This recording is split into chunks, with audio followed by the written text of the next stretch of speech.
Oops. I did forget to change the title on Twitch.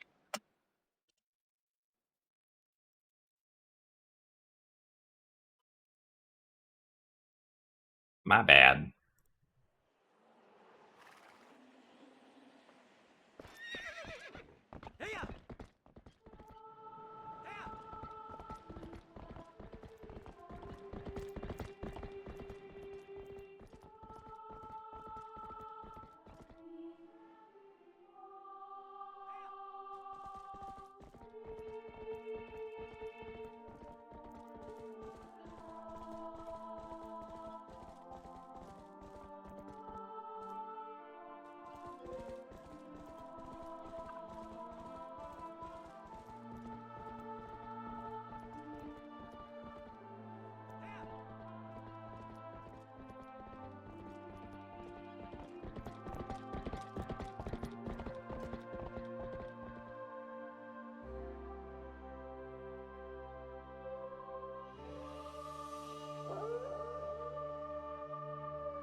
Alright.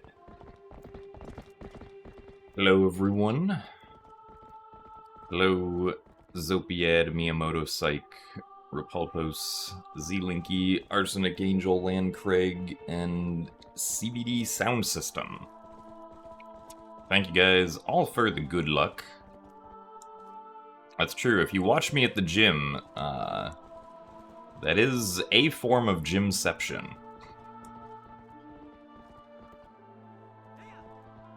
Also, hello, Prince Zetharoth, Dishy, ADHD, and Cloverfield. Thank you guys for the good luck as well, and apparently happy 2:08 p.m. Eastern Standard Time as well.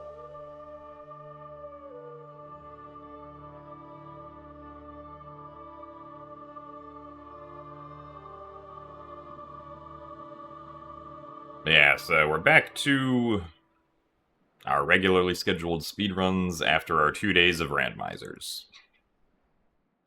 Our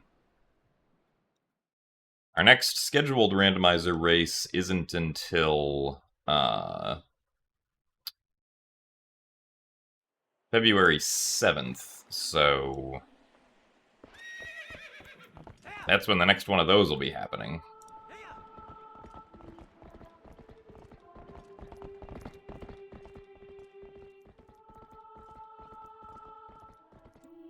What was the most recent exploiter speedrun tactic they found for Twilight Princess? I mean, the recent big one was Pogate skip in Arbiter's Grounds, which had been sought after for a long time, but only recently, and by recently I mean like 6 months ago almost, like last August, was figured out because there was a realization that you could actually stand very, very, very slightly out of bounds on a specific part of the room collision that was not known about before, so.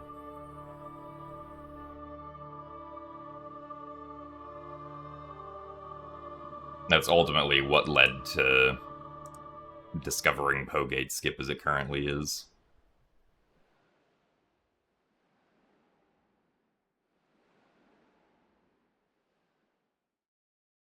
Why do you have to go first-person mode and look at the sky when doing barrier skip in Wind Waker?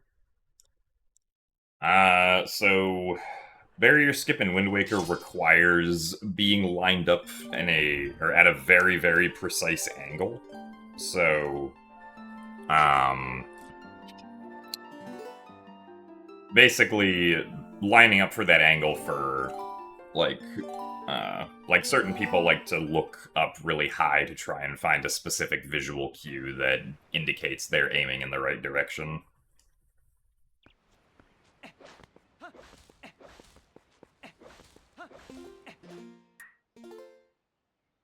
So it doesn't technically require looking up at the sky, but that's just what some runners will do to get the angle that's necessary.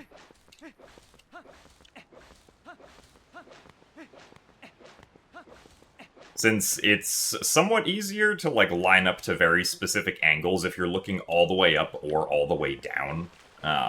Because then you can make sure that you don't have any vertical change in view while you're trying to line up the specific angle you're trying to line up.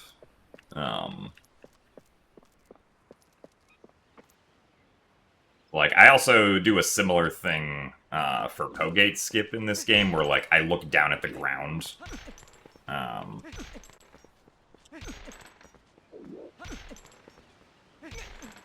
This angle might be not great.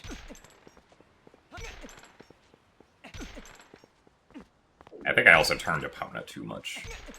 This will probably work eventually, yeah, but too late.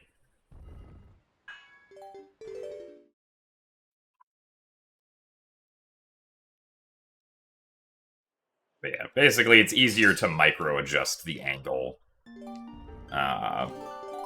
if you are looking either all the way up or all the way down.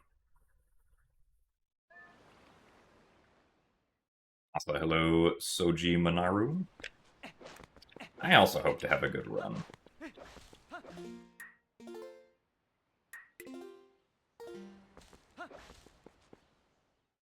Also, thanks for the good luck, Bocage, Snowy Sparkles, DDVX, Cat Cantaloupe, and French Fry Apocalypse.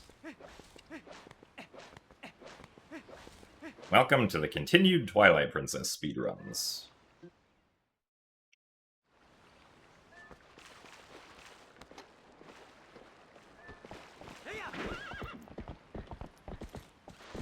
Yeah, darn it. I had too much speed going into that.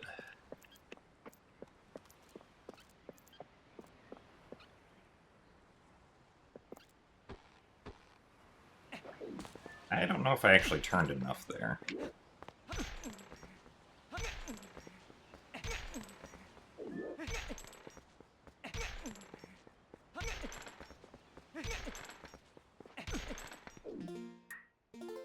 Still also eventually worked, but a little too slow for my liking.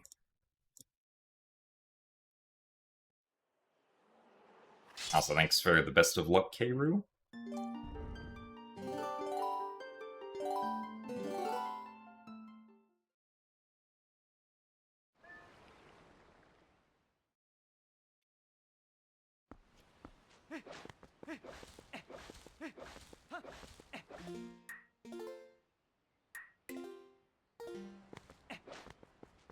Also, hello, Rinukusu. And thanks for the good luck and Dimias.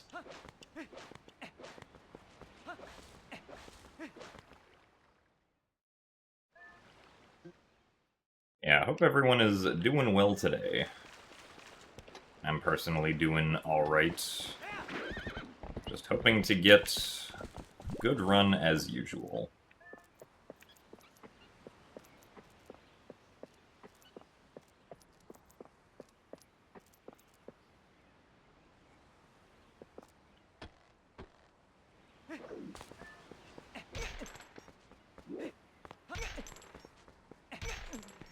Nice.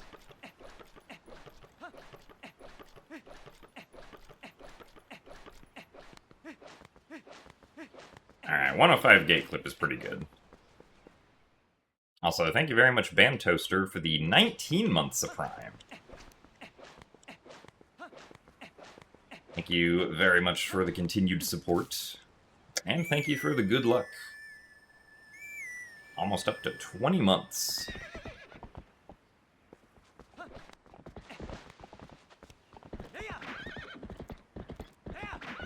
Also, thanks for the good luck as well, Fubukini.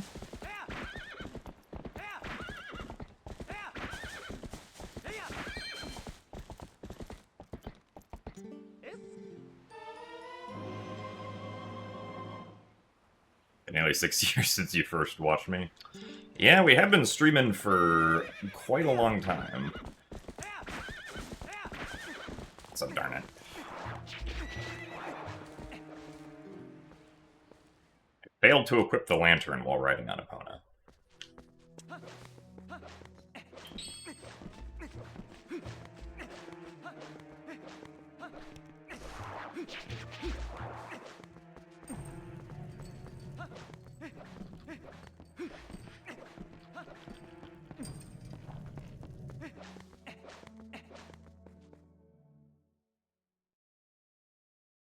So hello, Mel Moonbow.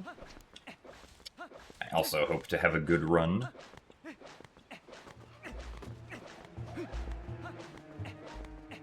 And welcome to the stream.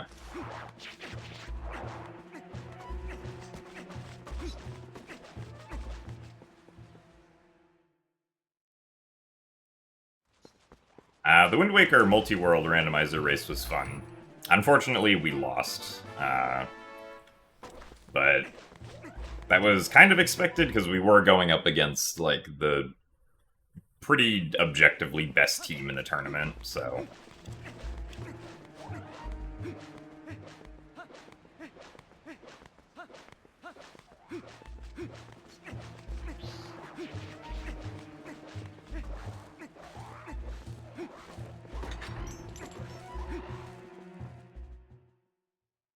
Also, thank you very much, Willem, for the 58 months of Tier 1. That's a lot of months. Thank you for the almost 5 years of support.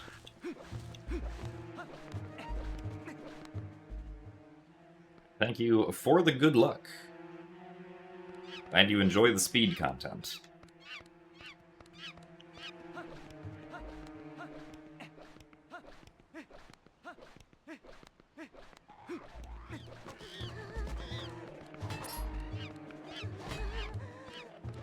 Oh, come on.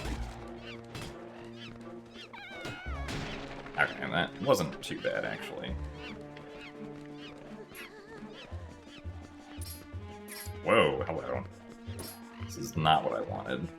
Let's go back to the left.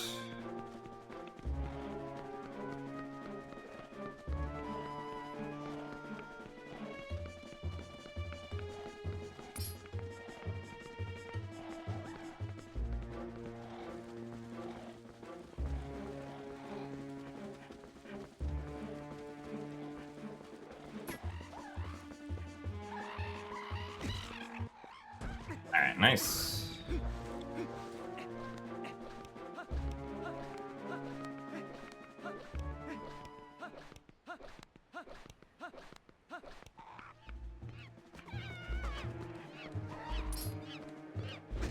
Oh, come on.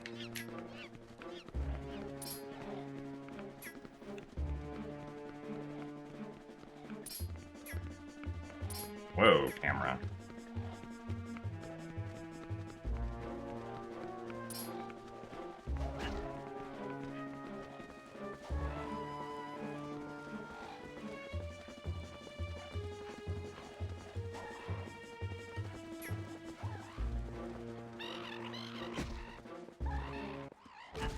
Okay.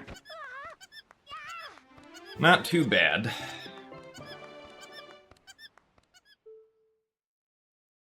Also, thanks for the good luck, Folkhorn and Deesh.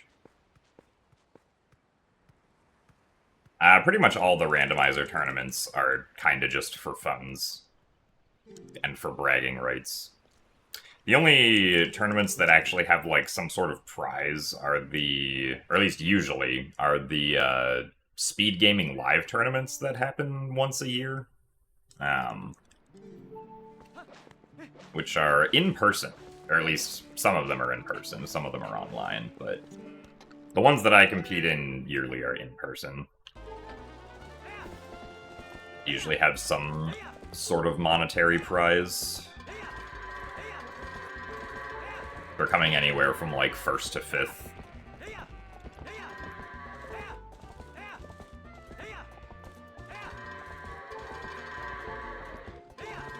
Darn it.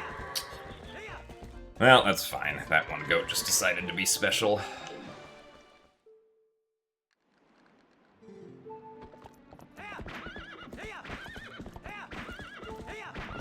Also, hello, Lysair. Thank you for the good luck. And yeah, for the race yesterday, we just ended up losing, and then after our opponent's team finished, we just forfeited because we still would have had to play for probably at least like another 30 or 40 minutes to finish.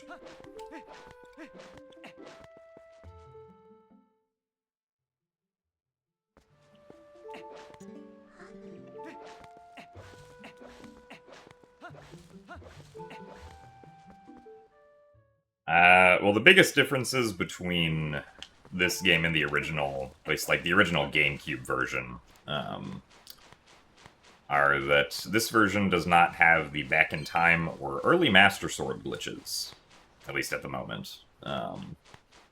So that changes the beginning of the game quite a bit. We have to do more of the intended sequence of the beginning of the game, because we can't sequence break as much. But once this run gets Master Sword, it ends up being fairly similar to like how the GameCube version does things most of the time.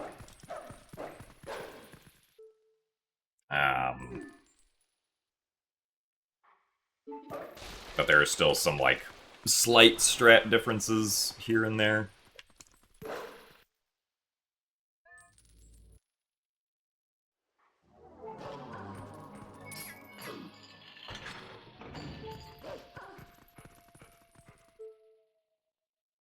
You're in a Zelda phase again, and this stream is just what you want to see. Oh, it does sound like you're in the right place, though.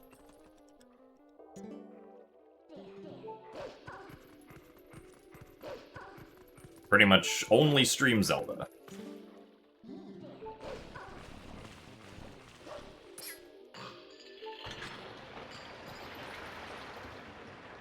I'll say yes, I do read YouTube comments.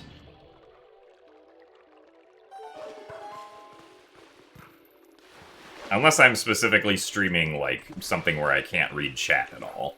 Like a randomizer race. But this is not a randomizer race, so...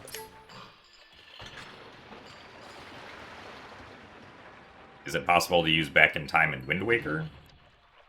You can do Back in Time in Wind Waker on GameCube, but it's not useful for really much at all. It has use in, like, one niche category.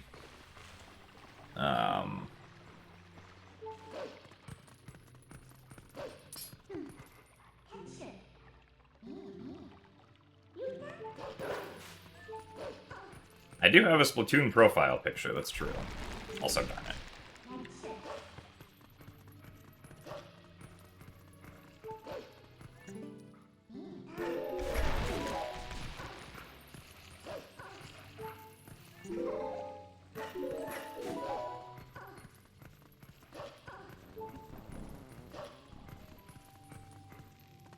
It's to throw people off so that they'll never know that I play Zelda. Also, thanks for the good luck chest slap. Am I in a snowstorm? I am not in a snowstorm, no. I live in Southern California, so there is no snowstorm happening here. Thankfully.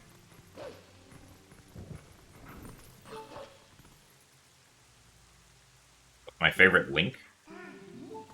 Probably also just Toon Link. Toon Link is very funny. I appreciate his expressiveness. So thanks for the good luck, Lux, Lune, and Asher. What's my trick for surviving the winter storm? I guess my trick is not living where the storm is happening.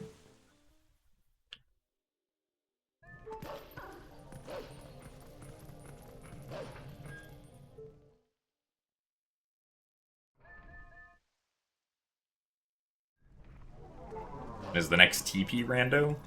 I don't currently have any plans for a next TP rando, but I think the next Twilight Princess randomizer tournament will probably be happening in like the summer, or sometime. We'll probably start up in like a couple months.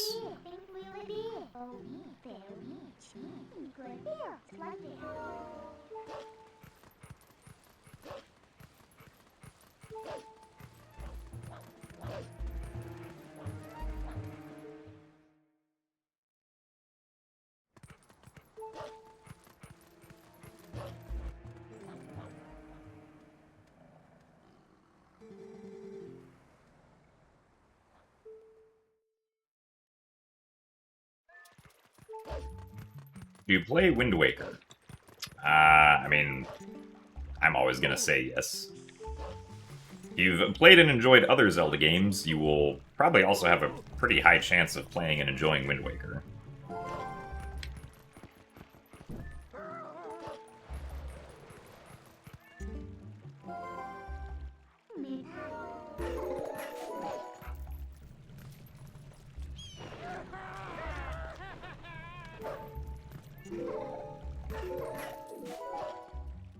Also, thanks for the good look, JNC Cutie.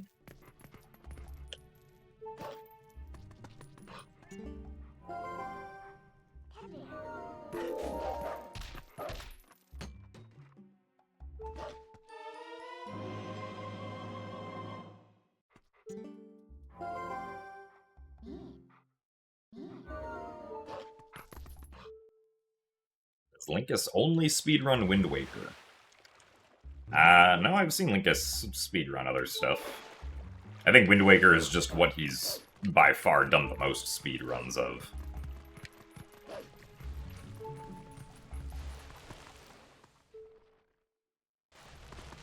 Like, I'm pretty sure he's also done, like, Ocarina of Time and Twilight Princess before.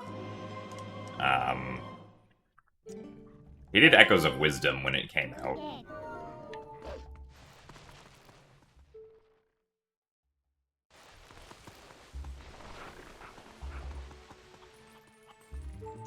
Oh, come on. I should have recognized that the Kaka was too close.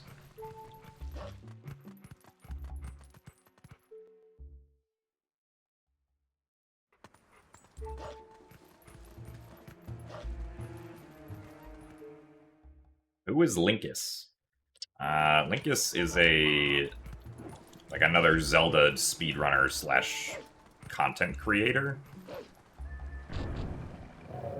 He mostly does speedruns, but he also does other, like, challenge stuff and, like, makes YouTube videos about speedruns and stuff.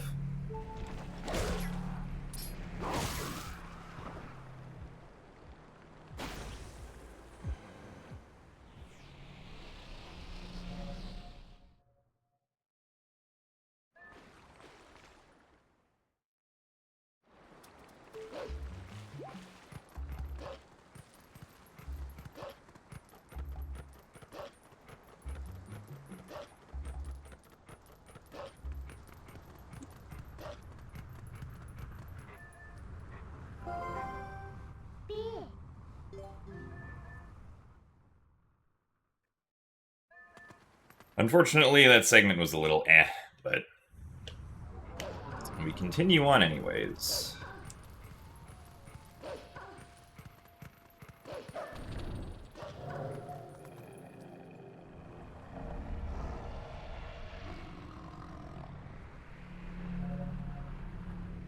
Also, thanks for the good luck, Zernith.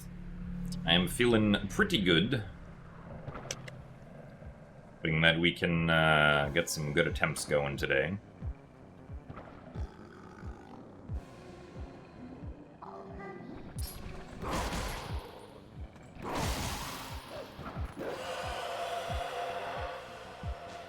He is my rival?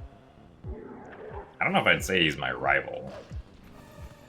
I guess you could maybe say we were rivals in, like, 2018.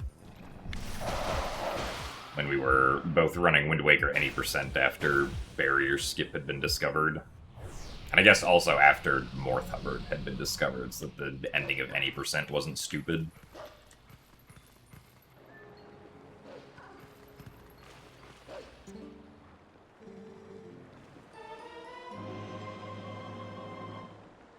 Also, thanks for the good luck, Azeroth. Is it still useful to do Puppet Ganon Skip in Wind Waker HD or GameCube? Yeah. I mean, the any percent and all dungeon speedruns of Wind Waker, both on GameCube and HD, do Puppet Ganon Skip, I'm pretty sure.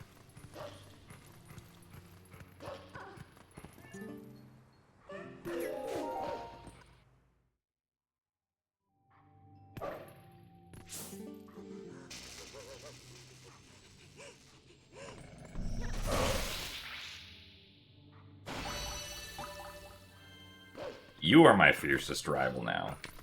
I mean, I suppose that could be true, John. We did play Mario Kart once. Oh, I feel like you pretty handily beat me on the back 48 courses of Mario Kart 8, since I basically had never played them before. Nice slip. That was weird. Oh, that's true. We have played Mario Party several times.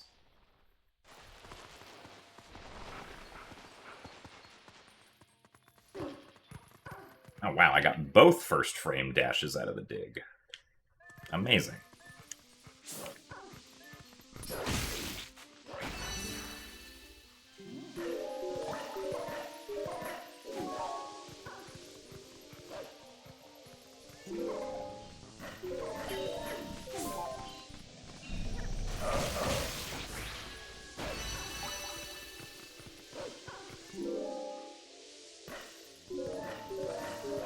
Alright, Antia Arneo, we'll see you later. Thanks for the good luck, and hope that you get some good sleep.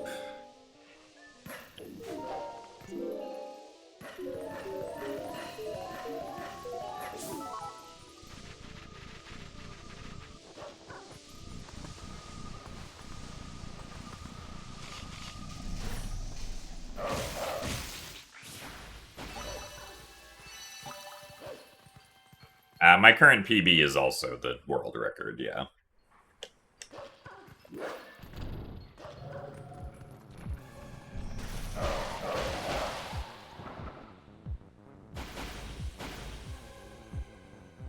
Currently in California, it is 11:33 in the morning.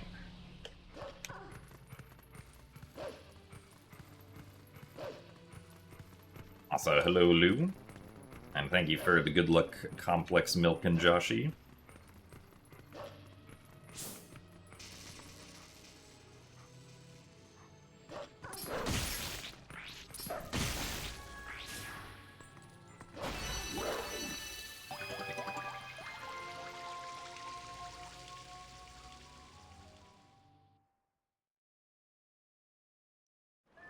Hello, Nat. Thank you for the good luck.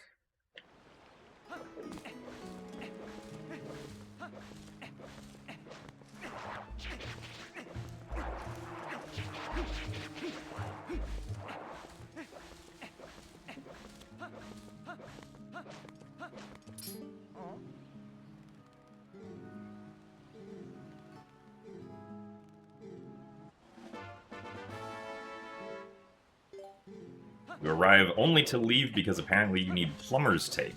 Ah, I see. Wish you good luck with acquiring the plumber's tape. I don't know if you need luck for that, but just in case.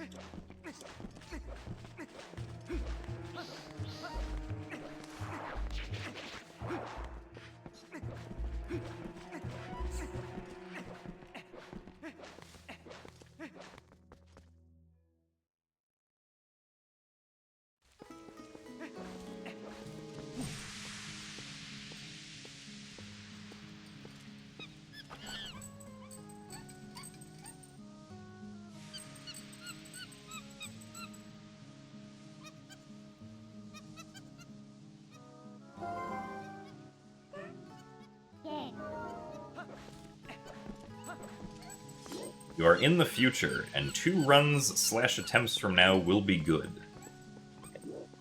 Alright. We'll see if that happens or not.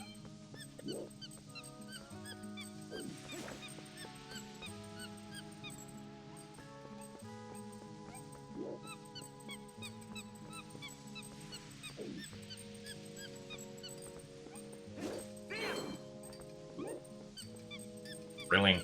Come on, monkey.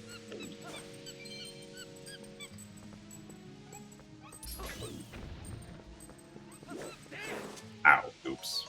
Darn it. Didn't think a blue rupee would pop out there. Unfortunate. I guess we got rid of the text.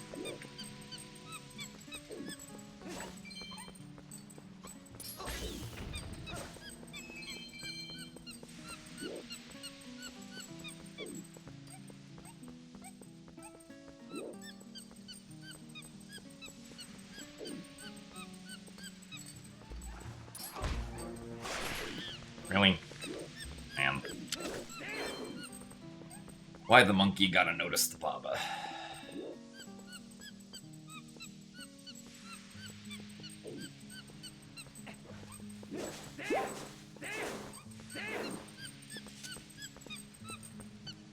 Oh well.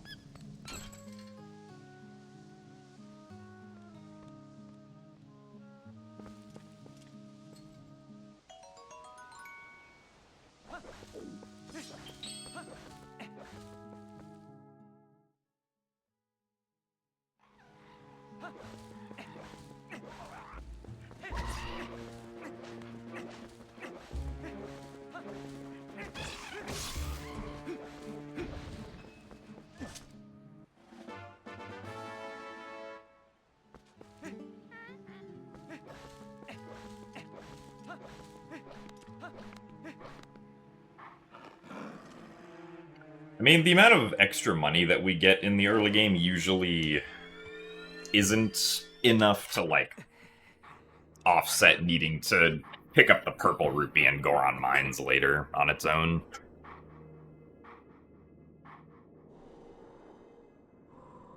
But it definitely can help, especially if we get, like, a red rupee in Snow Peak.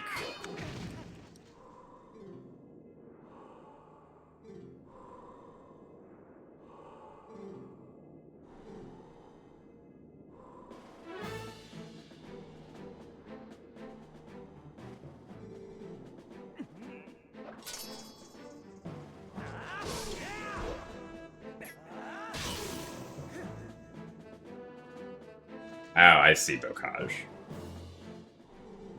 Makes sense.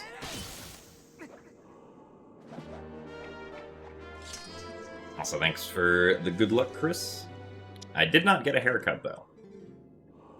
I just ended up taking a shower before stream, so my hair is, like, damp.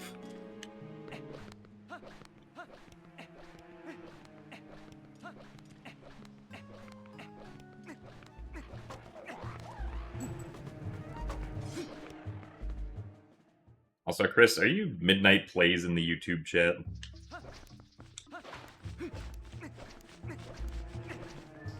I kind of assumed so, but I wanted to be sure. Okay.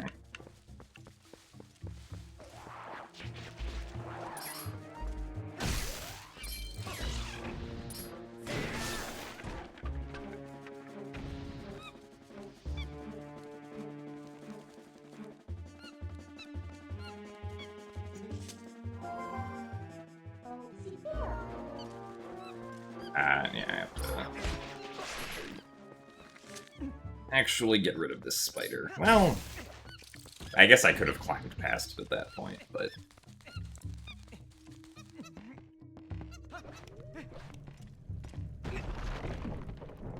Twitch lets you rewind the stream specifically if you are a subscriber.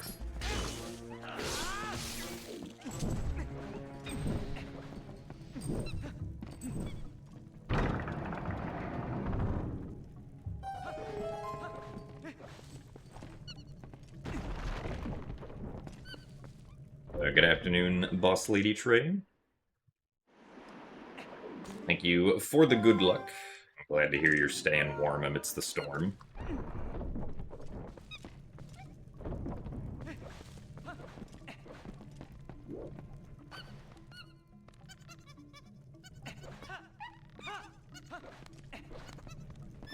Oh yeah, I did see the new Mario movie trailer, and I was like, yep, that definitely looks like Mario.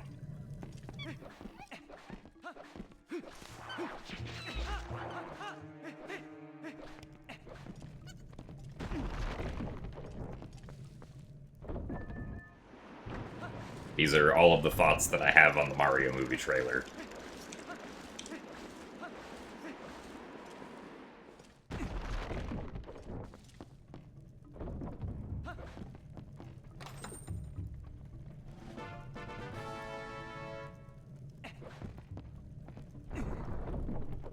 So thanks for the good luck, ICT Cobra.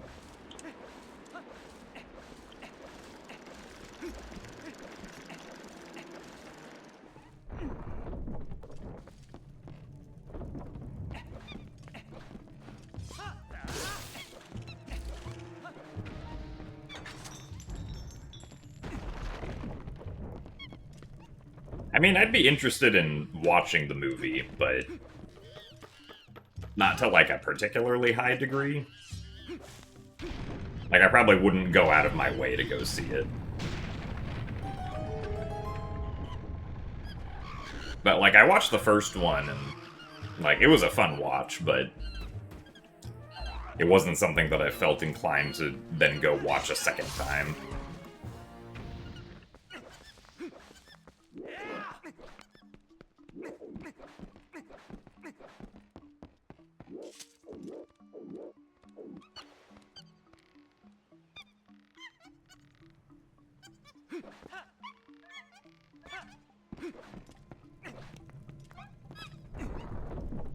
Am I excited for the Legend of Zelda movie? I mean, I would say I'm definitely intrigued and interested to see what they'll do with it.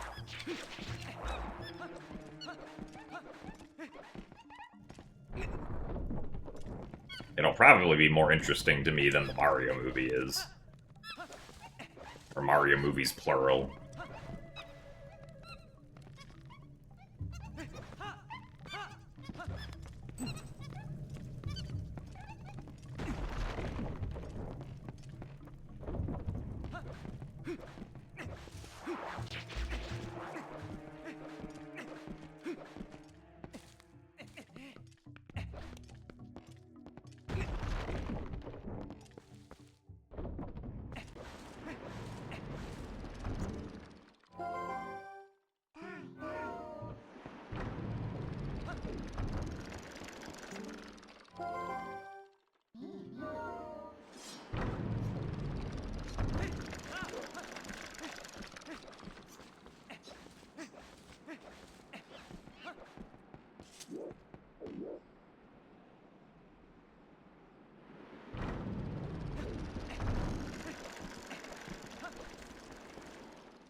Well, the Zelda movie is, I think, still filming, so there's no trailer for it yet. There's just, like, screenshots from production.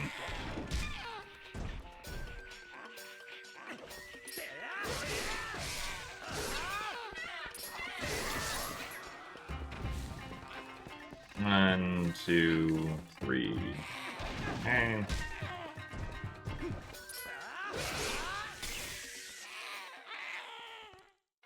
But the Zelda movie is scheduled to release April 2027? I think it's either April or March of next year, so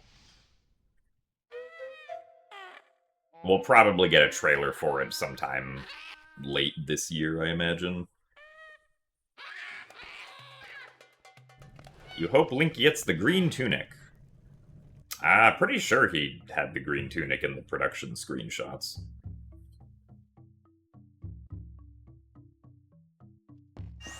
Yeah, the Zelda movie is live action.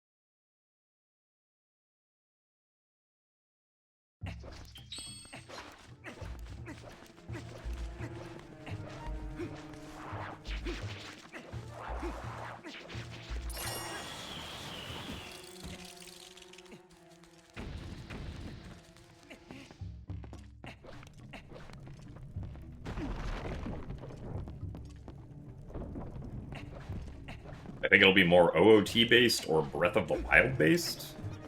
I mean, I kind of hope it's not based on a specific game.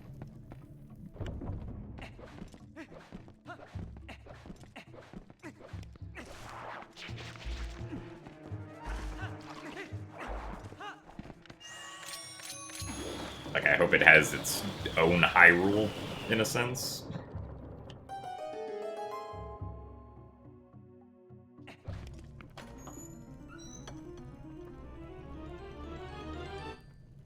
You have negative interest in the Zelda movie.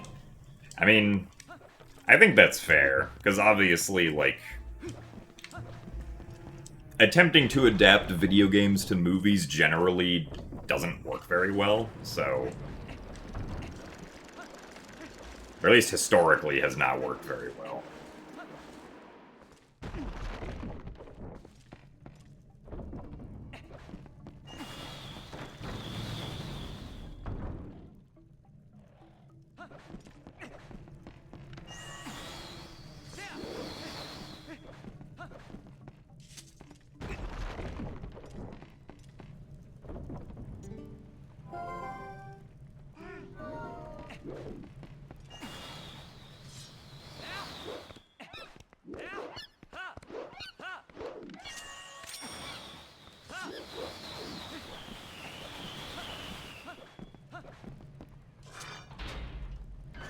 Right, because I mean, like, you know, usually the things that make games interesting, the gameplay, right, is not something that really translates to another medium because you don't interact with movies or TV shows. So...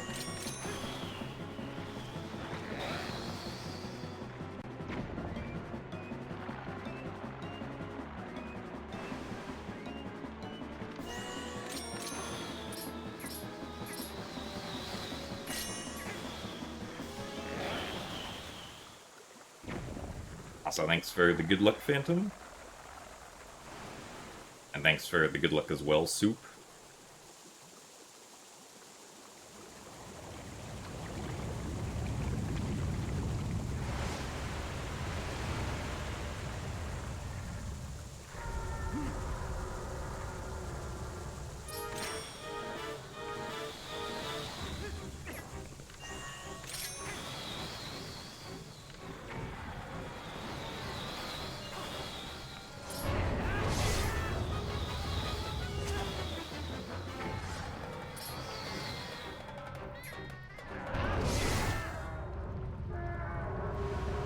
Thanks for the good luck as well, D3.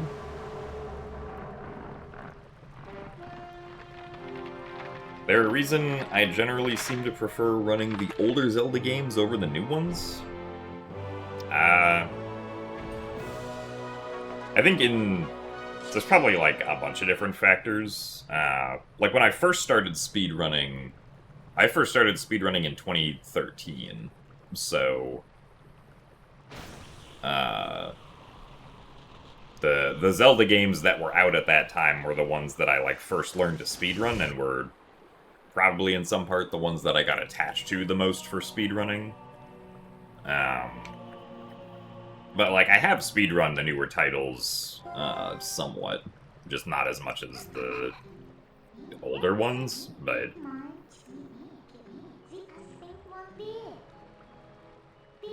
This is an interesting phrase, because I consider, like, older Zelda games to be, like, the ones that are before Ocarina of Time. Right? Like, Link to the Past, Zelda 1, Zelda 2, and Link's Awakening. But I guess... Twilight Princess is 20 years old, so...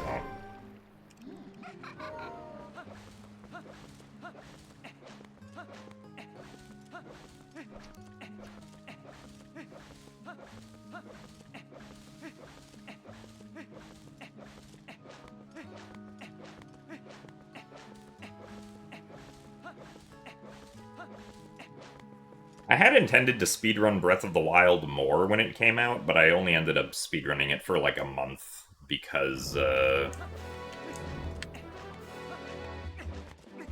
barrier skip was then figured out in Wind Waker HD. And I was like, well, now I have to speedrun Wind Waker HD. And I never really went back to Breath of the Wild other than the 3D Zelda challenge.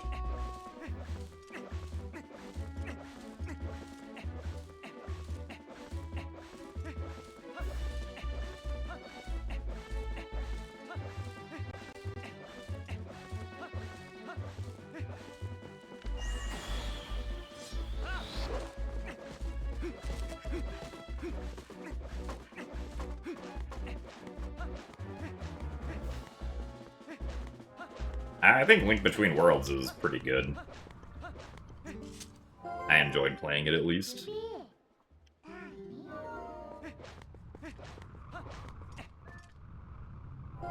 First boss looks very technical to perform.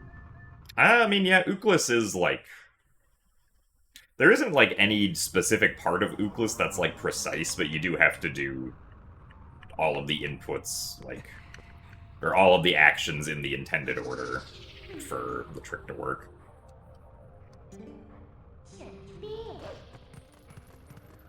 Also, thanks for the good luck kit. And GG's on the race yesterday. I don't think we really ever had a chance, since none of us were going to do boating course early. Hello? Okay, I don't know what that Shadow Beast was on, but...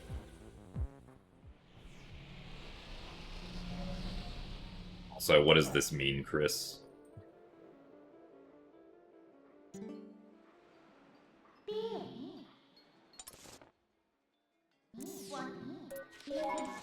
What's my definition of a retro game? I mean, I definitely think of retro as, like, 2D sprite-based games is, like, a retro look to me. Like NES, SNES, stuff like that.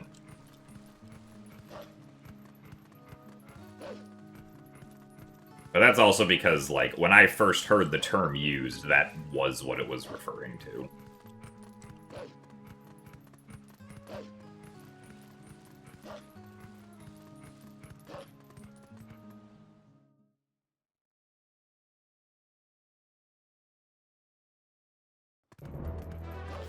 It means I'm getting old. I mean, it means I'm getting older. Personally, I don't feel old, so...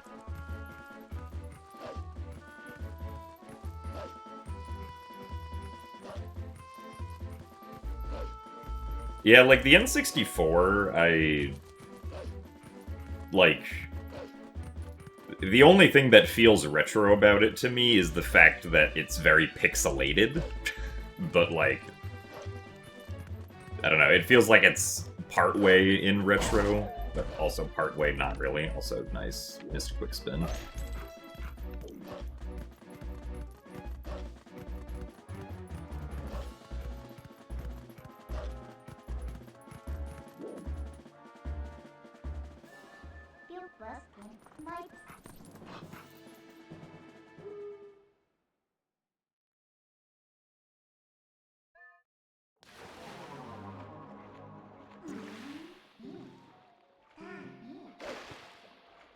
I honestly don't know what the official definition of retro is.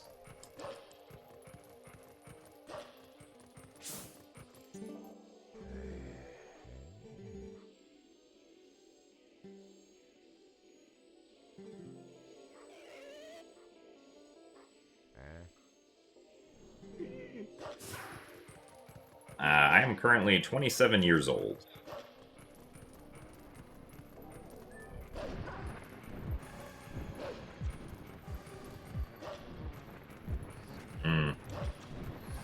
A big fan of this direction. Oh, wait, hold on, he's turning right. Darn it. Why didn't he come back there? Maybe I jump attack too early.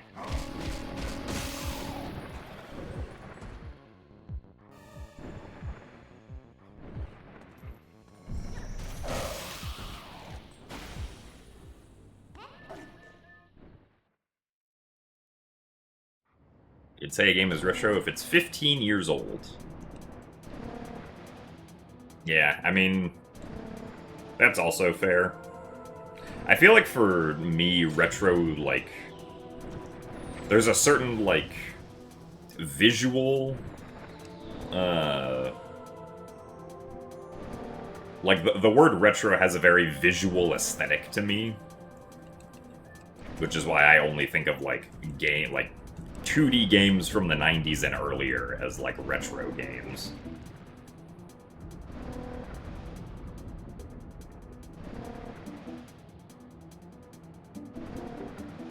Right, like, regardless of how much time passes, like, I will never think of Twilight Princess as a retro game, for instance.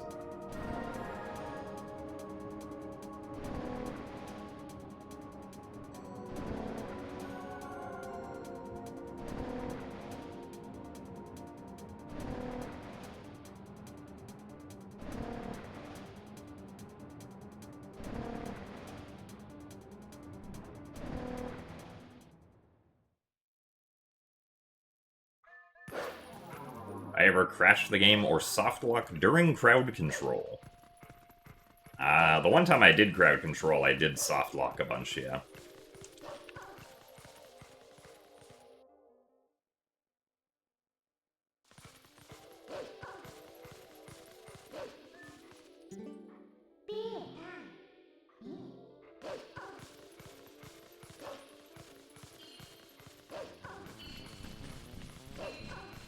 Your baseline is basically if the game is below 720p and is 4x3. I mean, that's also fair.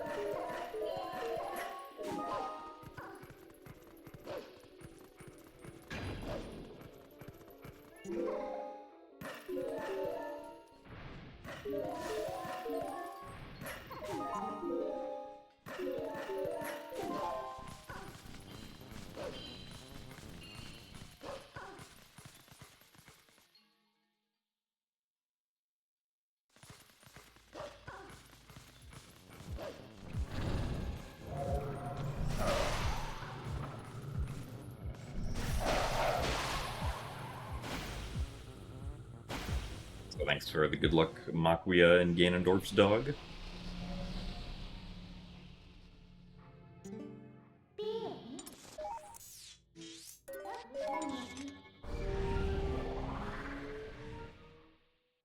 I mean, I think the other thing is that, like as,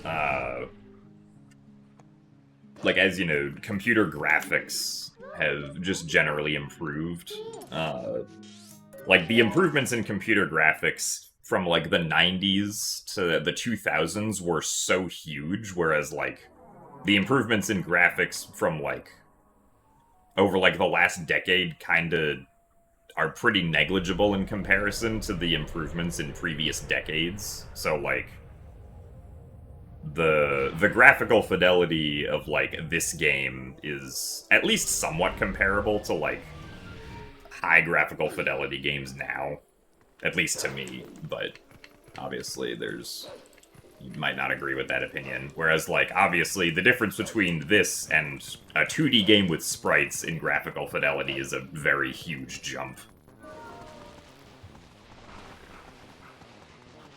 And so, at least for me, I feel like retro is like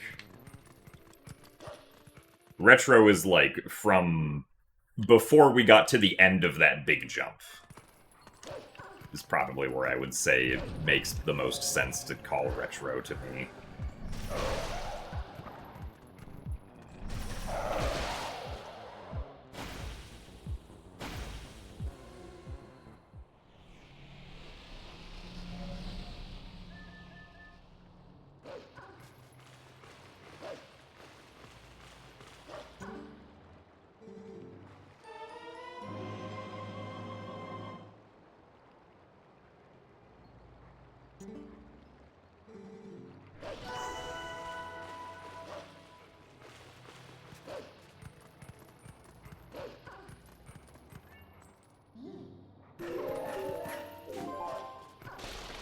I just got done watching the Wind Waker rando, Why the Weird Ending.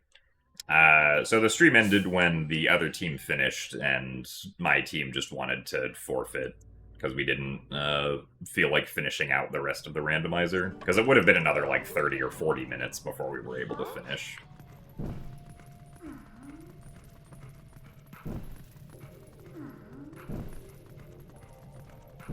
So, hello, Sour Juggernaut?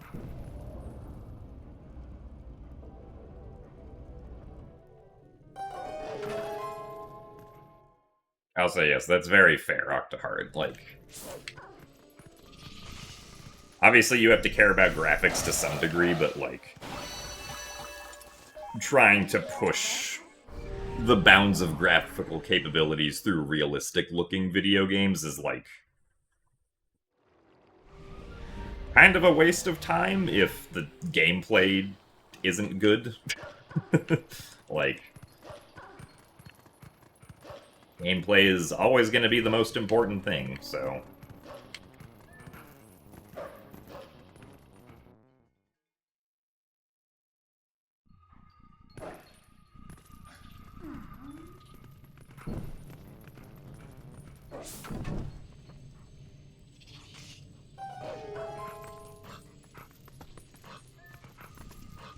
That bug almost fell down again.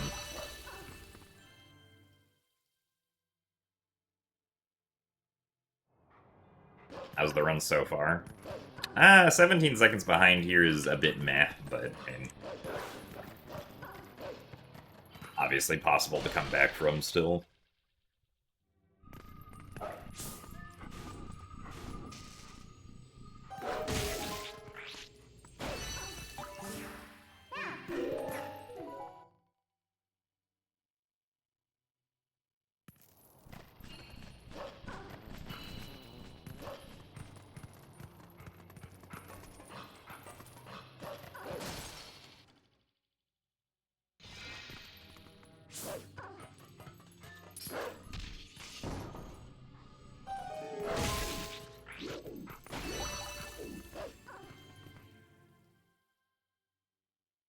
I ever played the first Legend of Zelda game made in 1986. I played it at least a little bit, but I never actually got around to completing it, unfortunately.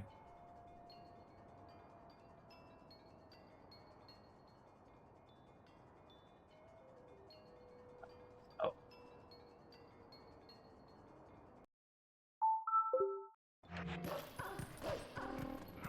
Fortunately, the Kargarok followed us, so we have to get rid of him first. I guess he's going to interrupt us. I was unfortunately kind of slow because I could not find where up was. Oh, come on.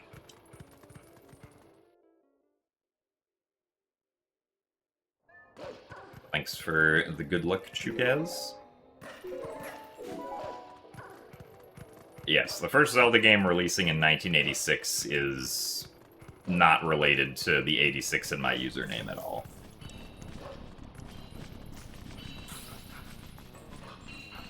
Also, thanks for the good luck as well, Tommy Earl.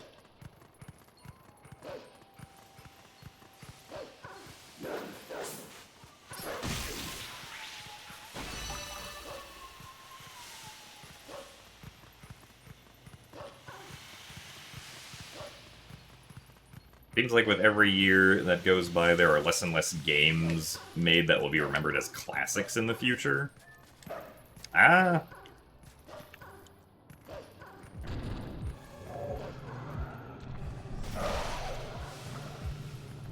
mean, at least from my perspective, a lot of my favorite games are games that have been made within either, like, the last decade or the last 15 years. Like, a game that came out last year that, at least is a classic for me, is Blueprints. That I think is a very good puzzle game that everyone should try out if they like puzzle games.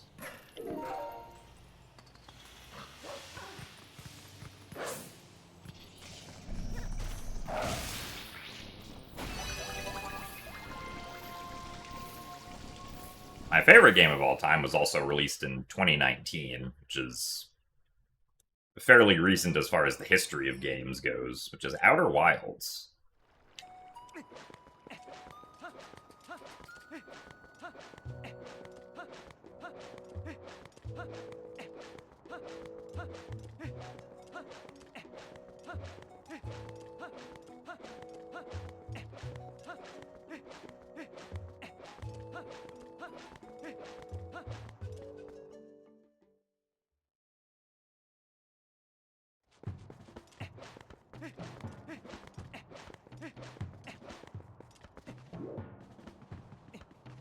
Oh yeah, Outer Wilds has been my favorite game ever since I finished playing it. It's going to be very hard for anything to dethrone Outer Wilds, I'm pretty sure.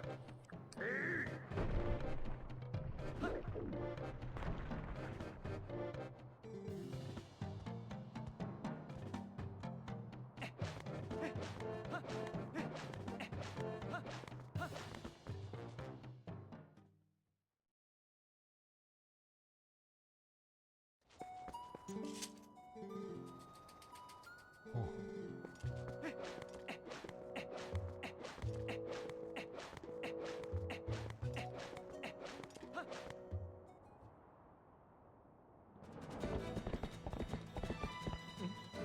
don't think I would stream Blueprints, because, like, I already played all of it. The only things I haven't done are completing the game in Curse mode or completing the game in Dare mode. Because, like, those things didn't interest me too much, but I did everything else. At least as far as I'm aware. Also, thanks for the good luck, Smooty.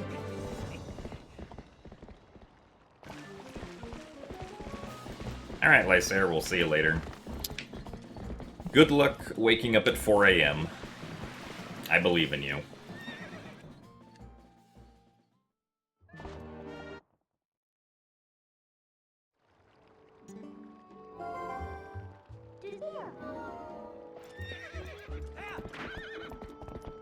You couldn't bring yourself to, like, Blueprints, the RNG aspect of it screwed with you too much. I mean, that's also fair.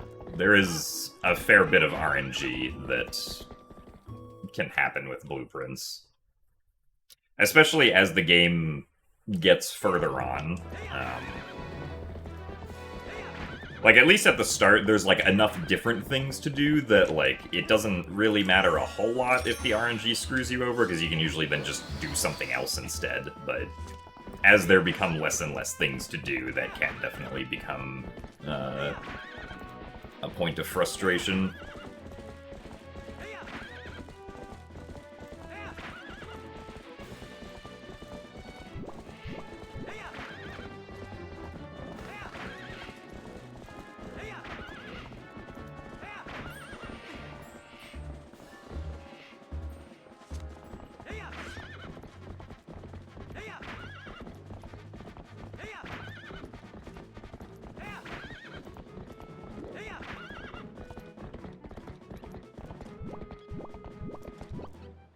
Really?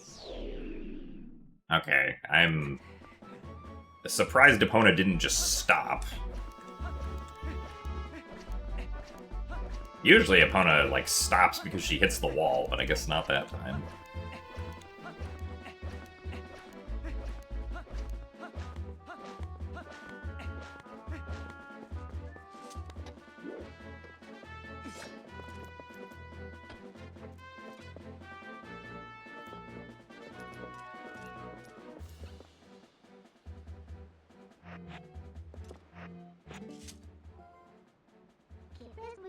Alright, well. Unfortunately, that means we'll be like a minute behind here, but I'll keep going with it.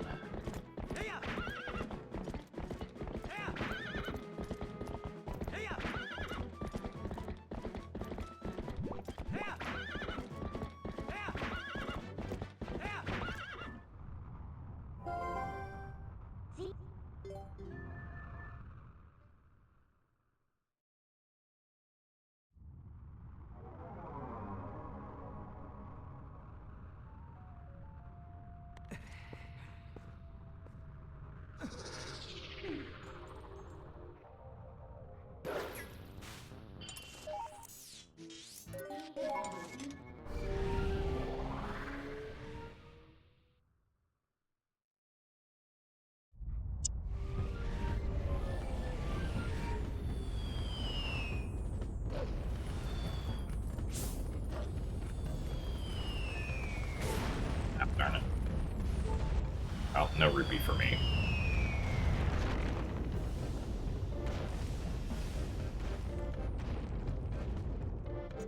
What are my factors in deciding to restart a run? Pretty much only if I've lost too much time by whatever time or like however far into the run we are.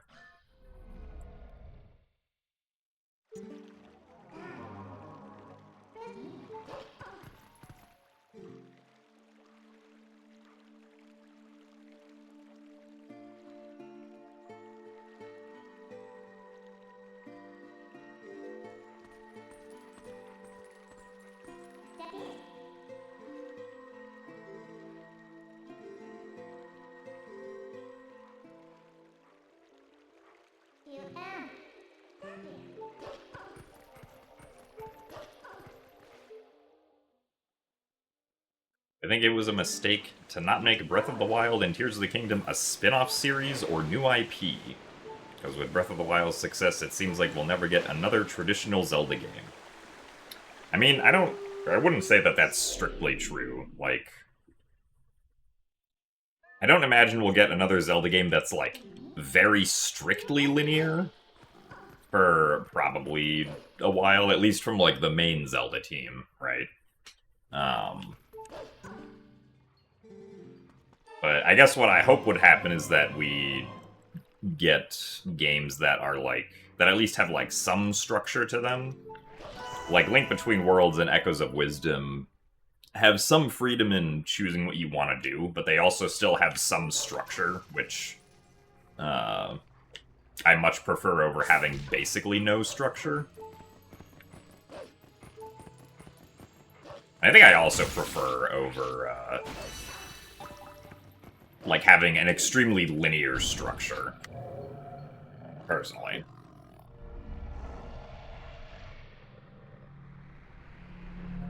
We'll just have to wait and see what they have in store for us next. That was a weird kill on that Shadow Beast.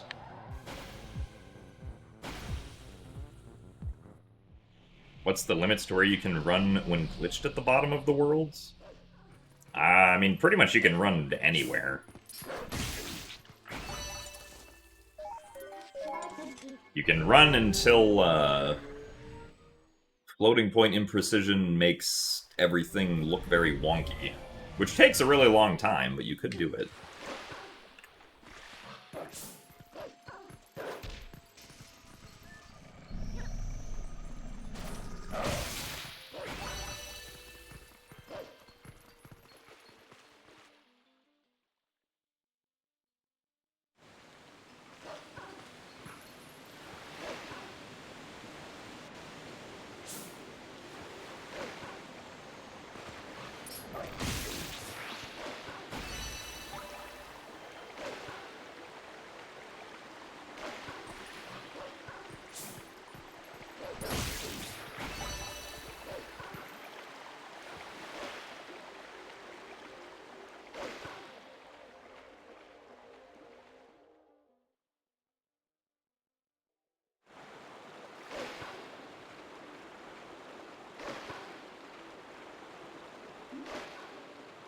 Yeah, like, being able to choose what order to do the dungeons in Link Between Worlds is nice, but, like, you still have to first do the first 3 dungeons, and then you can do the next, what is it, like, 6?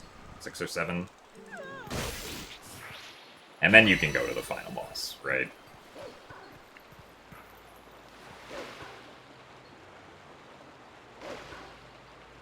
And Echoes of Wisdom is, like, sort of similar to that. You have to do the first one, and then the second and third ones you can do in whatever order, and then the last 3 you can also do in whatever order.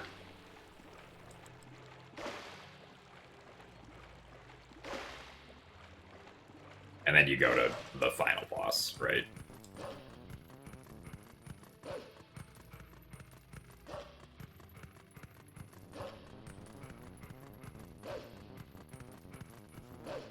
You can't use, like, running around at the bottom of Hyrule Field as opponent to get to Hyrule Castle early now. Because also, like, Hyrule Castle's on a separate map. Like, even though you can see the model of Hyrule Castle in the distance, you can't actually, like, access Hyrule Castle. Because that's just a model that's placed on the map. That's not, like, the actual Hyrule Castle map.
Fortunately, that bug did not jump out to the left.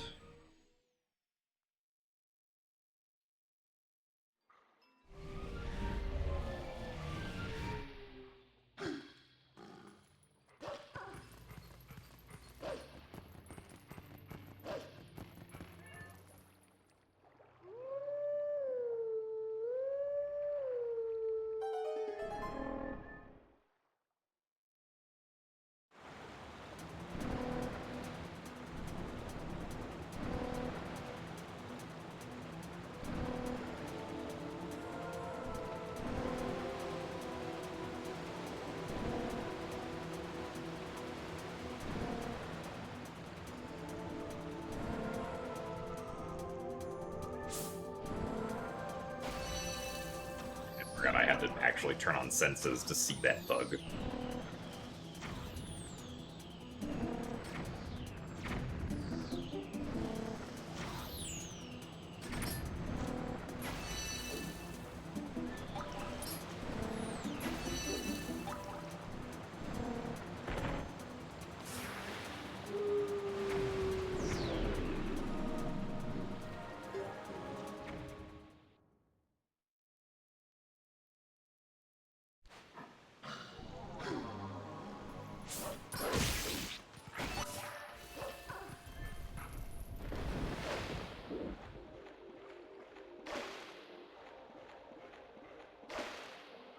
Thanks for the good luck, Laser Lumpy.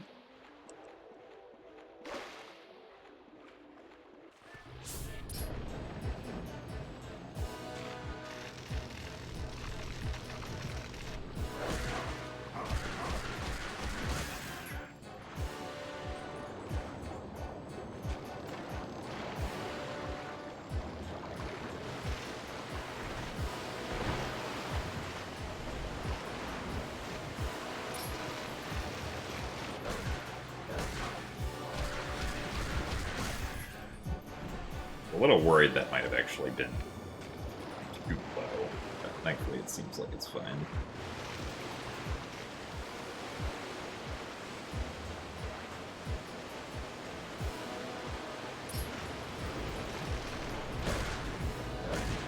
Yeah. Come on, get down here.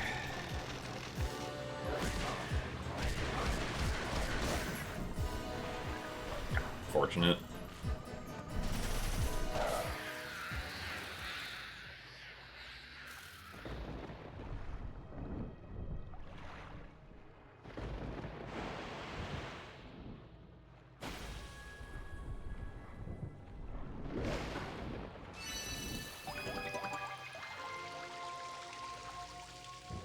Yeah, past two segments have not been great.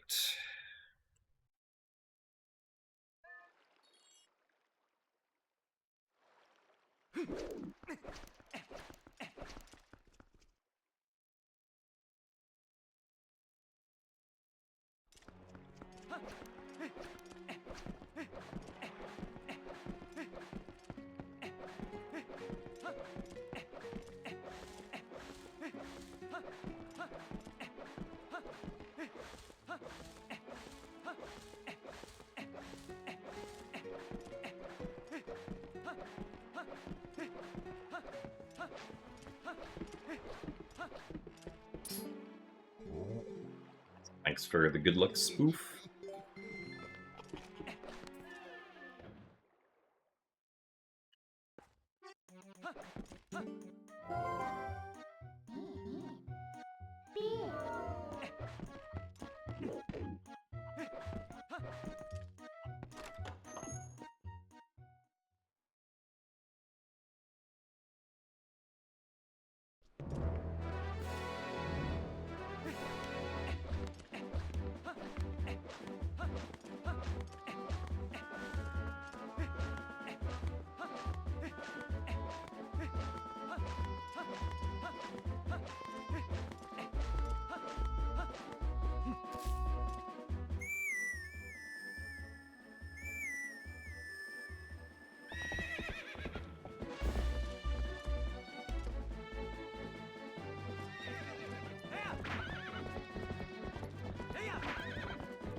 I would not think that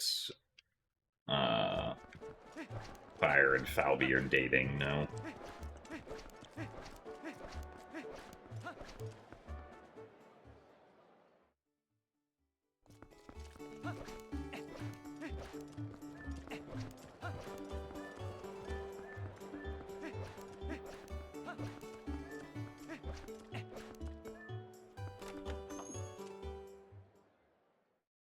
Do the horsey sprint thingies recharge slower if you deplete them all? Yes. So if you let if you use all 6 up, then you have to wait for a bit, and then, they all come back at once. But usually we don't want to do that unless, we don't have to worry about it again.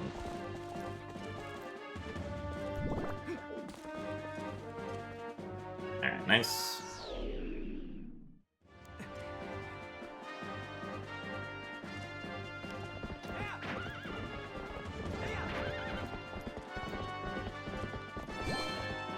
We are playing on real hardware.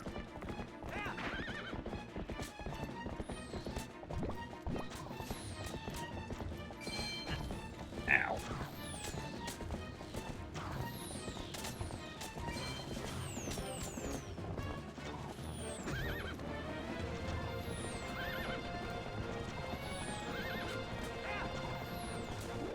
Nice.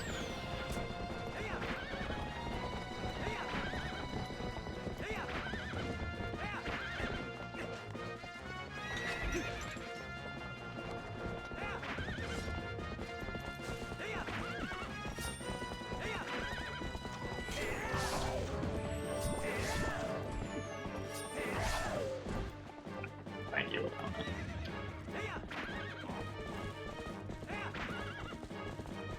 So thanks for the good luck, Ben.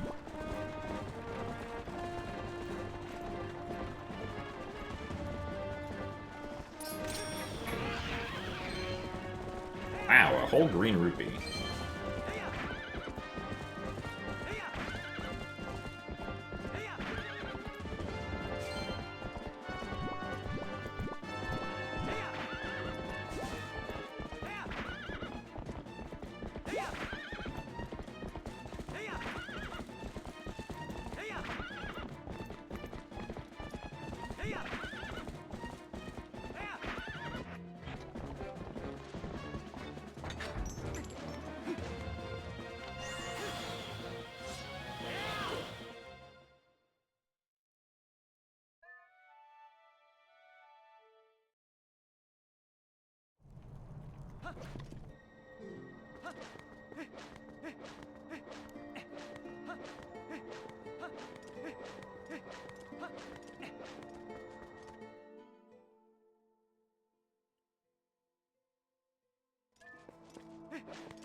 We do the LJA there because if you get too far ahead of the cart and try to go to Kakariko Village, Midna,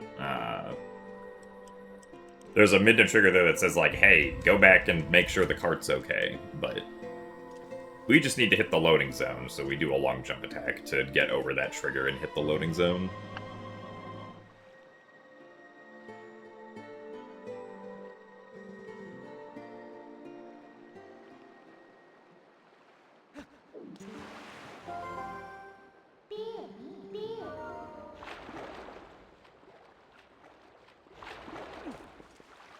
Yeah, I still don't know why third-person claw shot clipping just doesn't work on the emulator. That feels so weird.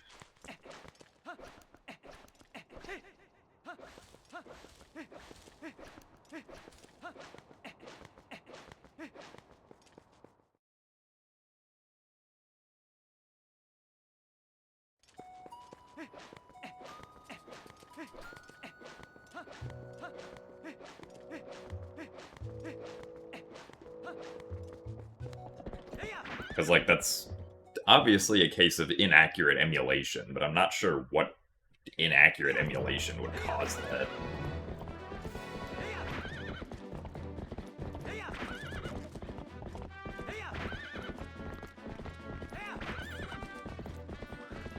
The gate keys are just given to you,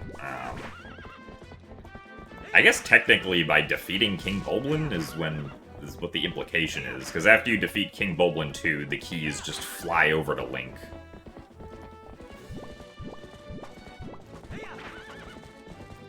Now, in this case, we skipped King Bulblin 2, and the game still gives them to us, so...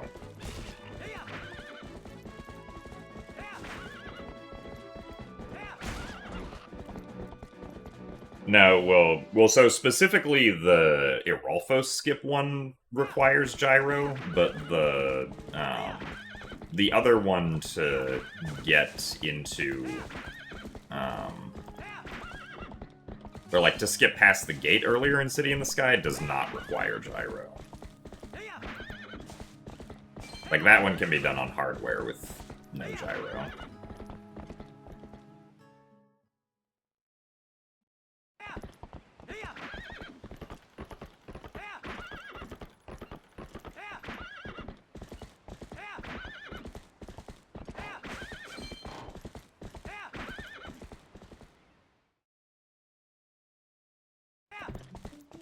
How was the multi-world?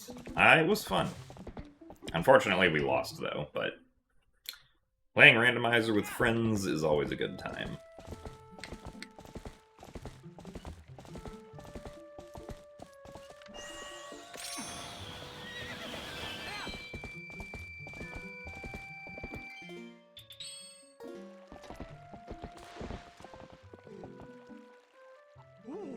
Is there a different spur cadence in this area than in the overworld?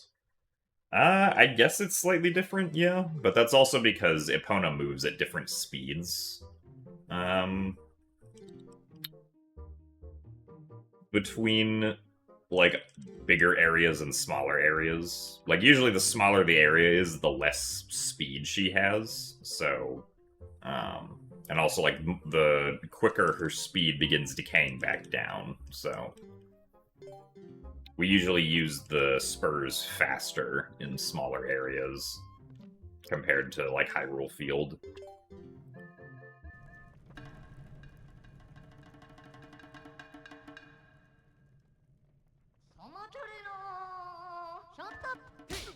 Alright, Bo has employed the do-nothing strategy.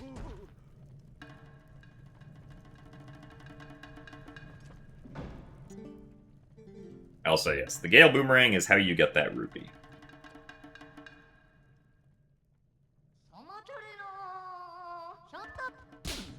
One slap.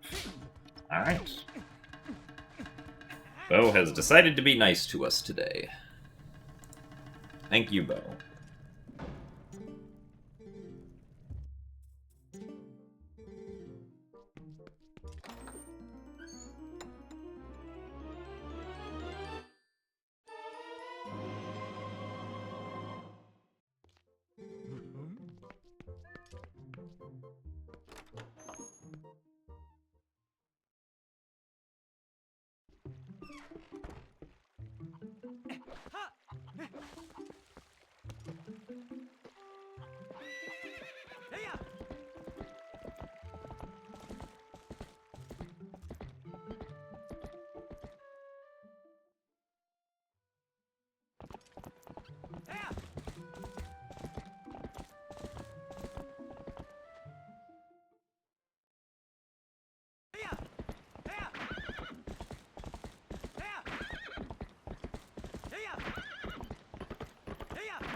So thanks for the good luck, Brandino.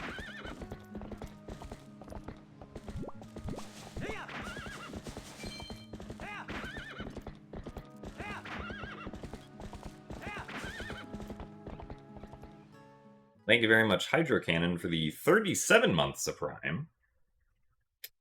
Thank you for the over 3 years of support. And thank you for the good luck.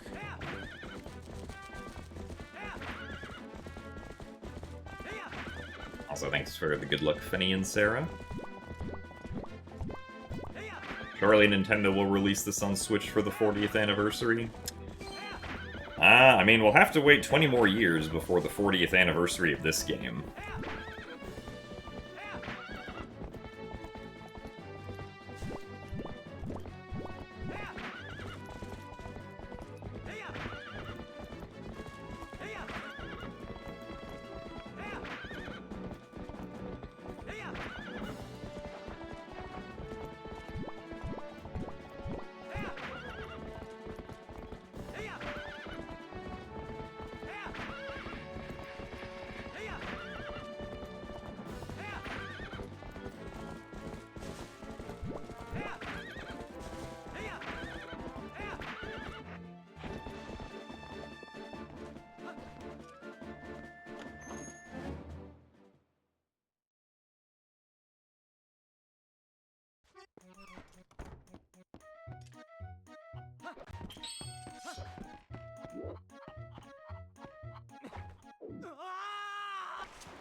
Thanks for the good luck, Silver Skinner.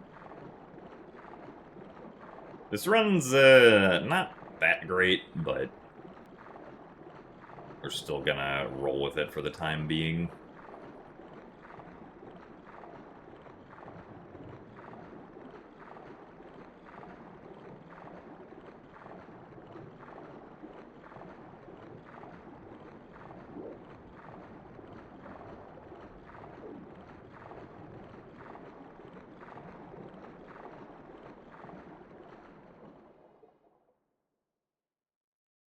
Ocarina of Time 3 HD.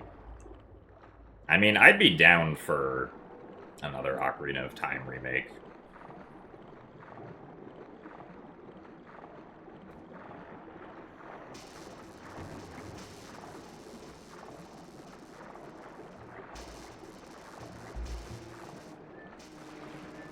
Oh, come on.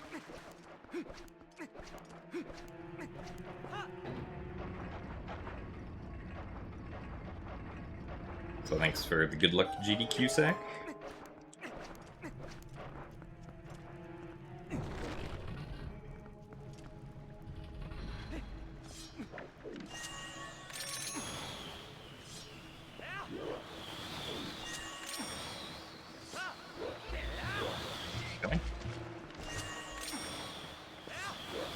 Oh, come on. That wasn't high enough. Ugh.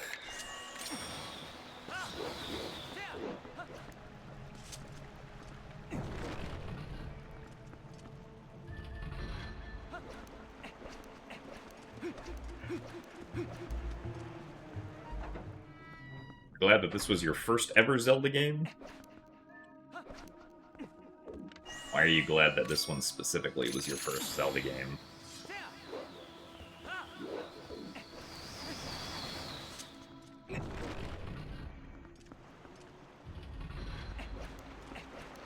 Have there been any changes or optimizations for this category?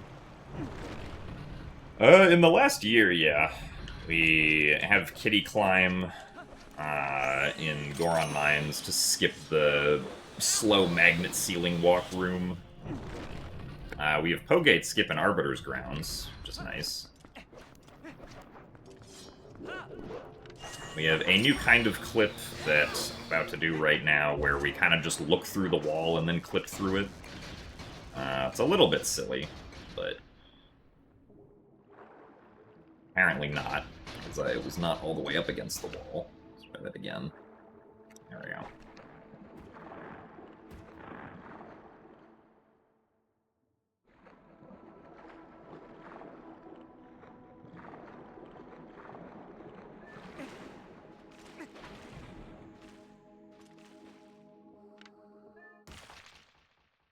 Also, thanks for the good luck, Max C35.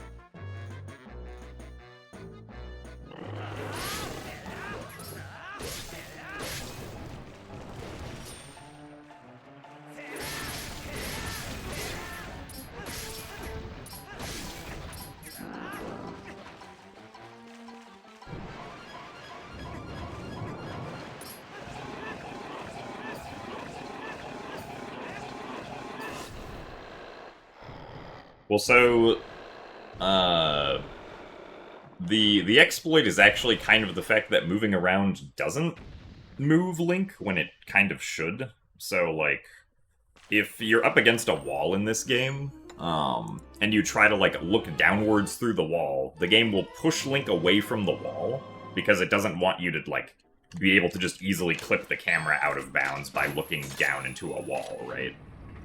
Um,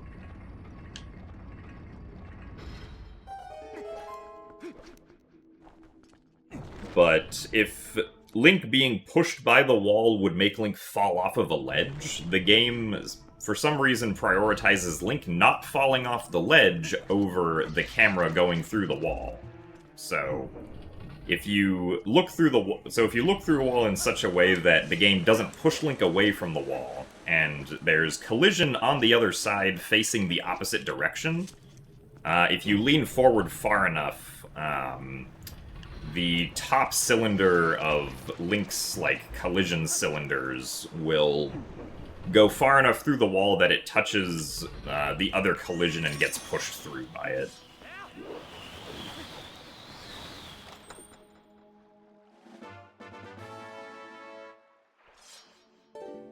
Which, interestingly, does not happen in the GameCube or Wii versions. Also, that was another instance of the clip that we did right there. That, for some reason, only happens in HD. Also, thank you very much, Yell, for the 62 months of Prime. 62 is 2 times 31, and the patent val of 62 Edo is a contorted 31 Edo through the 11 limit, which it makes for a good tuning in the higher limits. I do not know what this means. Considering that the word tuning was involved, it sounds like something related to pitch.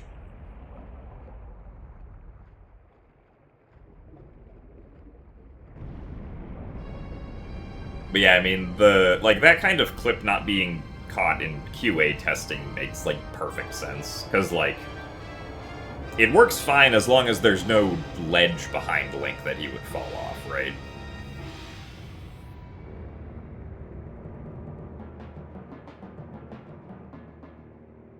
I'm just kind of confused why it was changed, because, like, in GameCube and Wii, if you try to look through a wall like that, Link just falls off the ledge, right? Like, the game has no problem just making Link fall.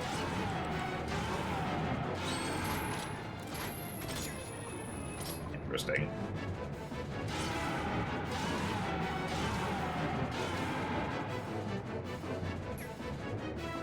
Well, this game runs at the same frame rate as the original, 30 FPS. It could be due to accounting for moving in first person. That's probably it, yeah. I sometimes forget you can do that in this game. Or, that's... It's weird, because in this game you can only move in first person while you're targeting. Like, if you're not targeting, then you just look around normally.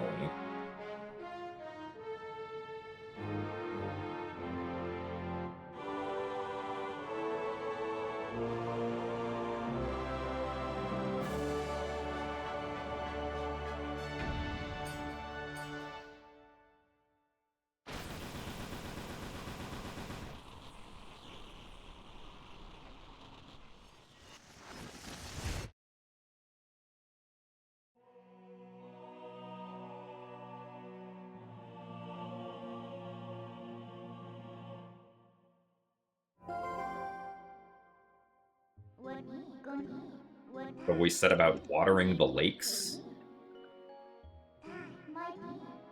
I don't know, Crystal. I don't know what was said about watering the lakes.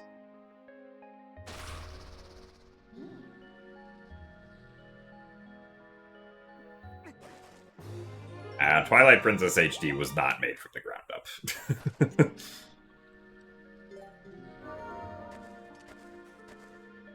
None of the Zelda remakes had been made from the ground up.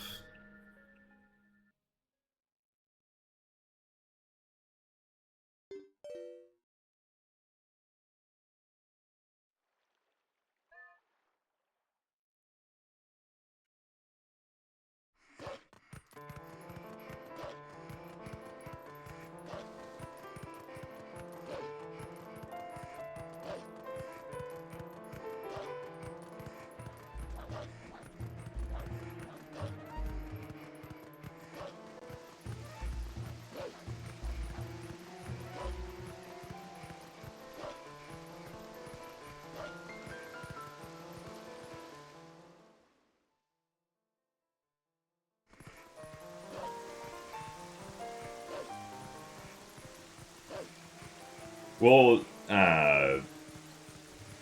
so like my theory, sort of, Chris, is that like, I mean, it's not even really a. I don't think it's a theory because like it's kind of testable, right? Is that like if like Link's collision is still active while you're looking around, right? Because like when you look forward, Link looks down, like his model physically goes downwards, right? And same thing with if you look up, his model like actually bends backwards because you can see that like in Link's shadow if you can see it while you're moving around in first person. Um, and since Link has multiple collision cylinders, I'm guessing that like the top cylinder for collision is like moving along with the part of him that's leaning forward or leaning backwards, right? At least as human form.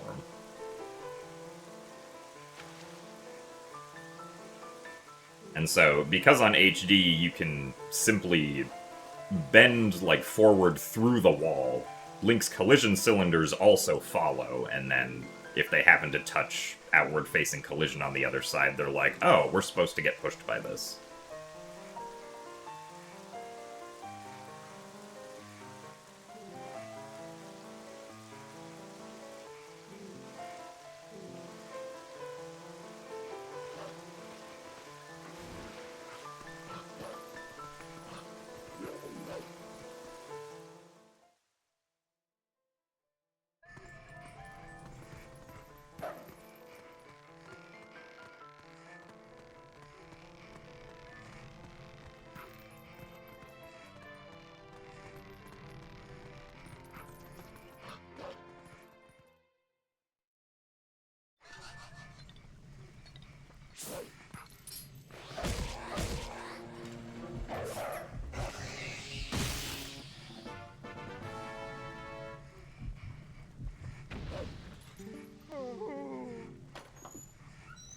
So thanks for the good luck Link's key.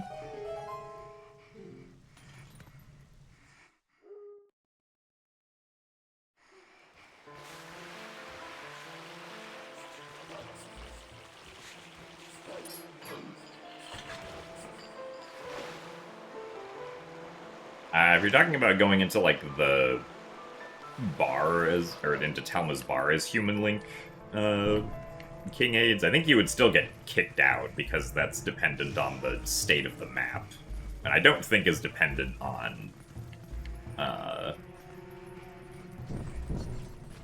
like specifically being wolf or human Link. But I could be wrong about that, but that would just be my guess.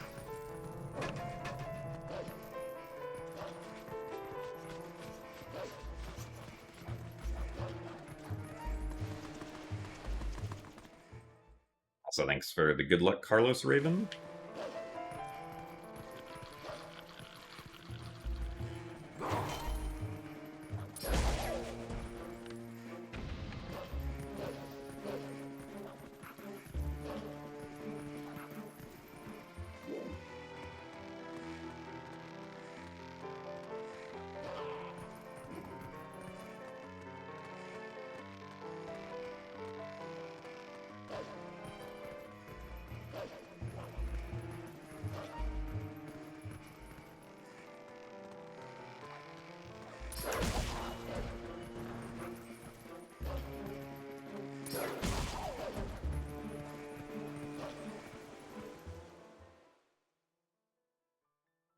Thanks for the good luck, Fanatic.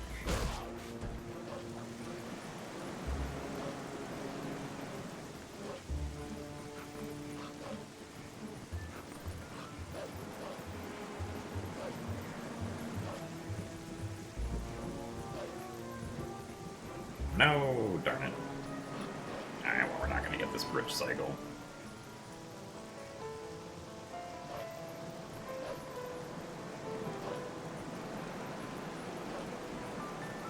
I messed up one of the dash cancels.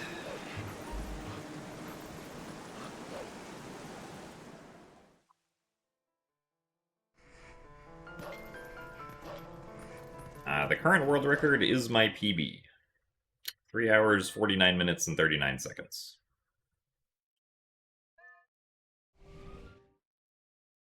Also, thanks for the good luck, Nene. Thanks for the good luck as well, Minato.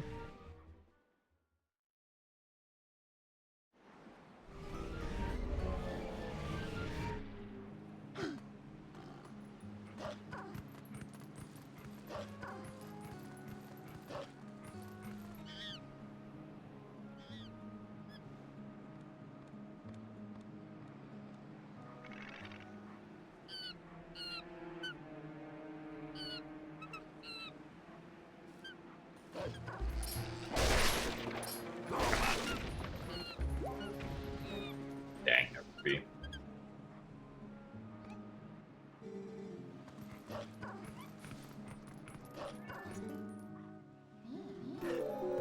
Well, so the enemy music isn't part of, like, the Midna's Lament track.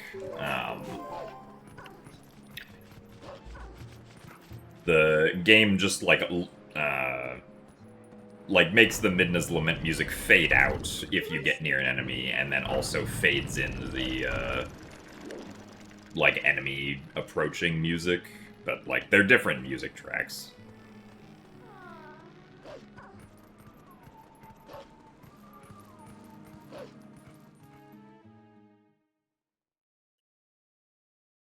So thanks for the good luck, Cormo.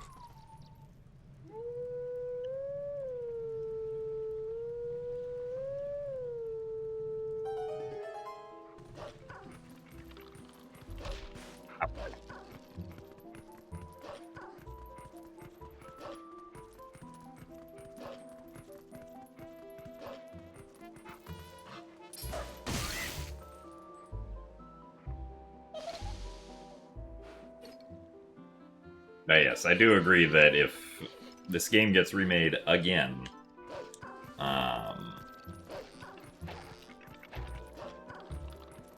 would also think it would be a good choice to not have the enemy music interrupt Midna's Lament.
So thanks for the good luck Griffin's games.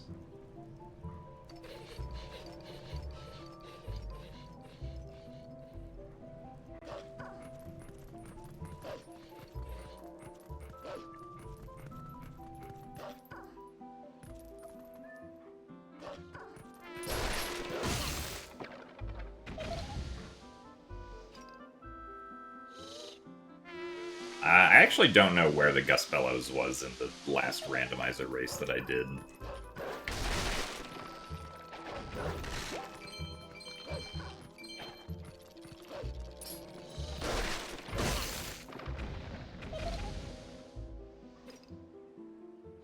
GDQ was pretty good. I was only there the second half of the week because I was sick the first half of the week, but I still was able to enjoy it a good amount while I was there.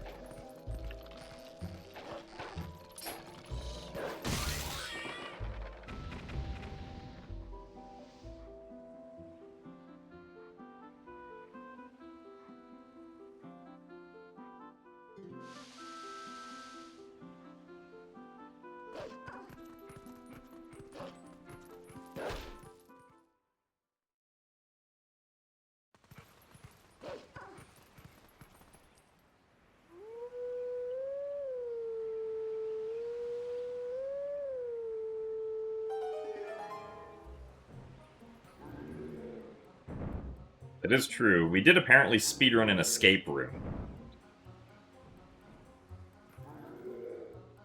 No, it didn't feel like we were speedrunning the escape room. It felt like we were kind of playing it relatively normally.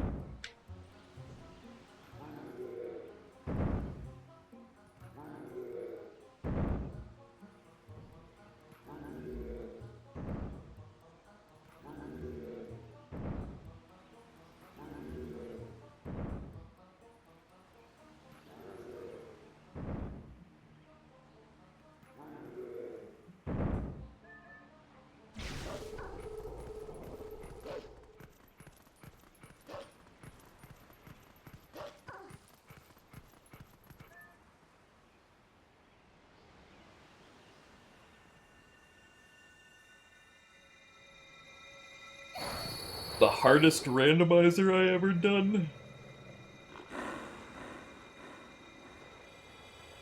I don't know, probably one that has, like...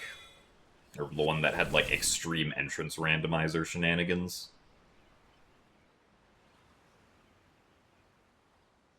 Because usually putting on, like, decoupled entrances makes a randomizer playthrough take much longer.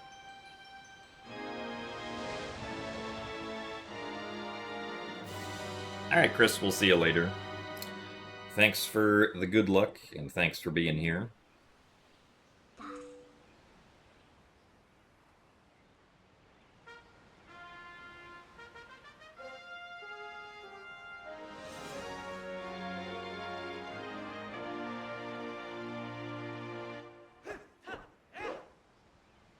Memorando with decoupled entrances and no logic. Oh no.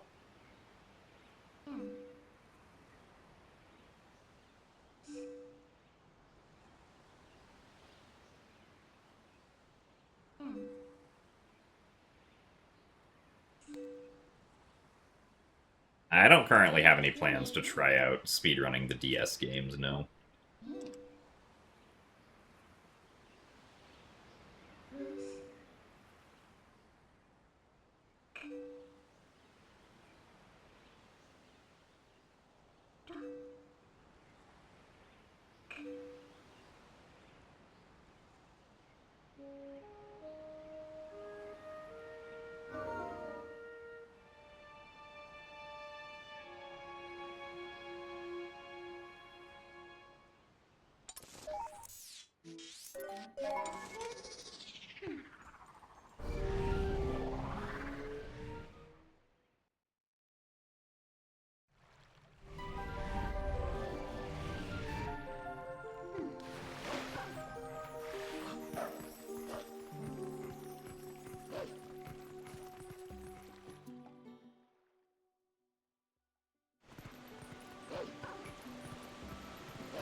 Alright, let's see if we can get a good early snow peak.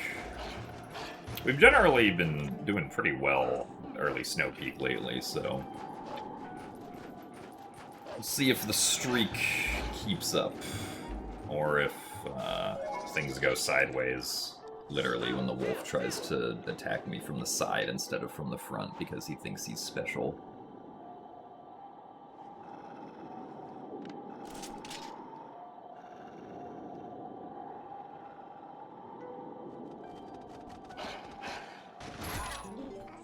That's probably too close. Yeah. I should have shot the claw shot sooner.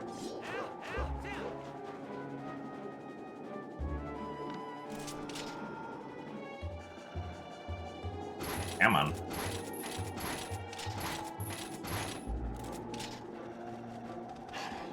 Really? well.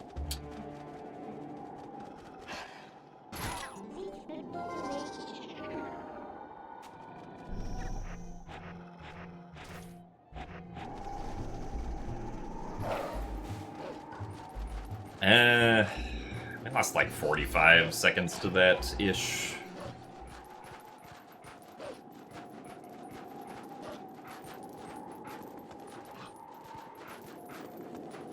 Yeah, unfortunately, I don't think that's worth continuing.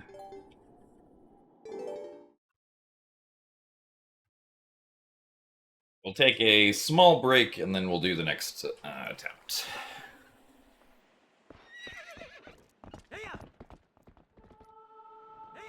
But it was almost spiritual journey time.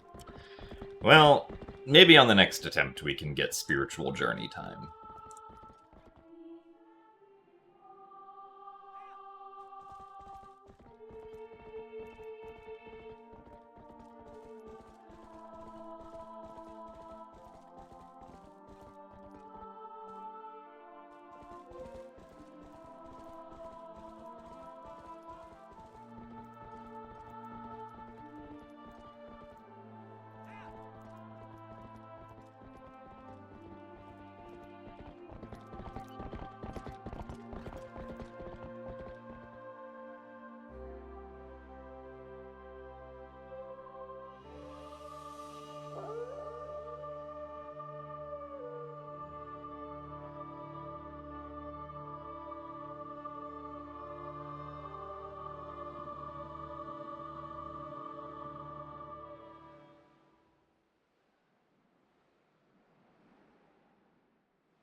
We need to order the Wombo Combo Pizza Kit for the next run for the Wolves.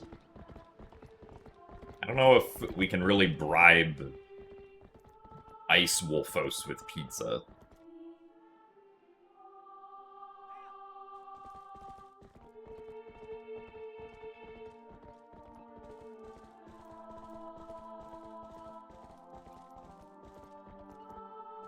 So I didn't end up doing a GD or a Twilight Princess HD GDQ run. I was supposed to do TPHD all dungeons at AGDQ, but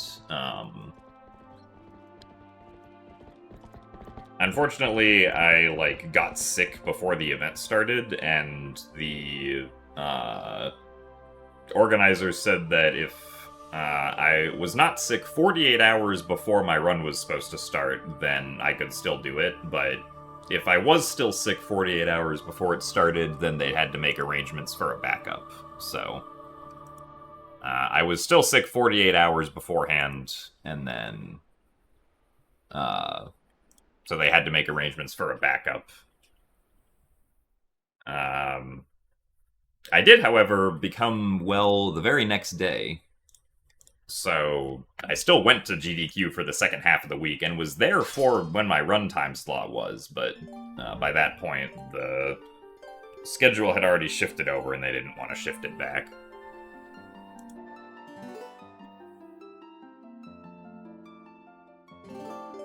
Also, yes, we are live on YouTube.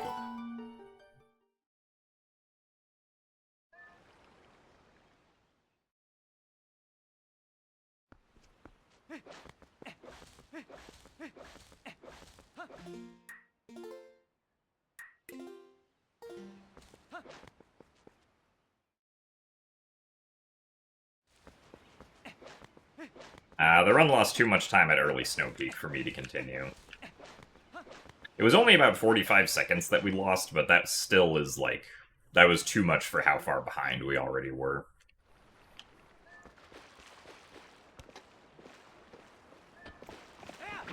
But we'll see you later, Ganondorf's dog. Thanks for watching.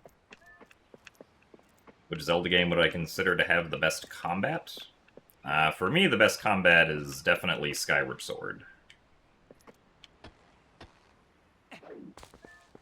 Third Sword has the most fun combat because it's motion controlled and it feels very good to perform.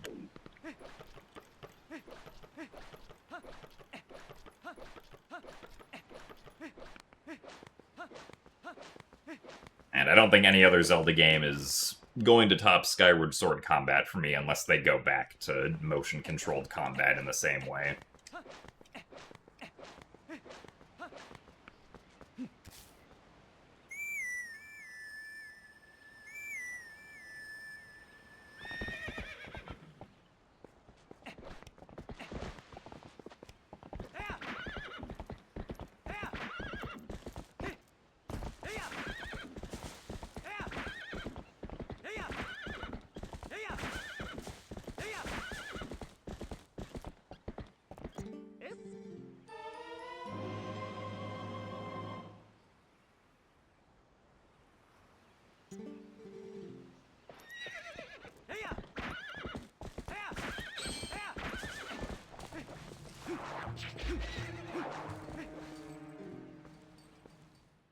So thanks for the good luck, Tariq.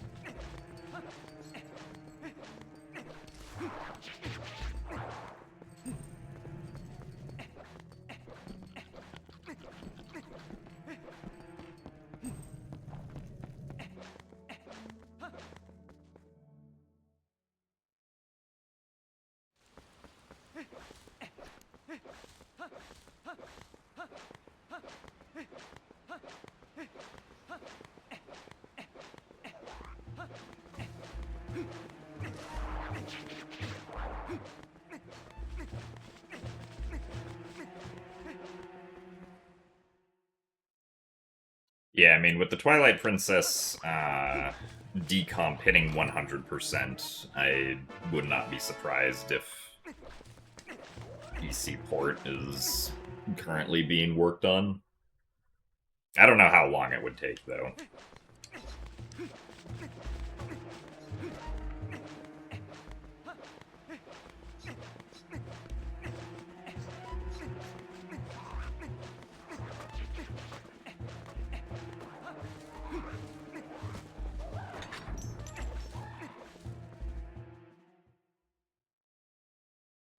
So, a woolen sleevelet. We had one run today that got to early Snow Peak, but had kind of lost a lot of time up to that point, so it did not get past early Snow Peak.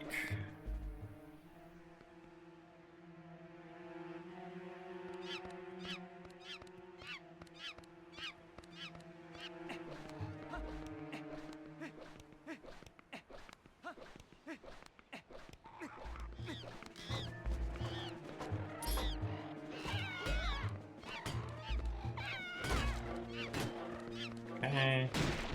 Nice.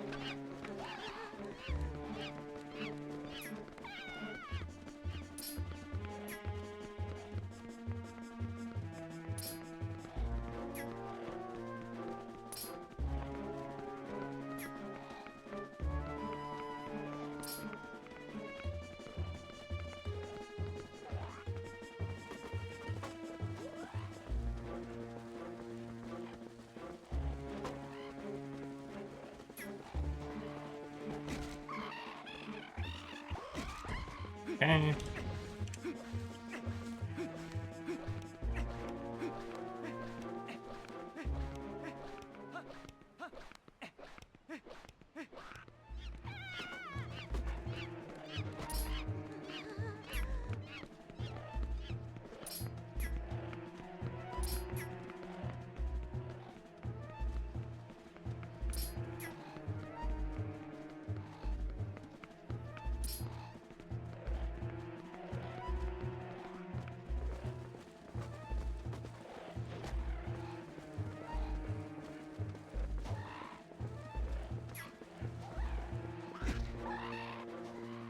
Come on.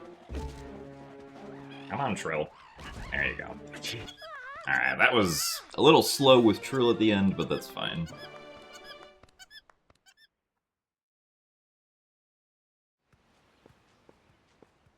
Could a decomp make it easier to cheat in speedruns? I guess, like, in an extremely technical sense, yes, but the, like...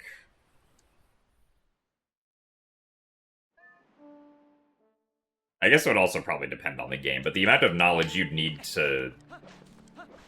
an effort you'd have to, like, put forth to, like, use decomp to cheat in a speedrun is, like, pretty impractical.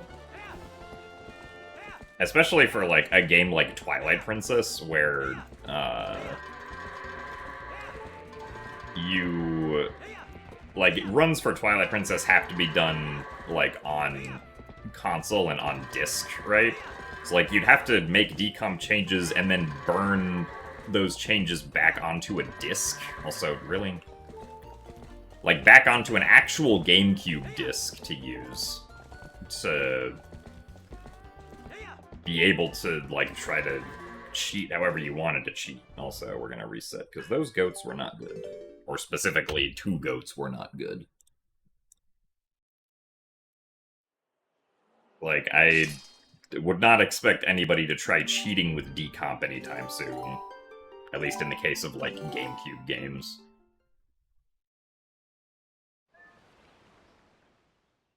Also, thanks for the good luck, Covert Muffin and Middleton.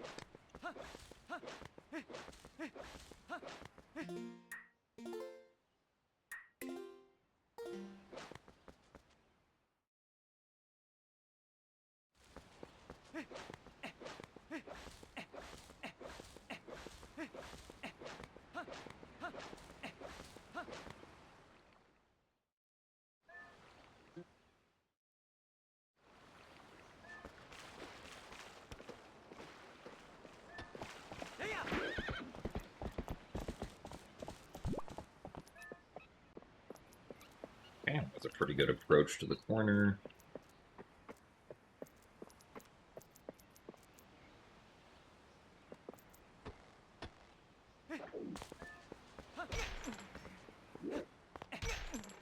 Oh, very nice.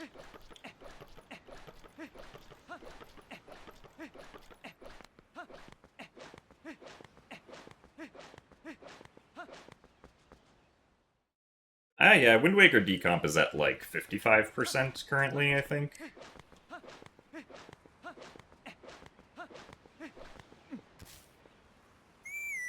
Since the Twilight Princess decomp hit 100%, I think there's probably, like, a few more people helping to work on Wind Waker now as well.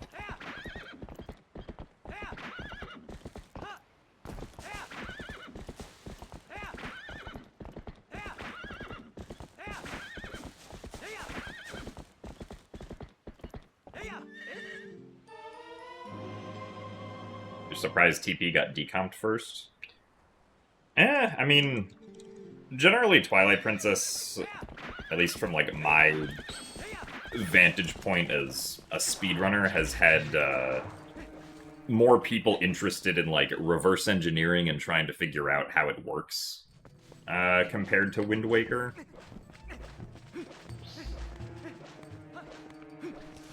So at least given my perspective of seeing that over, like, the past 15 years or so, I am not surprised it got decomped first. Or at least not first, but, like, before Wind Waker specifically.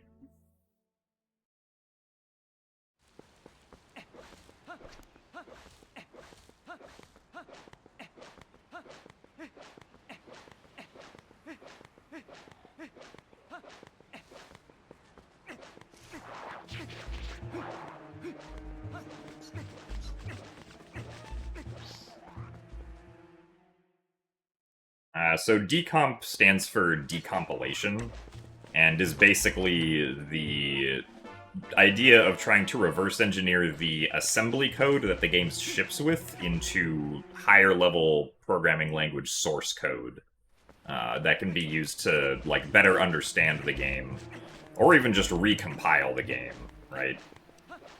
Because then you can also more easily make like mods or hacks for the game if the game has been decompiled into higher level source code.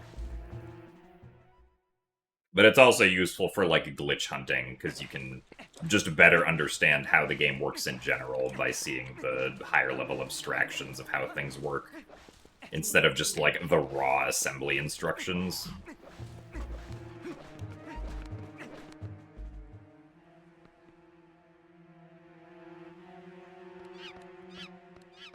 But it is something that takes a huge amount of effort and a long time.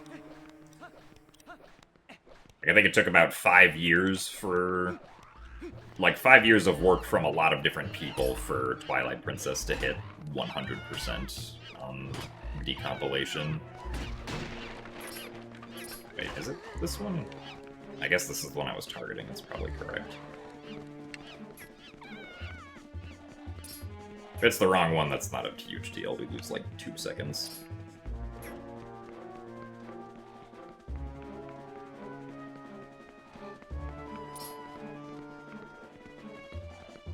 But yeah, so it's what's allowed, like, the Ocarina of Time PC port Ship of Harkinian to exist. As well as, like, the recent edition of other games that they have.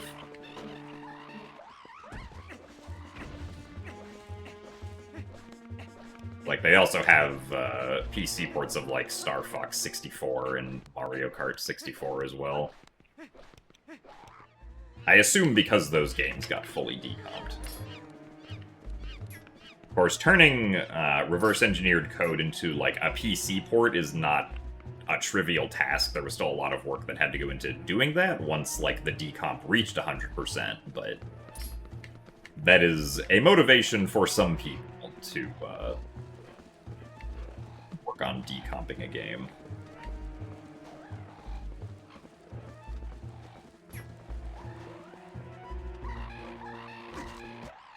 Alright.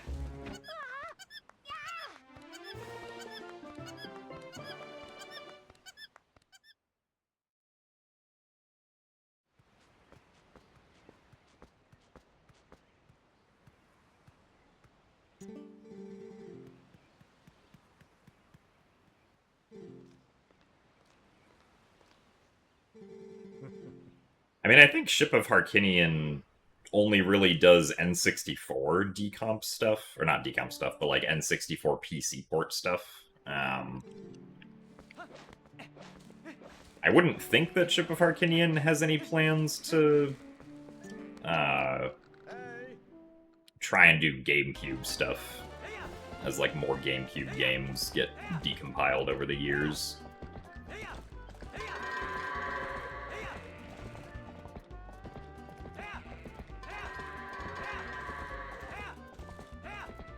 Nice. Looking like it's gonna be a good goats. Oh, never mind. This guy decided he was special. That's still fine.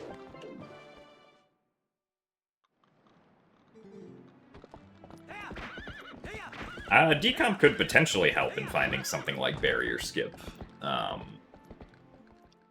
Like, I wouldn't say that decomp...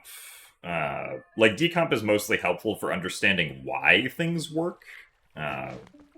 At least from my perspective, I've never seen... Like, it's happened a few times where, like, reverse engineering the game on, like, a code level has helped with finding some sort of exploit, but most of the time exploits are found by, like, actually playing the game and having something happen accidentally, or intentionally trying to see how, like, two interactions will work with each other.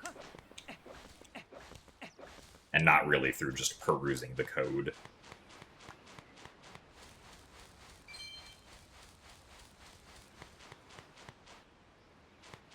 You've been wanting to replay this, but don't know if you should play HD or not. I mean, if you have HD, I would recommend playing it, but, like, really any version of Twilight Princess will be a good casual experience.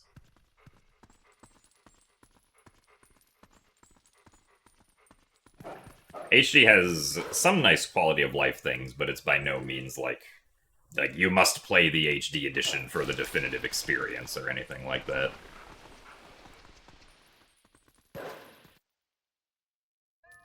So thanks for the good luck, Winix.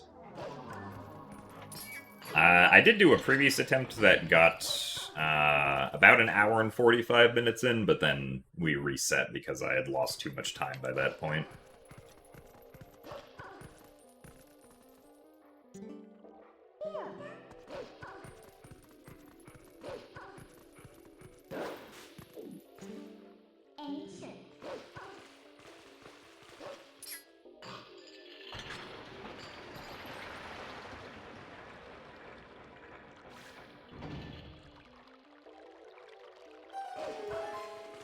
But, like, decomp did help with understanding why, for instance, like, a certain theory for barrier skip did not actually work out. Because there was a theory that you could do barrier skip with a glitch called actor corruption in this game. Or at least, like, in GameCube. Where if you can corrupt an actor in a specific way, you can get it so that every instance of that actor doesn't actually load in anymore. And then you could get rid of one of the invisible walls that would prevent early Hyrule Castle from working. Or that currently prevents early Hyrule Castle from working. But decomp revealed that, like, the way in which actor corruption corrupts some actors doesn't actually work with that specific actor that would need to be corrupted to do early Hyrule Castle. So, that's a pretty good use for decomp, right? And essentially the reason is that, like, the actors that can be corrupted like that need to have specific kinds of files in their archives, like in the archive of what makes up the actor, for them to be corrupted like that, and the invisible wall object, board, does not have any of those types of files that could allow the actor to be corrupted, so it's just not possible to corrupt it.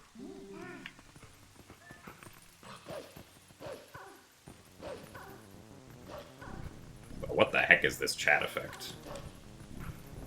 Thank you very much for the 500 bits, though, Blind OS. I do very much appreciate it. And thanks for throwing cubes at the chat.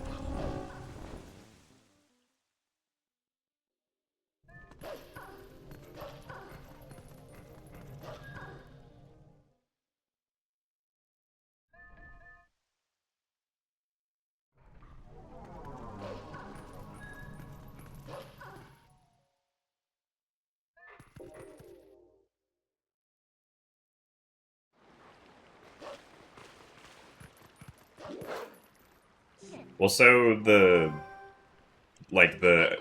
being able to achieve early Hyrule Castle in this game would essentially need to be done differently depending on when you would do it, because the obstacles that block you from getting to Hyrule Castle early change at one point in the game. So, like, before you get the Master Sword, the thing that blocks you from getting to Hyrule Castle early is a door that has an invisible wall in front of it and some guards in front of it so that you can't, like, actually open the door. But then, after a certain point, that door opens and the guards go away, and instead there's, like, what we actually think of as the barrier, right? Which is, like, the glowing yellow wall that surrounds Hyrule Castle. And then, once that wall appears, that wall is the thing that blocks you from getting to Hyrule Castle early.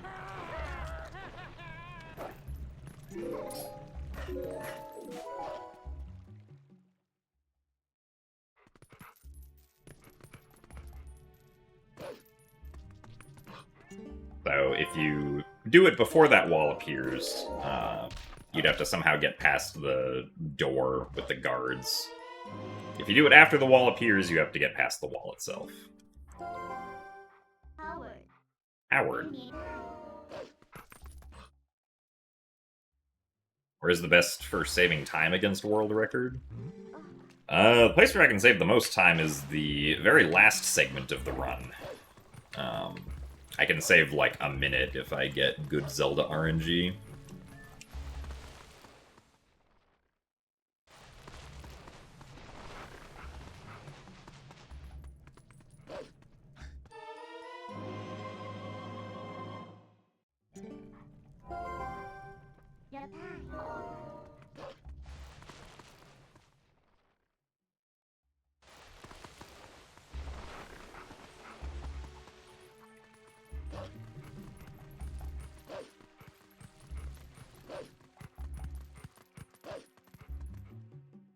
I think this is the first time you've actually watched gameplay footage of this game. Well, first time for everything, I suppose.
Yeah, Ship of Harkinian has a lot of,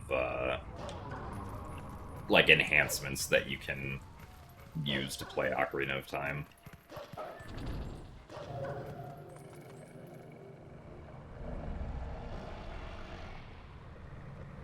You had zero interest in TPHD. I mean, that's fair. It's honestly not really much different from the original games at all. At least as far as, like, a casual experience is concerned.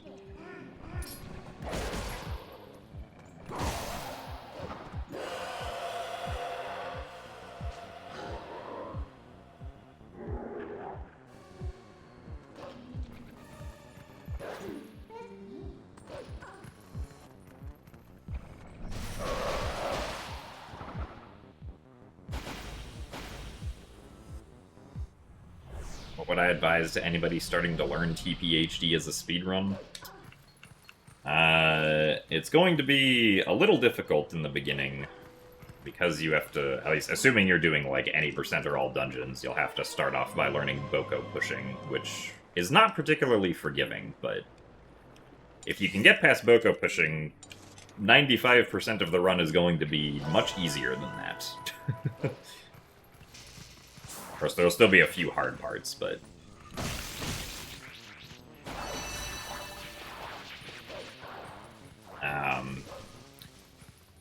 you can also, of course, join the Twilight Princess speedrunning Discord server, which also is where discussing Twilight Princess HD speedruns happens. At discord.gg/TP. Ow, really? I didn't get this one?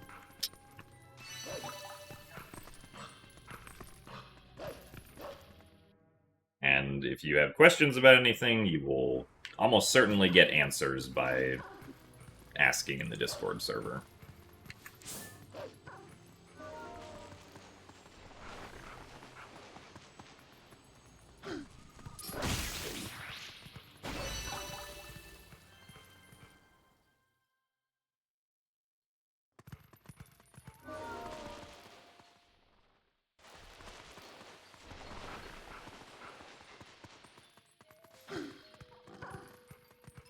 Do I find that I do better runs depending on my state of mind?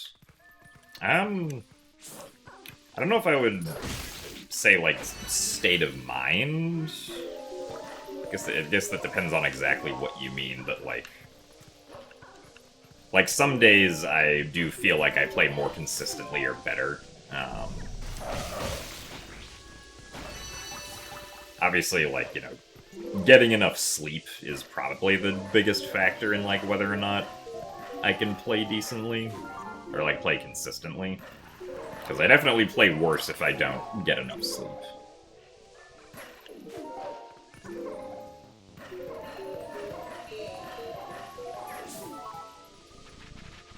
Like, also, you know, just staying hydrated and making sure that I'm actually eating food are good things.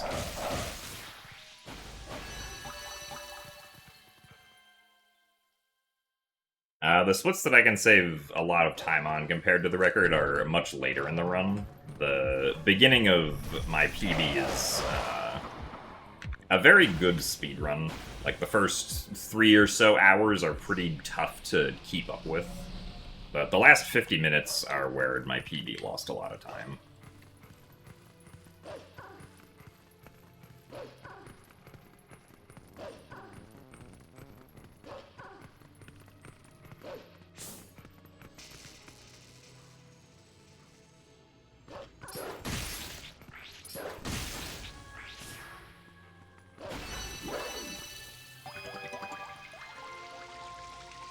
Like, even though I'm 3 seconds behind right now, like, so far this has been a very good run, all things considered.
Yeah, so keeping with my PB, into, like, Palace of Twilight would generally be the goal, probably.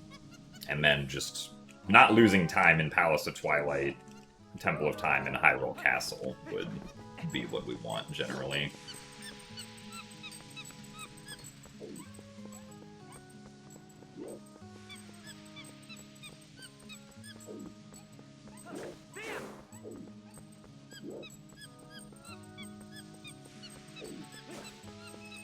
Ooh, blue rupees. What the heck? How did this happen?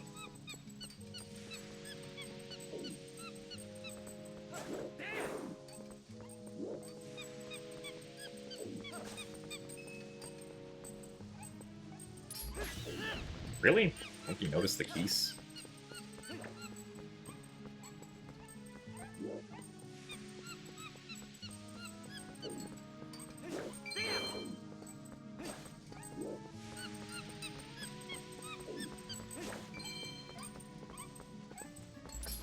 Yeah, I don't think we were gonna be able to get that keys before the monkey noticed it.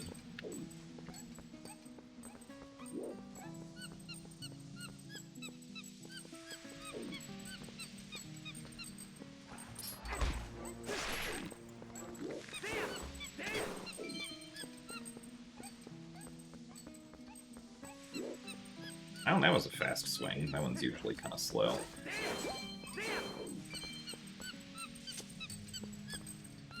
Alright, pretty good monkey.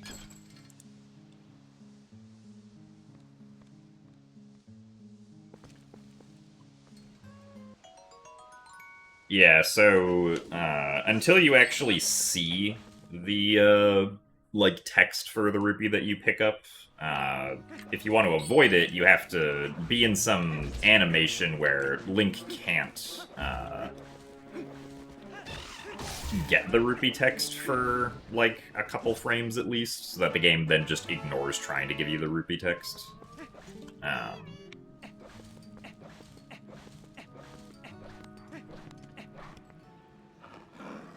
So basically, we continue to side hop over blue rupees until like we potentially accidentally get the text for one, at which point we then don't have to worry about it anymore.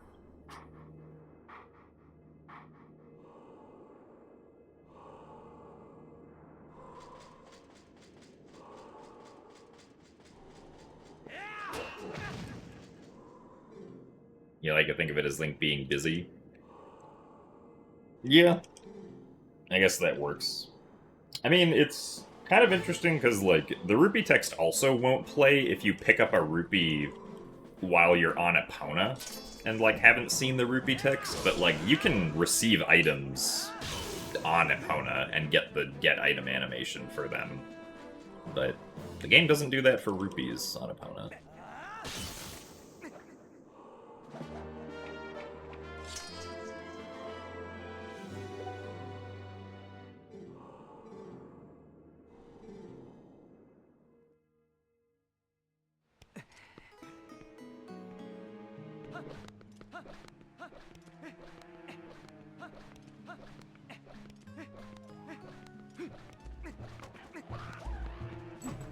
I guess all the items you get while on Epona are after, like, talking to people, so...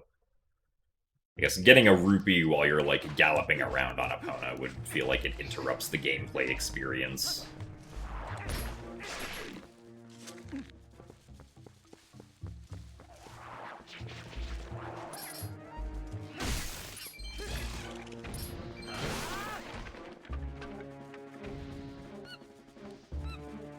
Yeah, the ending blow is the only required hidden skill. We do get shield bash, though, because getting shield bash allows us to do a trick that then saves 2.5 minutes. So, we get shield bash, even though it is technically optional.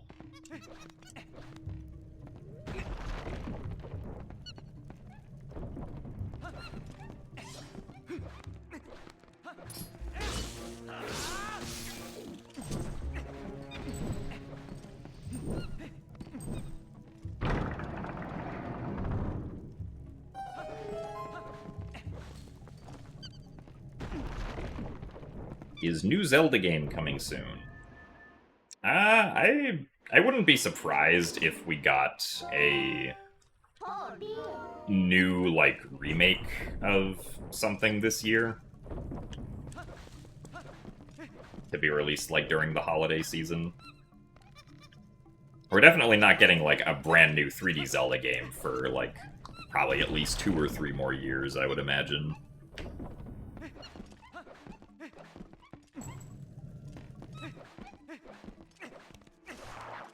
Since new 3D Zelda games typically have like a 5 or 6 year long development period. I'll say yes, I do definitely frequently talk with Ajianu.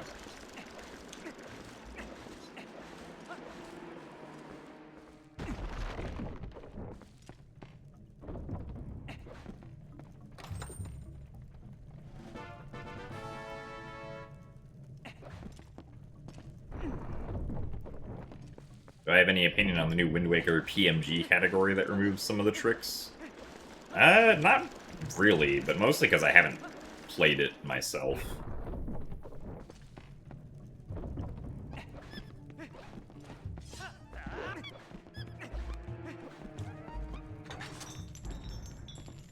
If I... like, whenever I get around to speedrunning GameCube Wind Waker again, I'll probably run that category, or at least try running, like, it once or twice.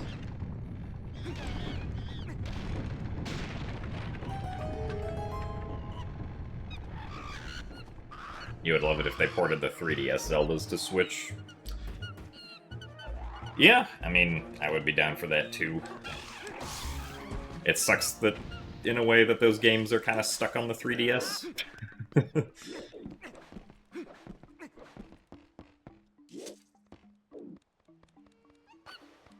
Am I having fun? I am indeed having fun, yes.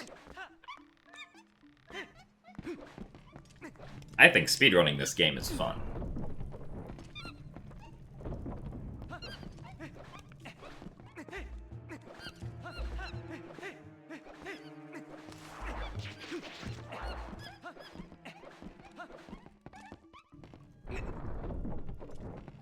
People who, like, played the original Majora's Mask don't tend to like the changes that MM3D makes, and I think those opinions are very valid. Personally, I enjoy MM3D more than the original, simply because there's significantly less input delay, and moving around in the game feels less jank compared to moving around in the original N64 titles. Which is why I also, like, speedrun the 3DS remakes more than I ever will the N64 originals.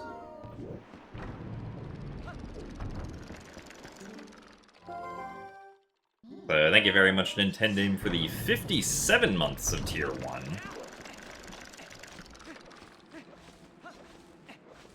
Thank you very much for the good luck, and I hope that your nap was good. Hope that the storm is not too bad for you. Are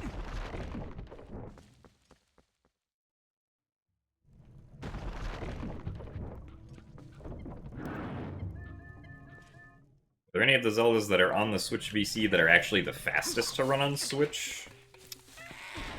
I'm not actually sure.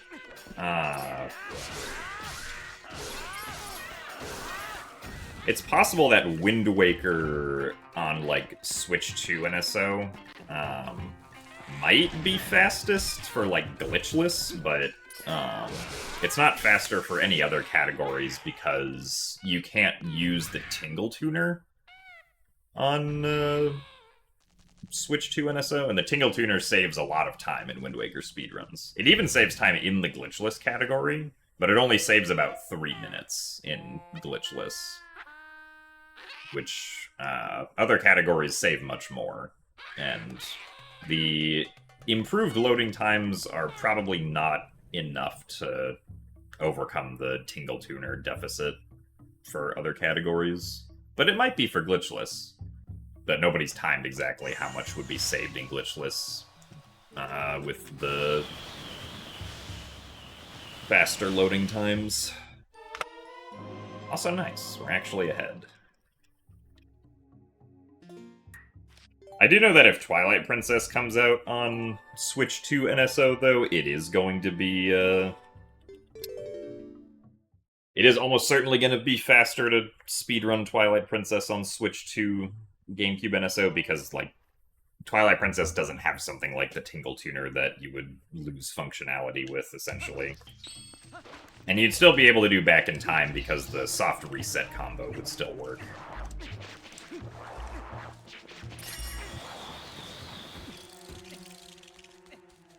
At least you can still do back in time in Wind Waker on GameCube NSO, so. NSO stands for Nintendo Switch Online. It's the yearly subscription service that allows you to access the, like, virtual console titles on Switch, essentially.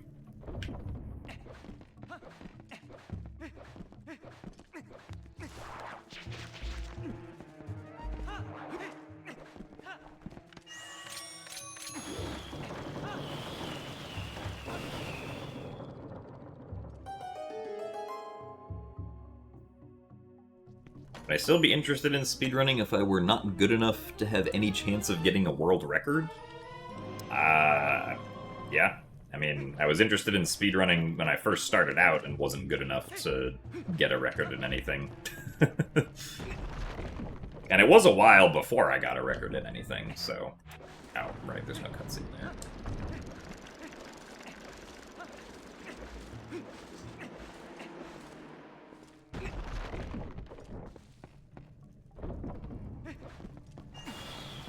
Yeah, thankfully at least specifically for Wind Waker, the perceived delay when playing on Switch 2 NSO has been significantly improved. It is still there, but it's like, it's much better than it was when it first came out, thankfully. Howard.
like that LJs are in this game. I also like that LJs are in this game. Long jump attacks are fun.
What is my favorite speedrun tech out of any Zelda game?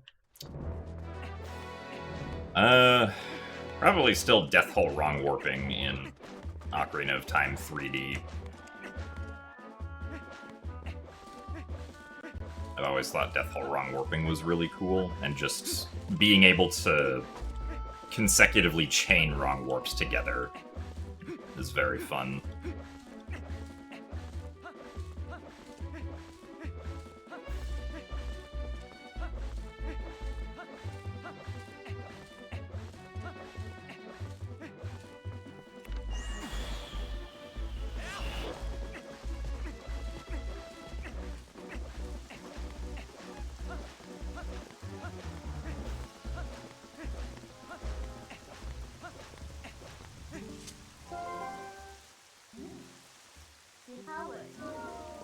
Word.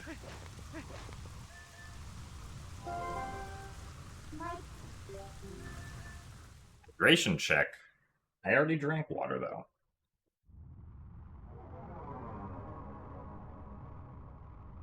Fine, I'll drink more.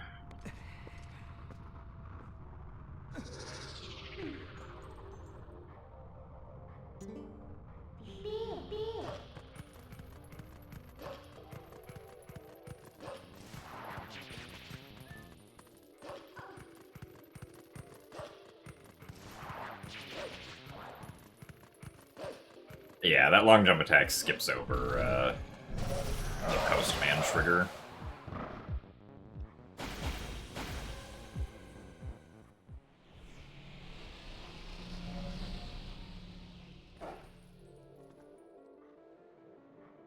Would it be possible to beat MM3DL dungeons with only the 24 masks, ocarina, and songs without tricks like SRM or Ace?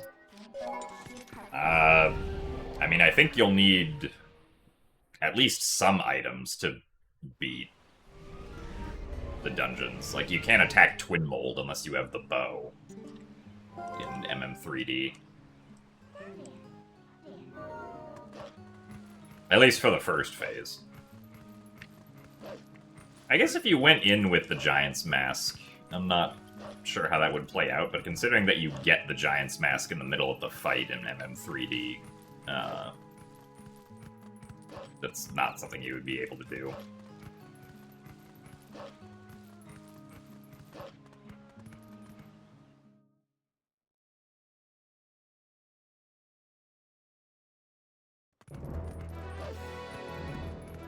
But, like, Goat you can obviously do as just Goron Link. Yorg, I think you can do as just Sora Link, and Odalwa you can just do as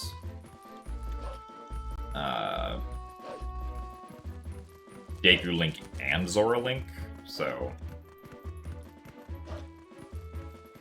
But Twin Mold is the one that actually requires items, or at least, at the very least, requires a bow, so...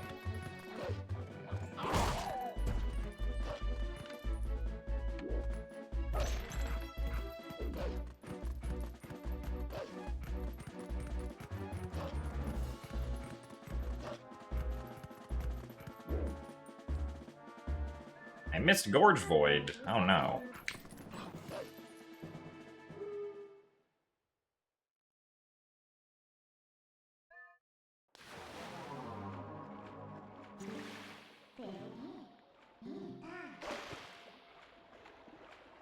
I don't know if you can hit blue Twin Mold with the Fierce Deity mask. I mean, assumedly you would have to get that one last, since you need to get all the other masks first for that one. So if you have to obtain all the masks legitimately, you can't do it with no items. No.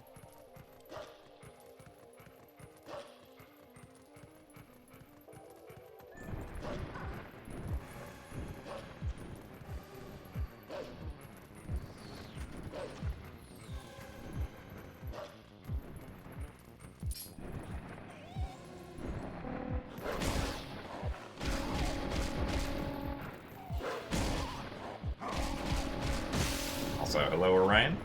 Thank you for the good luck.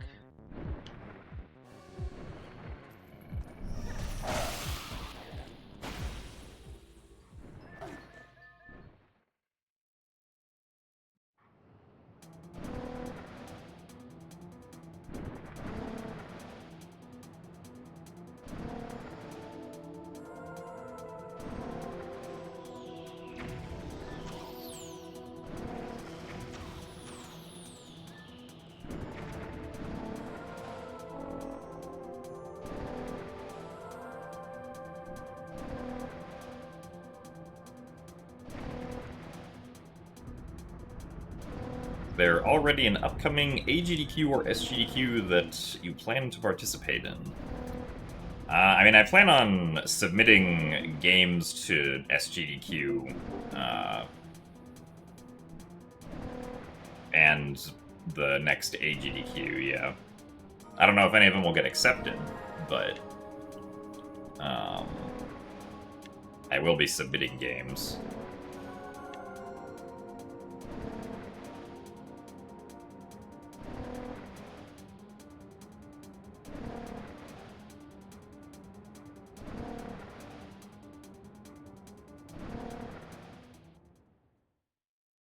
And even if I don't get any game submissions in, I will still be attending those events.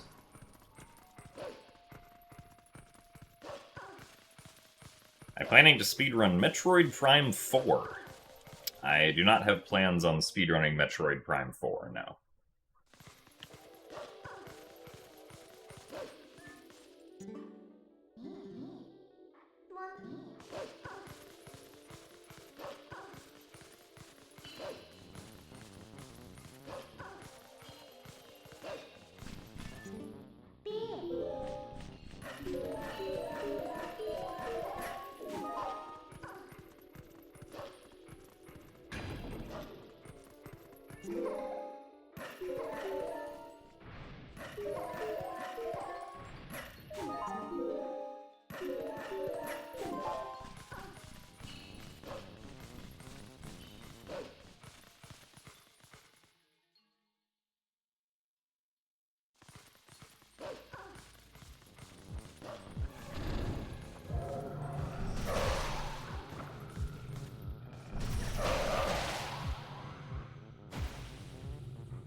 It's too much like a glitchless run.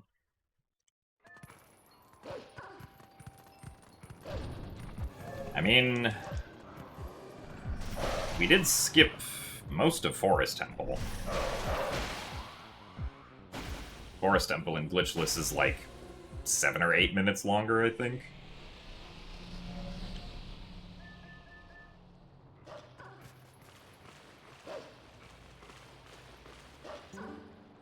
This part of the run does not contain very many glitches now.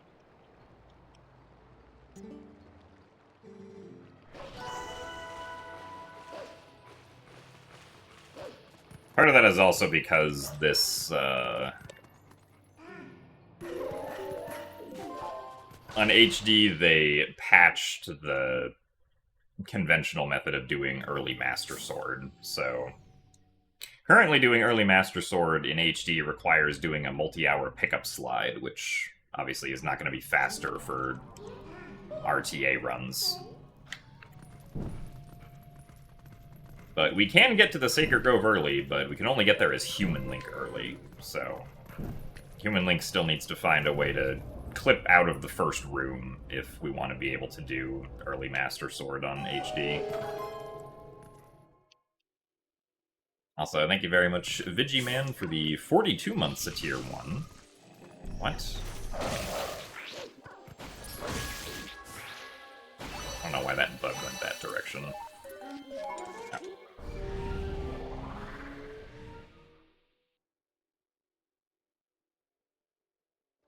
Thank you for the continued support, that you still enjoy the speedruns.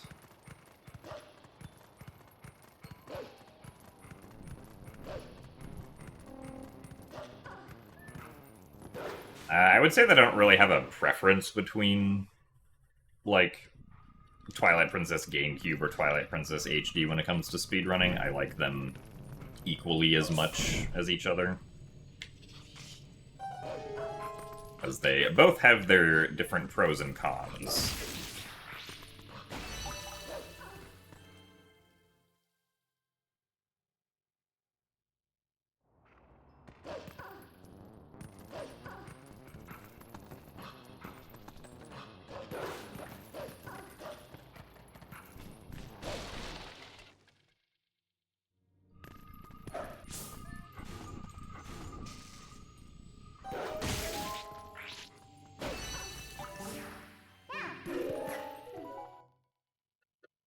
Do I think a discovery of barrier skip would make the run better or worse?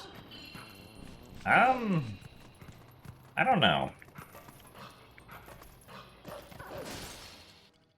If, like, we could essentially just go to Hyrule Castle after getting the Master Sword in TPHD, the run would be much easier, but... I don't know if I would say that makes the run better or worse necessarily.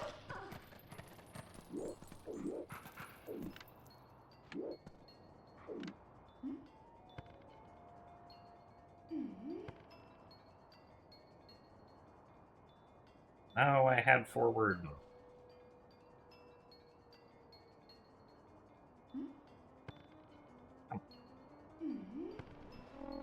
Man.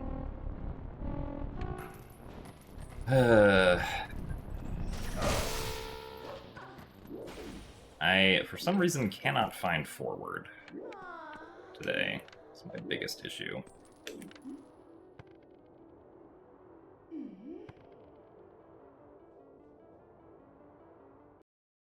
That is too far to the right.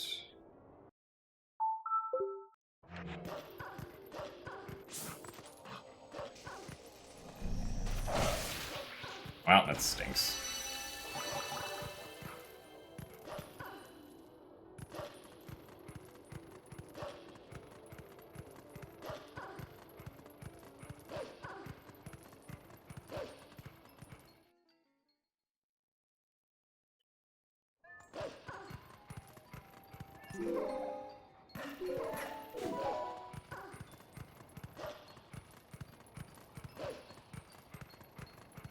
For Hyrule Castle, the items that we would, like, absolutely need would be...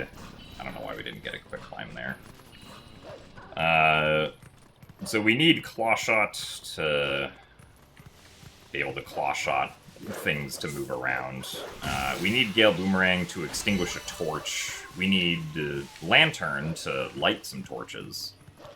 That's pretty much everything. We can get past the double Claw Shots and the spinner sections of the final climb by just, for the double Claw Shots, doing a frame-perfect Claw Shot target drop.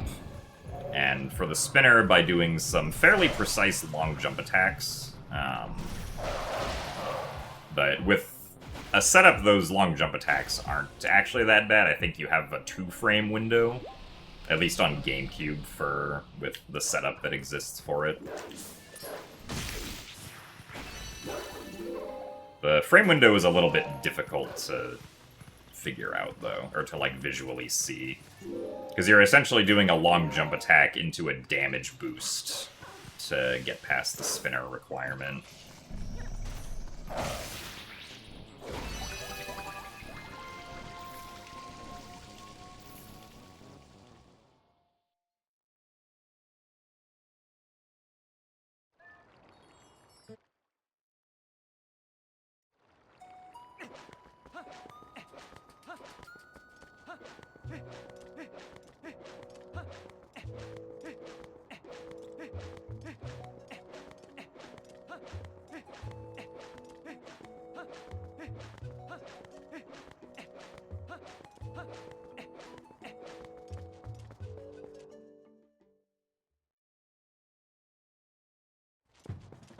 No, the requirements don't change at all in HD. Oh, and I guess we also need, like, the Master Sword and the Ending Blow hidden skill to defeat Ganondorf.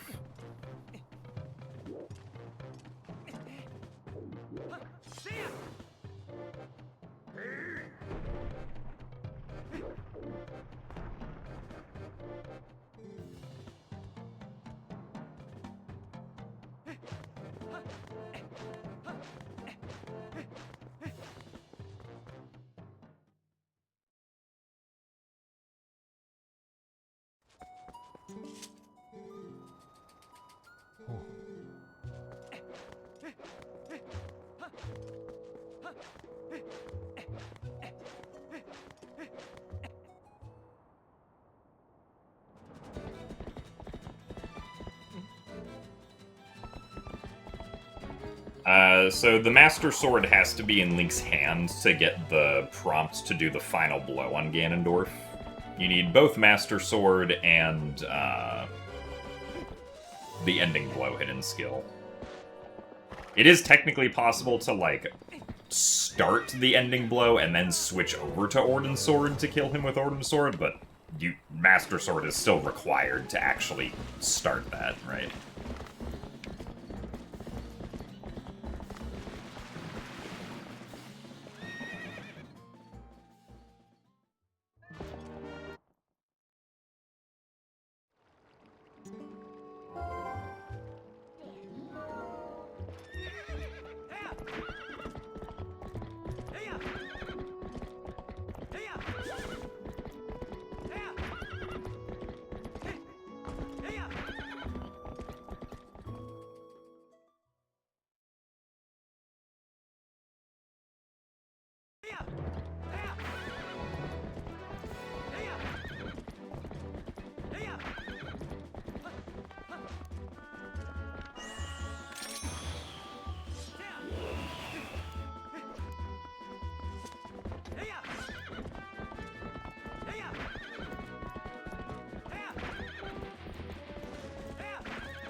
Alright, let's try to not accidentally walk off the cliff this time.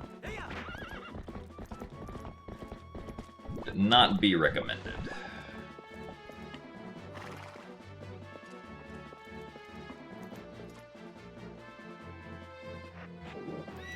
What? Seriously? Let's try that again. Just walk backwards. There you go. What you ain't want is time.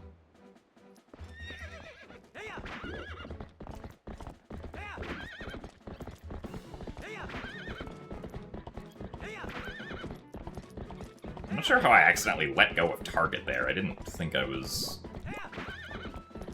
Or, like... I thought I was holding ZL the whole time, but... evidently not.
Unfortunately, not being able to hold forward cost us a bunch of time.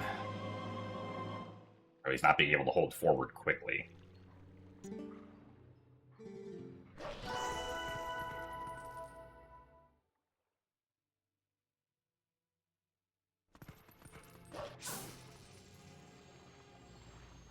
Taco Bell? I've never had Taco Bell.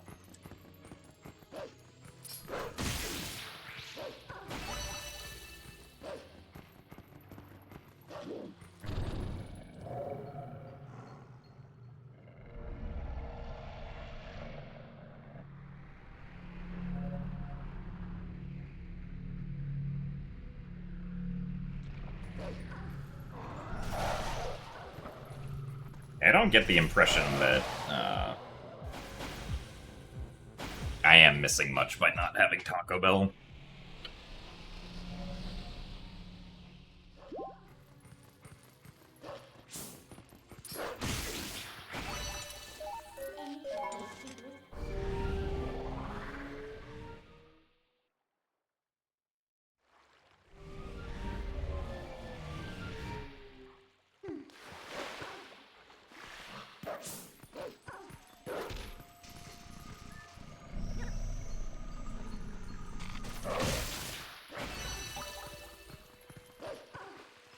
There are games specifically designed for going fast, racing, and speedrunning. Why would I choose to play a game which was not designed for it and has less depth of competition?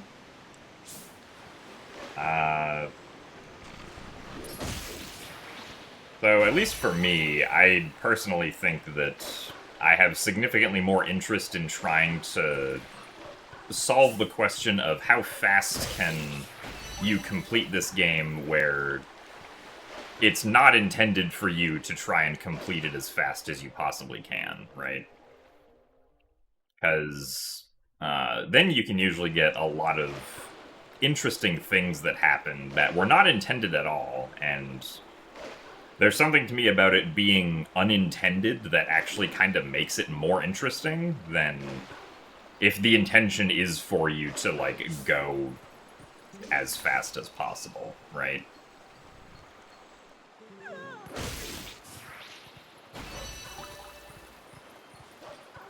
But also, like, I just enjoy Zelda games, and I like playing Zelda games. And by speedrunning Zelda games, I can continue playing Zelda games and having fun with them.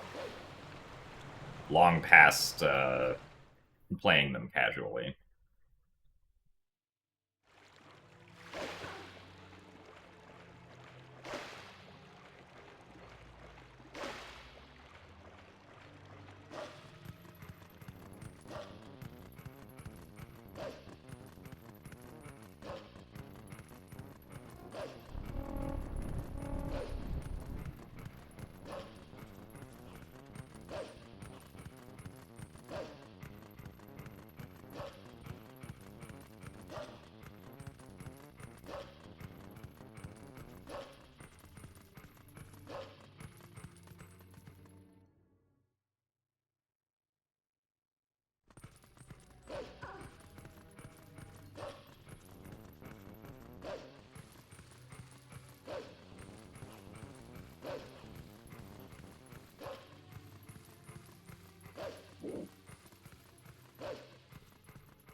Yeah, people are also just, like, one of the most basic forms of competition is just how fast can, or like who can do X thing the fastest, right? That people have applied to basically everything. Or at least any task that has some sort of, like, component of complexity to it.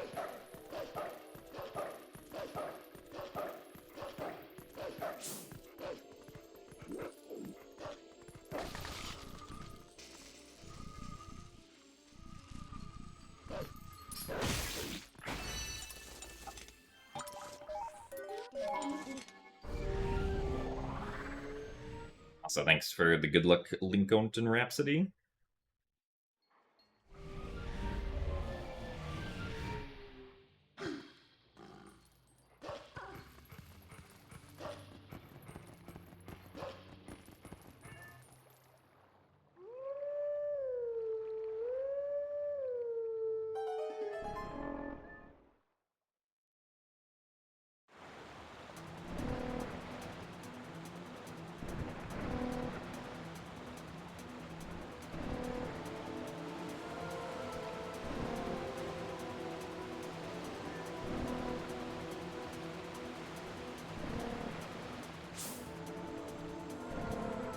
The only Sonic game that I ever played any significant amount of was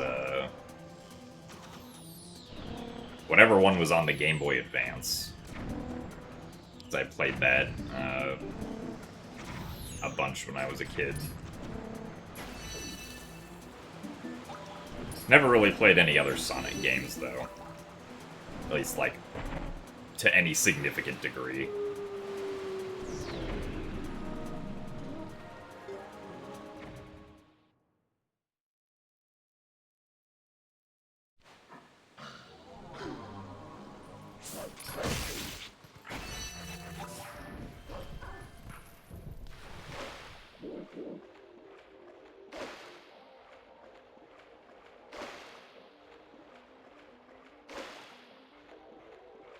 So thanks for the good luck, Corpse.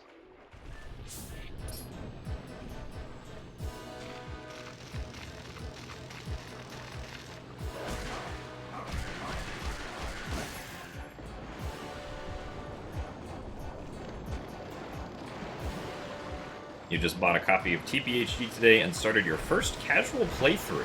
Ah, nice.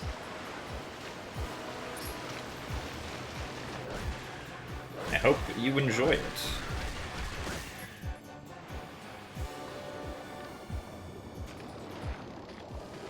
I do think Twilight Princess is a fun video game.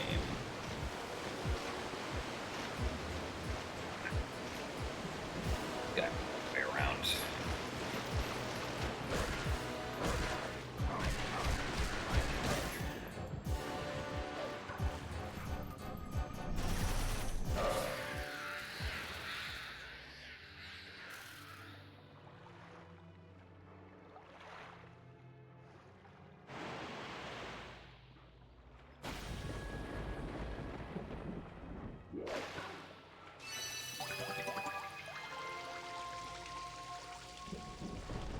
Well, still a 106, I guess. Better than the previous run. You think Twilight Princess is the worst Legend of Zelda game of all time? Well, that is fair. You can have your opinion.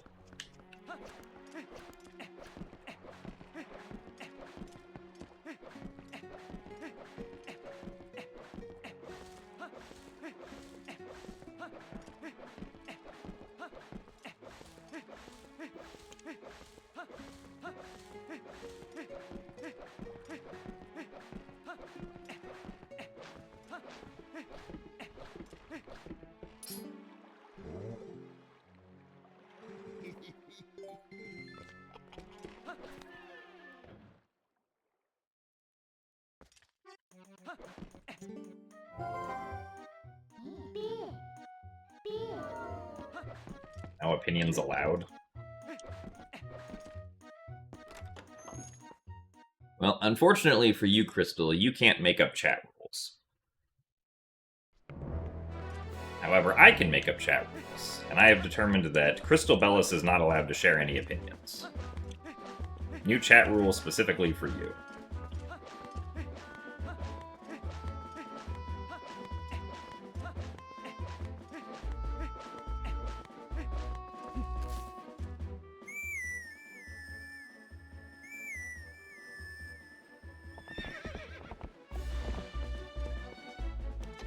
So the amiibo helps the speedrun because it allows us to load our file 3 seconds faster for every save warp that we do.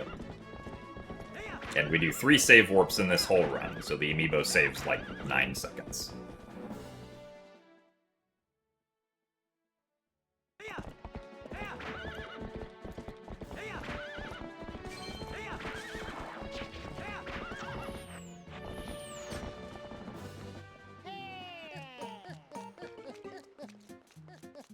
But basically, if you tap the Wolf Link amiibo on the title screen, it'll load the file that the Wolf Link amiibo is associated with without having to go through the actual file selection screen.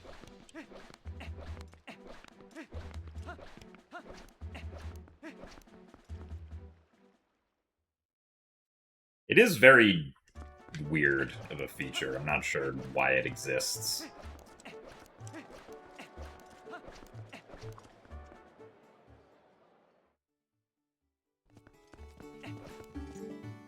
Yes, I am aware that that is Agatha's castle, thank you.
Game really wants to give me hearts here for some reason.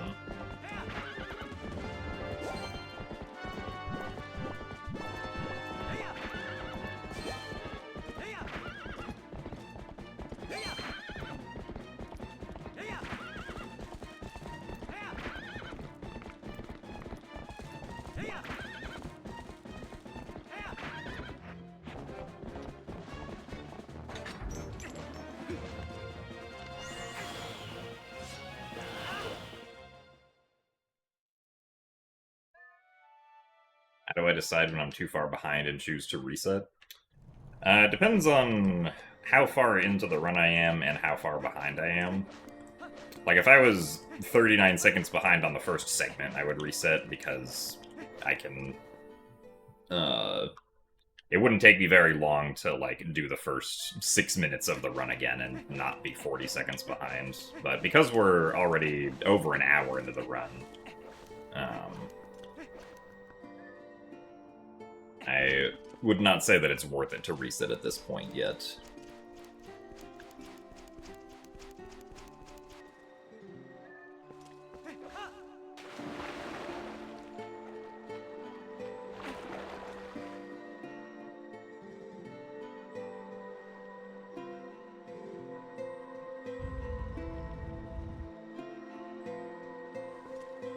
Because, like, if I can stay roughly this far behind for, like, the next, like, 30 or 40 minutes, then, I would generally be okay with that.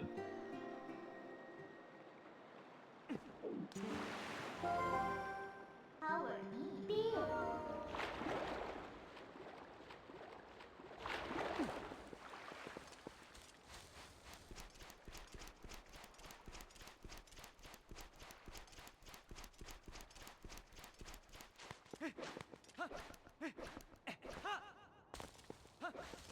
We didn't get an auto roll there.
Alright, well, hopefully Bo will be as nice in this run as he was in the previous run.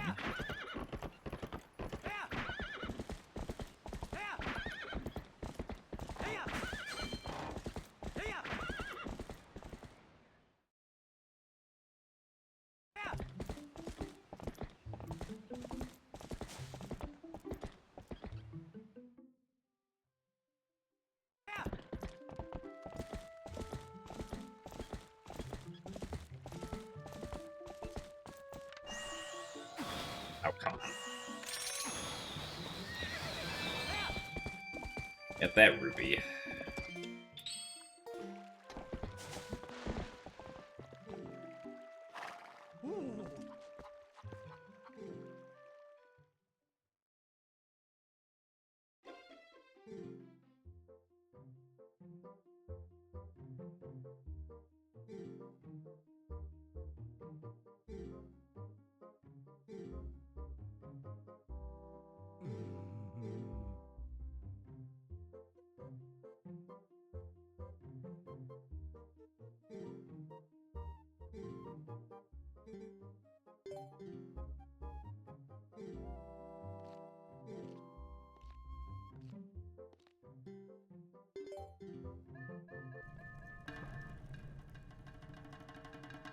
You're glad Bo sees that Link looks like a fish now?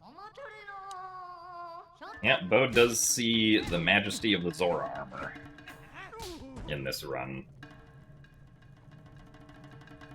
So that was a good first phase. See if we can have a exact same second phase.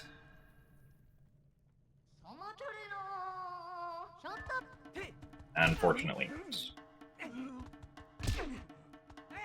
No, he did the worst combo.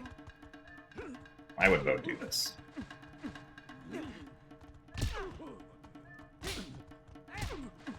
Ah, well, unfortunate.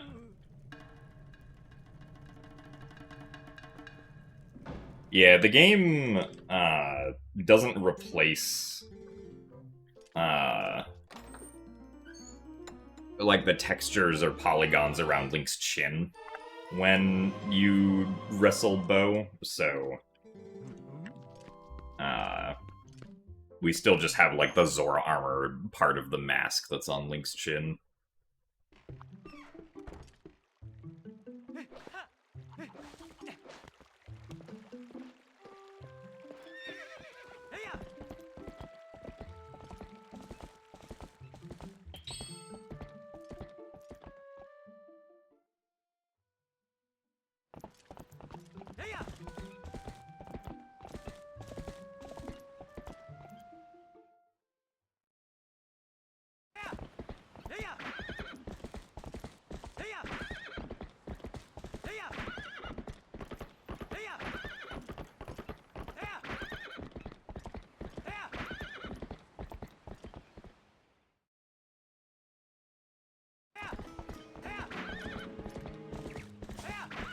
We already had Iron Boots in War Then, would they show up as well? I'm actually not sure. An interesting question. Because obviously that would never happen in the vanilla game. But you could do that in Randomizer, theoretically. Actually, I don't think they would, because I don't think you can use the Iron Boots in Bo's house.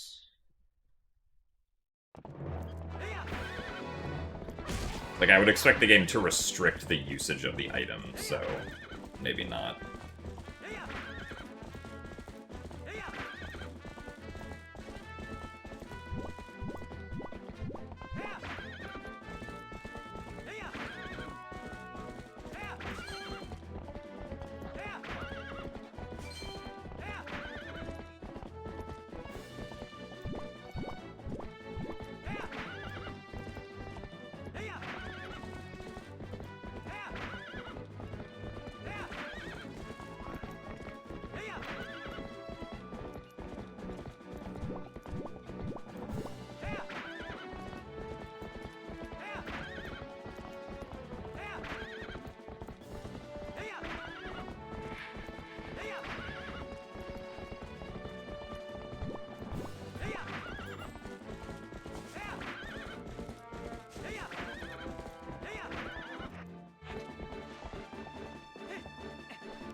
Yeah, I mean, ultimately we play the game like this because it's fun, but also the more practical reason that, like, speedrunning video games tends to just involve glitches, and as far as, like, any percent categories are concerned, usually don't ban anything that it's possible to do, is because if you try to, like, make speedrunning such that, it plays games how developers intend for players to play the games, you find that basically nobody can agree on what the actual intended way to play the game is. When you really get down to, like, the nitty-gritty of what it's possible to do in a game and whether or not specific things that are possible to do are actually intended or not.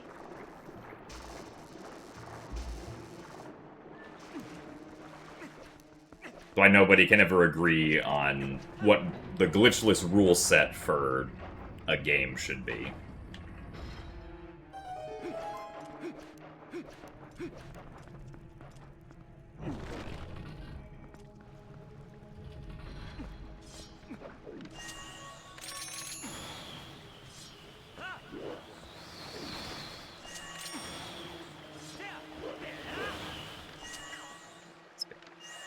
That's...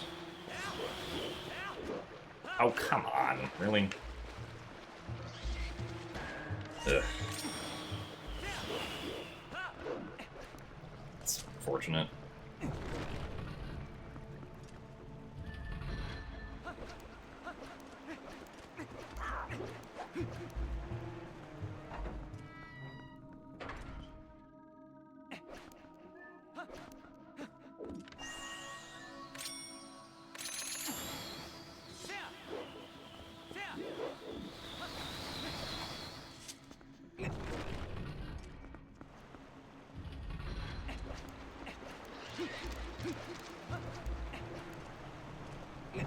But also, like, I don't think developers are probably particularly interested in going around and trying to dictate to everyone what the exact intention of how you play a game is.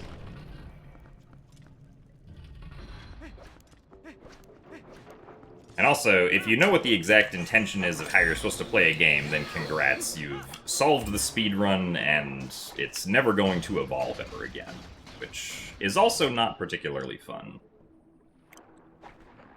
Part of what makes speedruns interesting is that they can evolve over time and become different, which doesn't really happen if it's already solved from the start, right? That's also why people lose interest when, like, a game gets arbitrary code execution and an any percent speedrun becomes a few minutes long, because essentially the game is almost certainly solved at that point, or is at least very close to solved, as far as the any percent speedrun is concerned.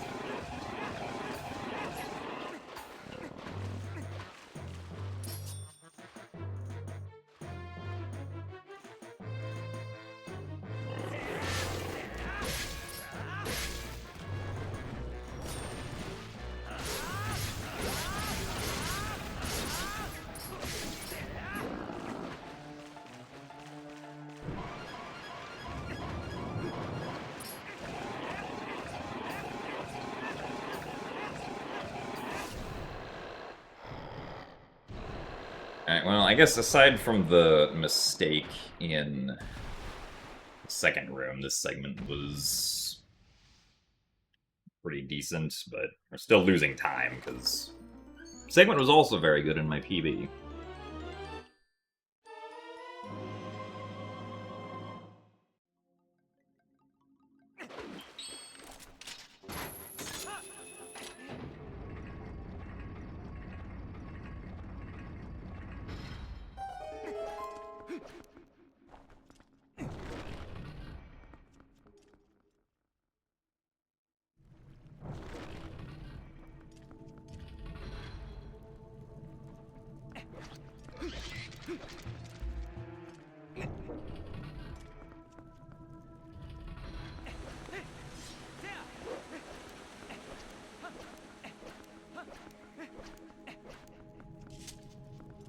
Like, generally, I think the,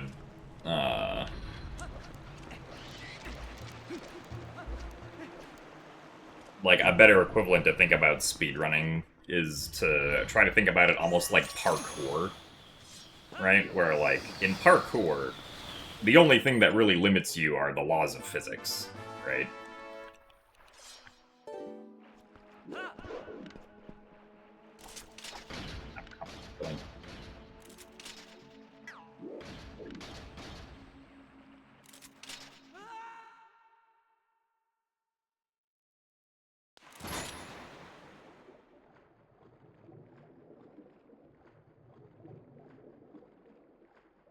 And, you know, it's up to you to try to be creative to see how you can get from point A to point B where the only thing that constrains you is the laws of physics, or in this case, the game code.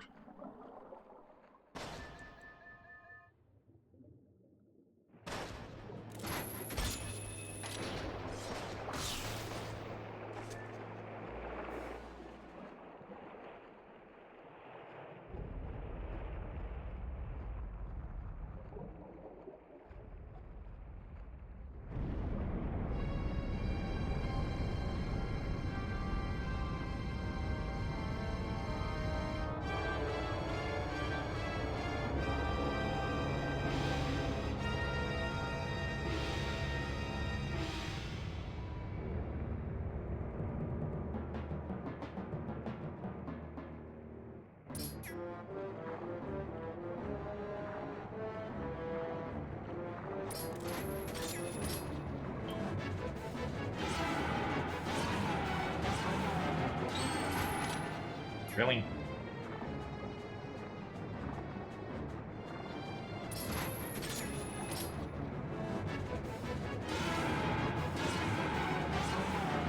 This segment also, unfortunately, is not good.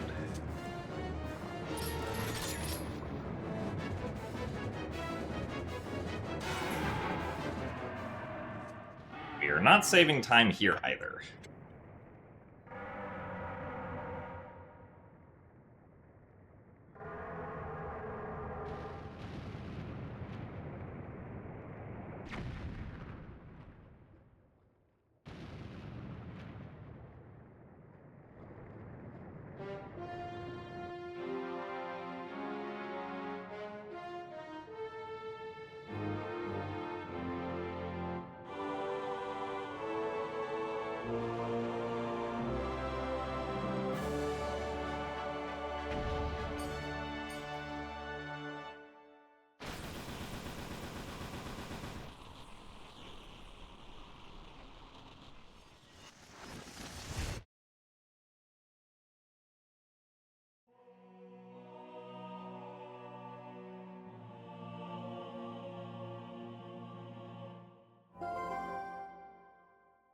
Being power will always be time.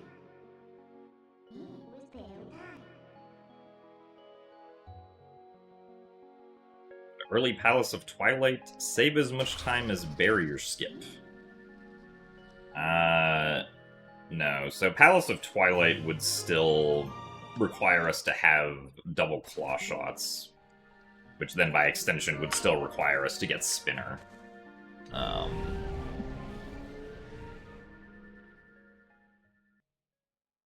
So at least currently, early Palace of Twilight would only really skip the second half of City in the Sky. You'd still have to go all the way to double claw shots.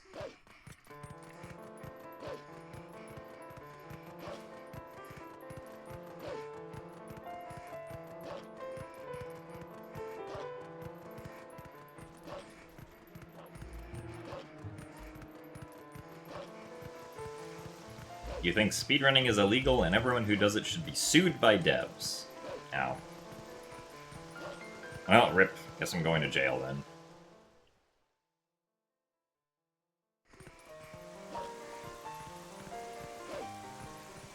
Although, if the cops try to catch me, I will simply just item slide away.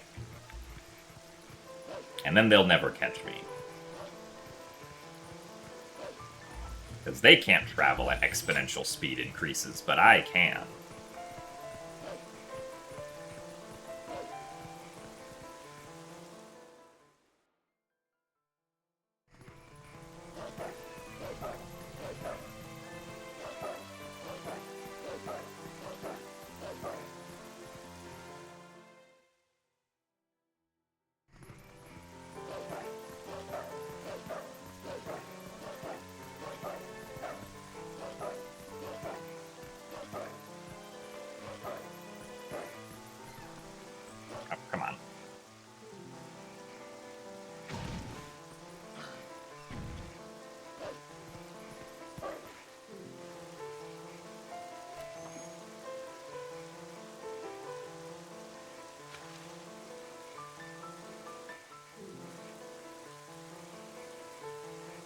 what's the biggest potential time-saving glitch for TP in the foreseeable future? I mean, as far as, like, beating the game as fast as possible in an any percent context, that would be some way to do early Hyrule Castle.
I mean, yeah, like, I don't think that speedrunning a game, like,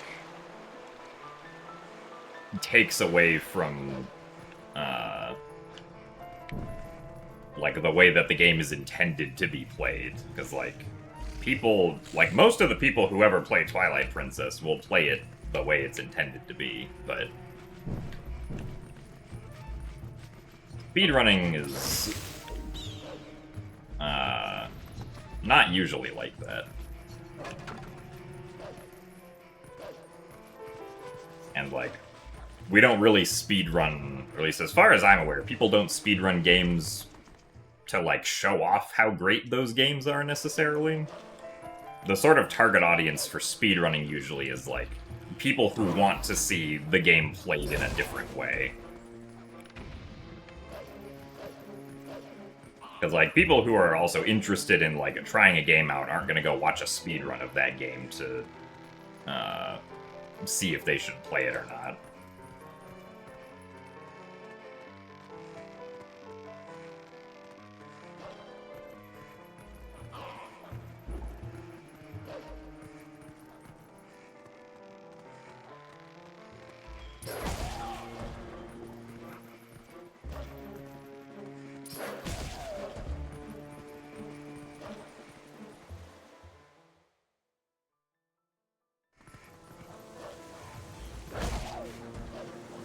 Also kind of surprised that Bolin didn't get the arrow shot off on me, but good that he didn't, otherwise I would have lost like 5 seconds.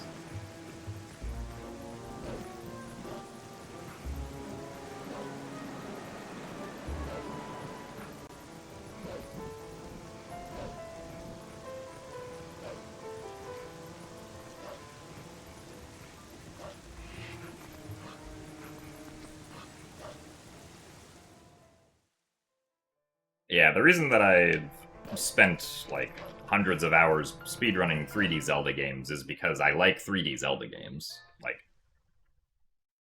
I think it's fun. And that's kind of all there is to it. Like, there are plenty of other things that other people dedicate their time to that, like, I don't do and I don't have any interest in. Right? Because I don't think those specific things are fun. But people can just do what they want.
I was supposed to run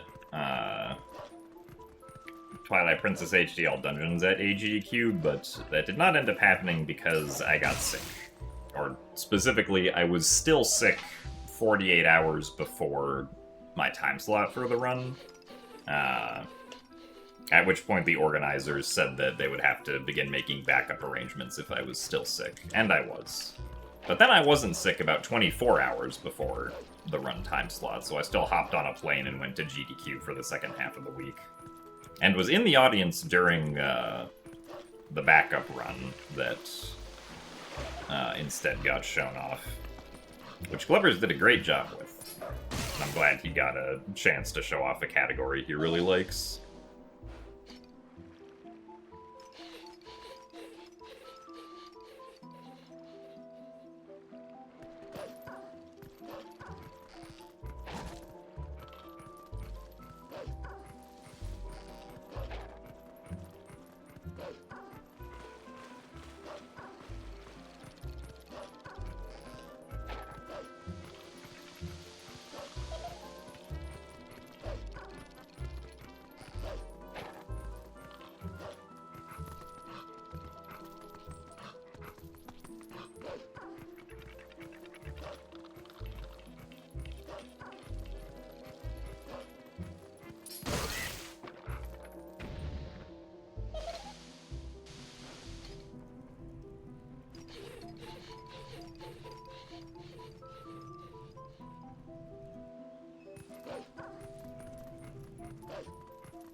Alright, ICT Cobra, we'll see you later. Thanks for the good luck. Oh, come on.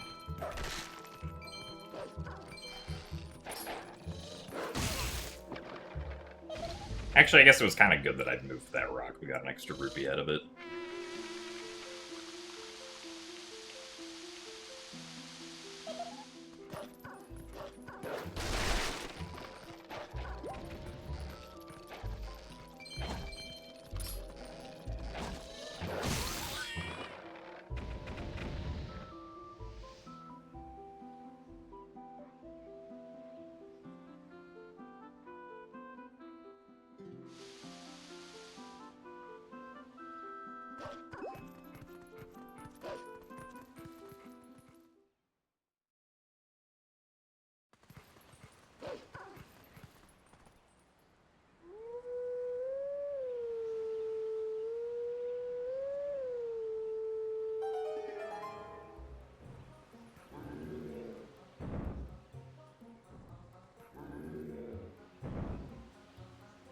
Caramelized onions.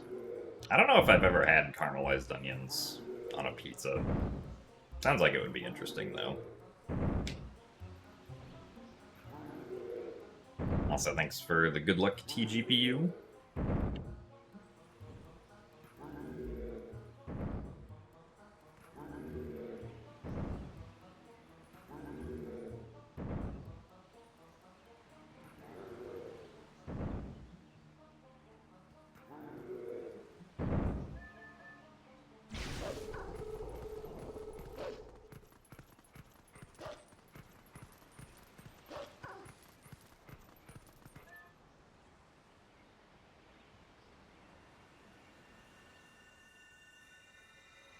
I mean, you'd probably be surprised, like, how much of this run you would probably be able to do Fnatic masking. Like, the only things in this run that would take, like, a lot of time to be able to practice to do well are, like, the Koblin pushing early Snow Peak and Pogate skipping Arbiter's Grounds.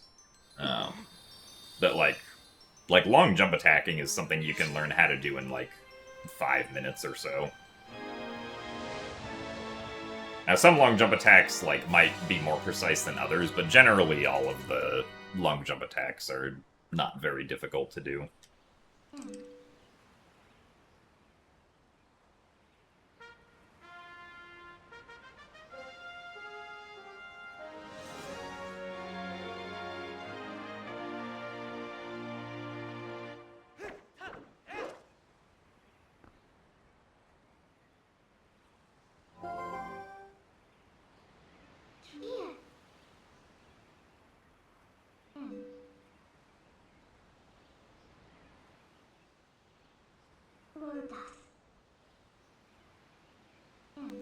Have I ever tried the Ganon floor method for Ocarina of Time any percent?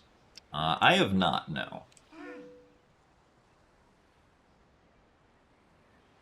For Ocarina of Time any percent, I've only done the arbitrary code execution method, and also back when Ganondorf was the method, I did runs with that.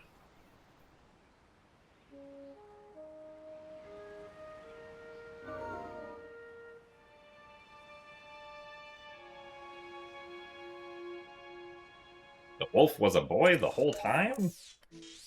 Yeah, crazy plot twist on this one.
Alright. Another attempt at stupid trick for today. Let's move slightly forward.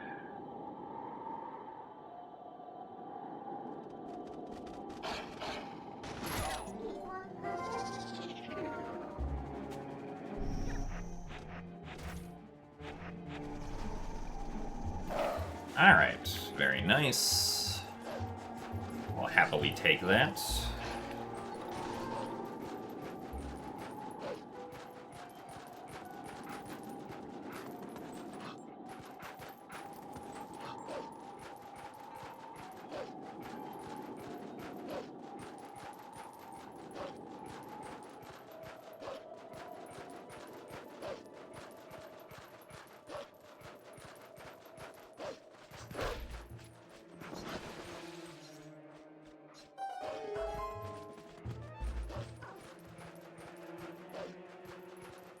Thanks for the good luck blues.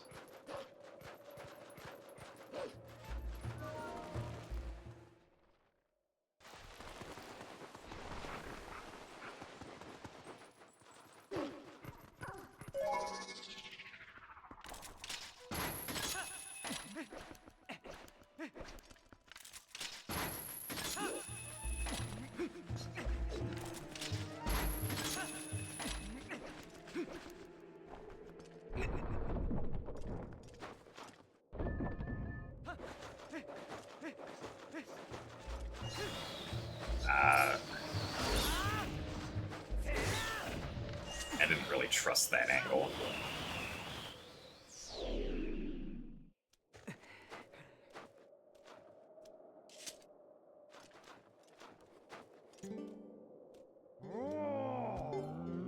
Alright, we can finally reject going on a spiritual journey.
Nice, we got our rupees.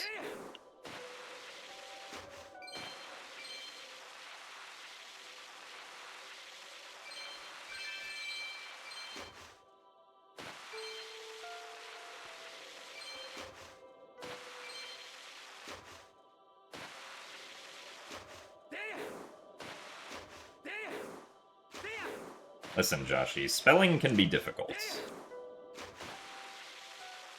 Alright.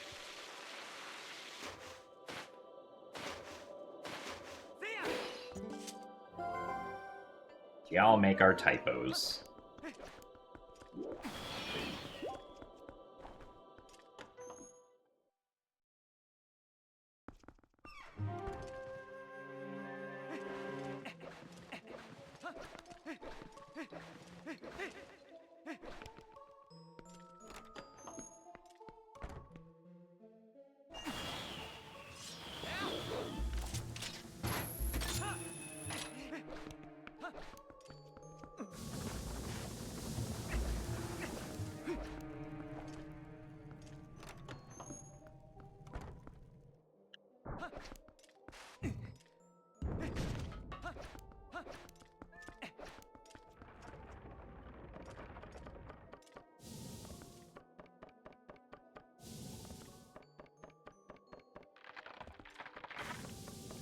Try, I guess.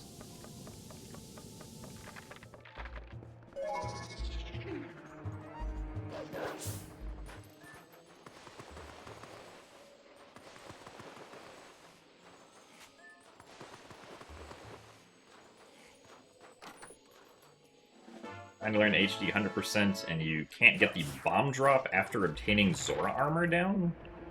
Oh, I see. Yeah. So that one is...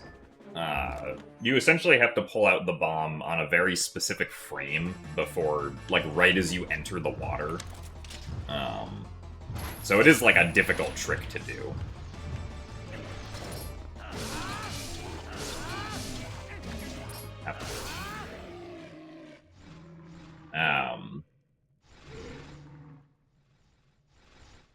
There's a, like, at least when I do it, there's a visual cue that I try to use where, I don't even remember how to describe it. I would only know it if I, like, saw it again.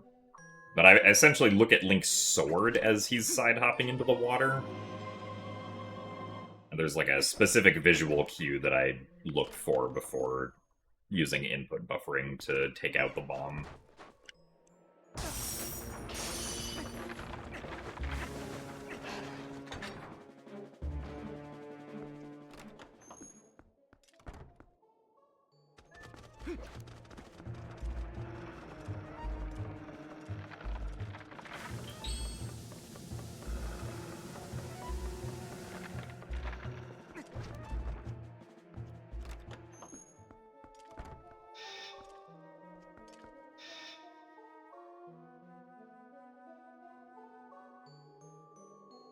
Can you have opinions again? Alright, Crystal, I guess you can have opinions again, sure.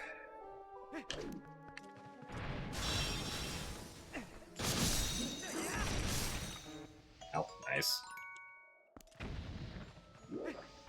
Honestly, that's a pretty good place to get a blue rupee.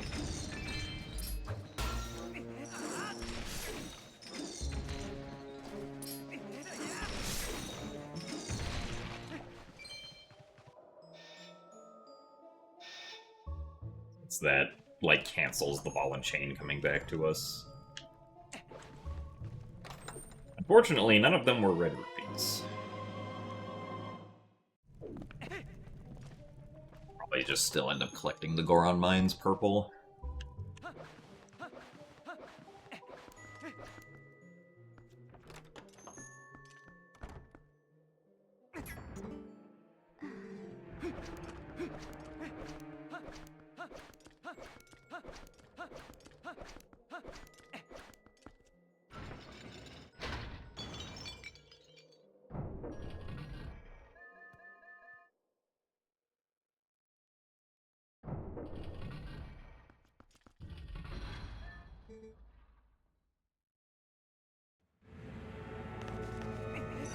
I said something about spelling and your whole PC had a meltdown. Ow. Well, sorry.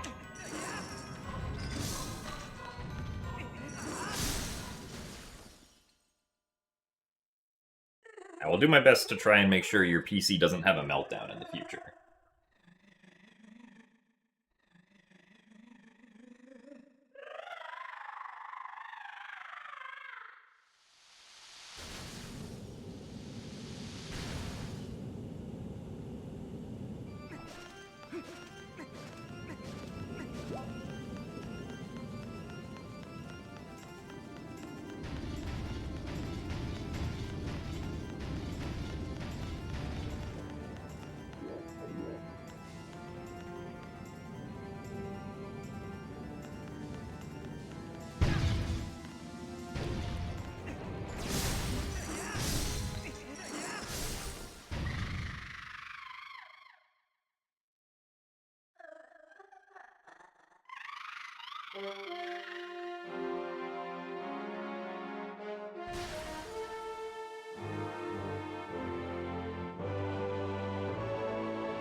Severe.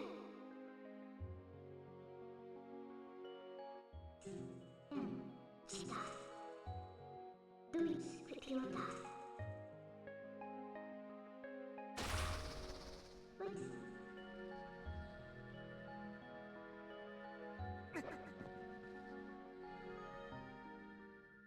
What?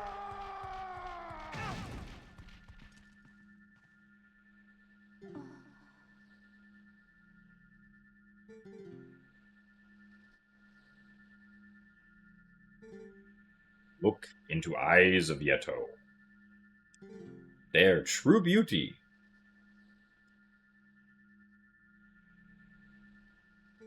Who need mirror?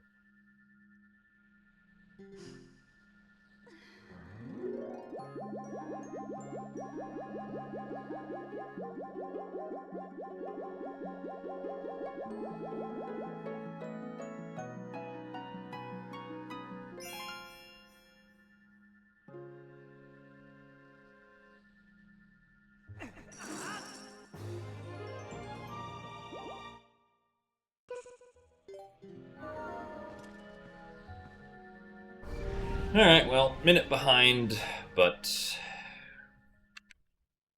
in theory we can save time in Arbiter's Grounds, but that does require Pogate skip to go well.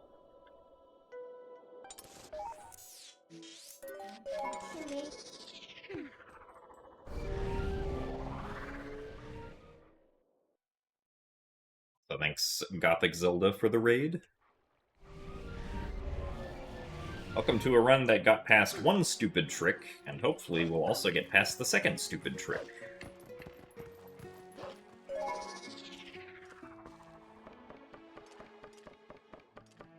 Also, thank you very much for the good luck. You're sad you have no snow, but that's what you get for living in California. I mean, there are some parts of California that get snow, but that's not where most people live.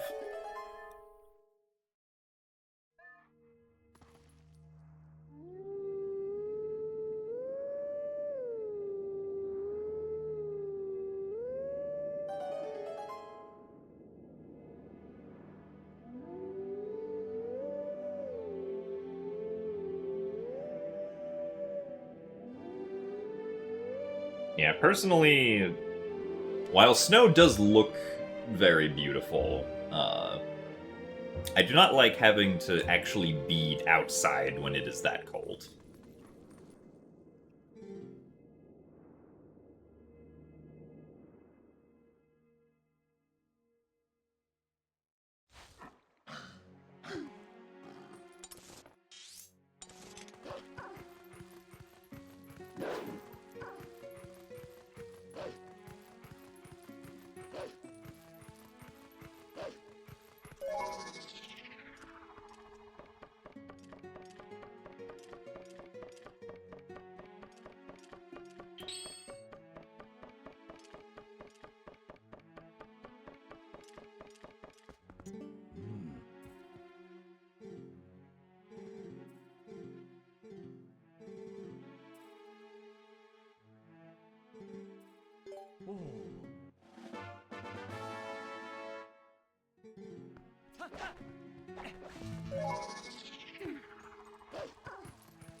Hello, music-eating fox. This run is a little bit meh. We are a minute behind, but if Arbiter's Grounds goes well, we could finish Arbiter's Grounds pretty close to my PB.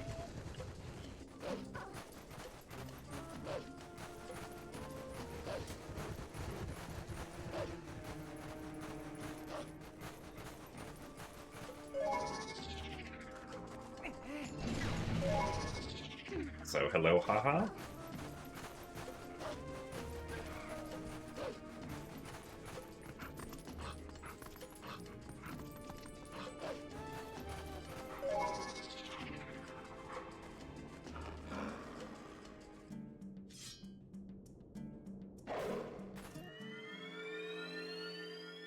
Thank you for the good luck as well, music-eating fox.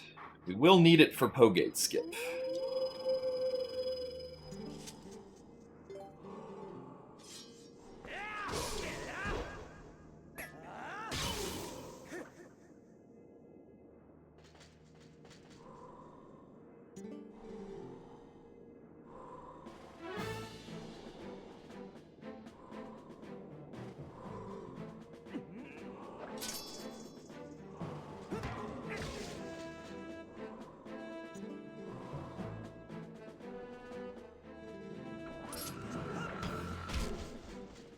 So thank you very much, Nat, for gifting Mieritari a Tier 1 subscription. Or they definitely appreciate it.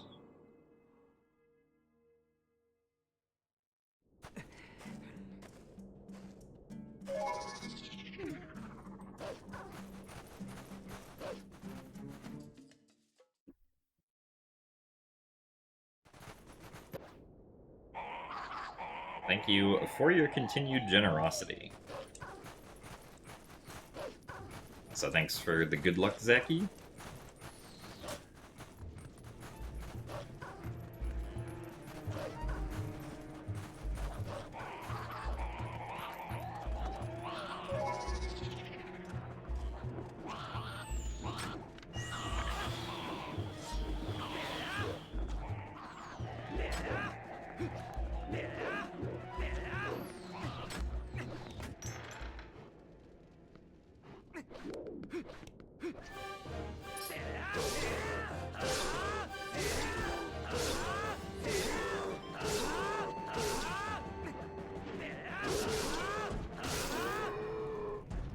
Alright, pretty good segment. As long as I don't mess up crashing the boar through the fence, we should be saving a decent amount of time here.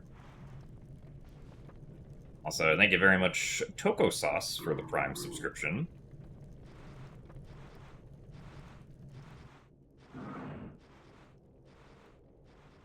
Glad you're enjoying the content. Thank you for the support. Why did we learn Shield Bash for this run? So, or Shield Attack. we learned shield attack because we're going to use it for the upcoming Pogate skip, since HD does not have notches on the control stick, so it's very hard to hold perfectly straight forward, which we would otherwise need to do to cross the quicksand for Pogate skip.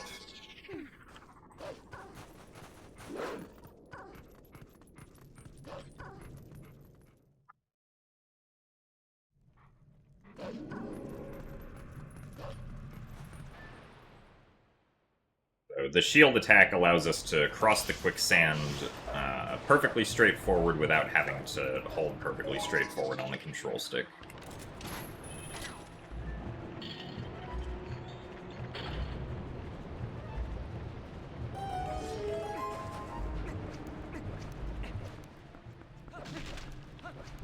You do not do Pogate skip in 100%, no.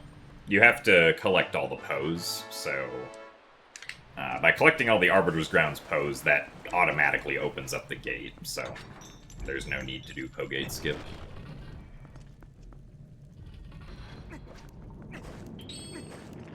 Ah, I see, Togo Sauce. Well, welcome to the stream.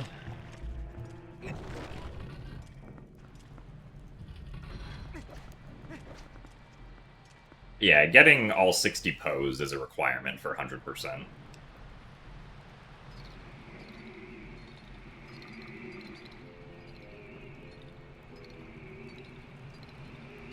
So even if you had notches, like, to hold perfectly straightforward, you still wouldn't be able to do, like, the setup that GameCube and Wii do. Because for some reason on HD, Link also...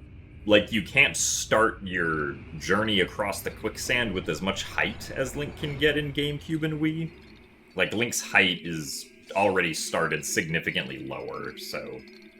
I wasn't able to figure out a consistent way to get across the quicksand, even with, like, being able to hold perfectly straightforward, but you could probably figure something out if you could, but for the moment, that is not going to really be possible.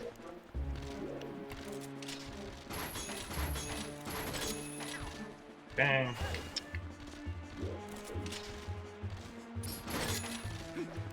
Okay, over here. No, he started hopping the wrong way. Sir, why are you doing this?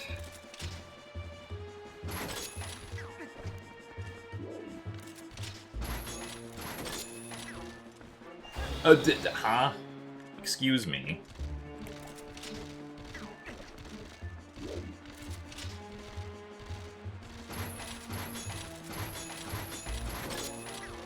Well, this is unfortunate. Really? Bro. I got scammed.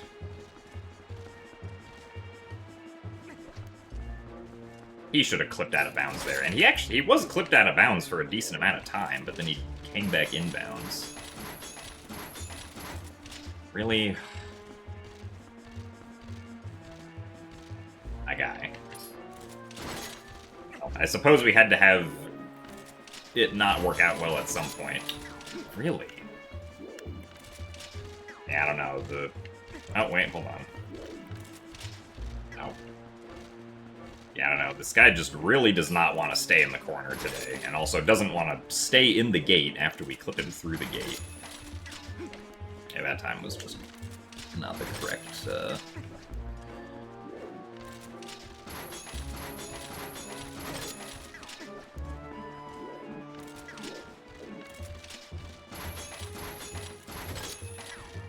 There you go. That's how you stay through the gate. Alright, well. Unfortunately, we lost, like, a minute and a half there, so...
Oh, come on.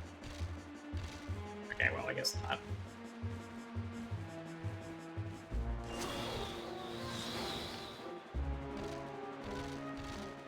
Oh, that I don't know if that position would have worked, actually.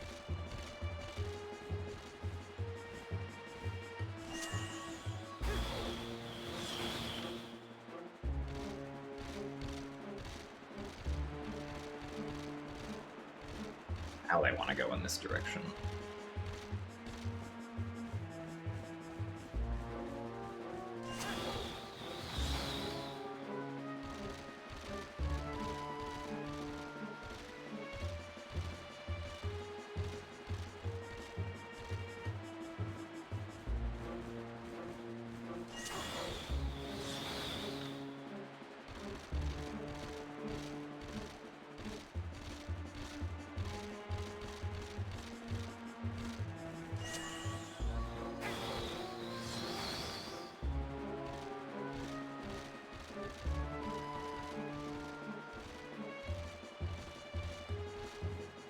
Yeah, today is just a very bad day for bubble RNG, I guess.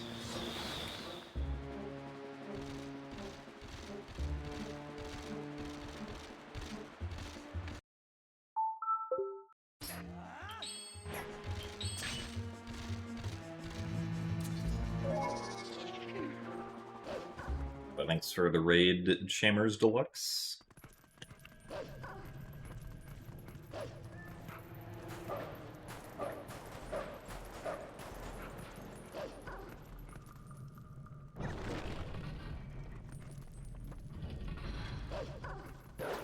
I don't know, you can do that skip on GameCube and Wii as well. The setup is different, though, because of slight collision differences and also GameCube and Wii having notches, whereas HD does not. Alright, apes, we'll see you later. Thanks for stopping by today.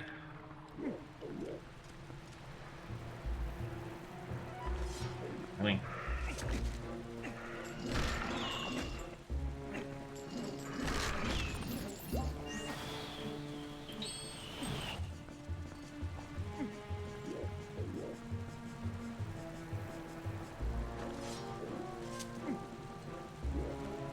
How is my timing off?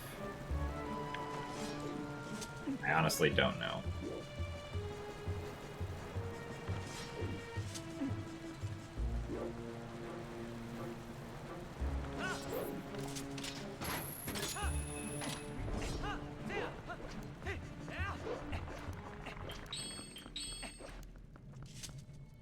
It'd honestly probably be a good idea to go through that on emulator to see what the fail cases specifically are.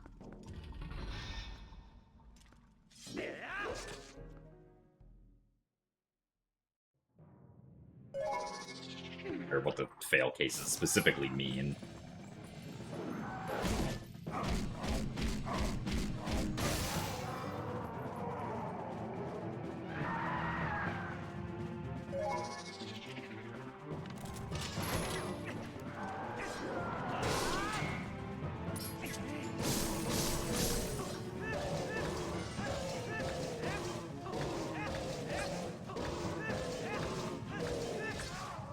At least we did Death Sword correctly, though.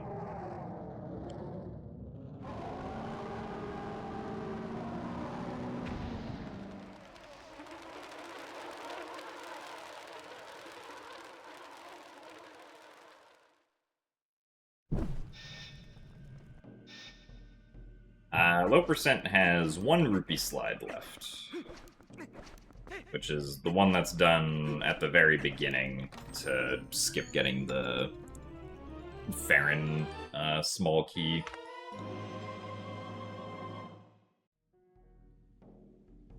Well, unfortunate. Nice.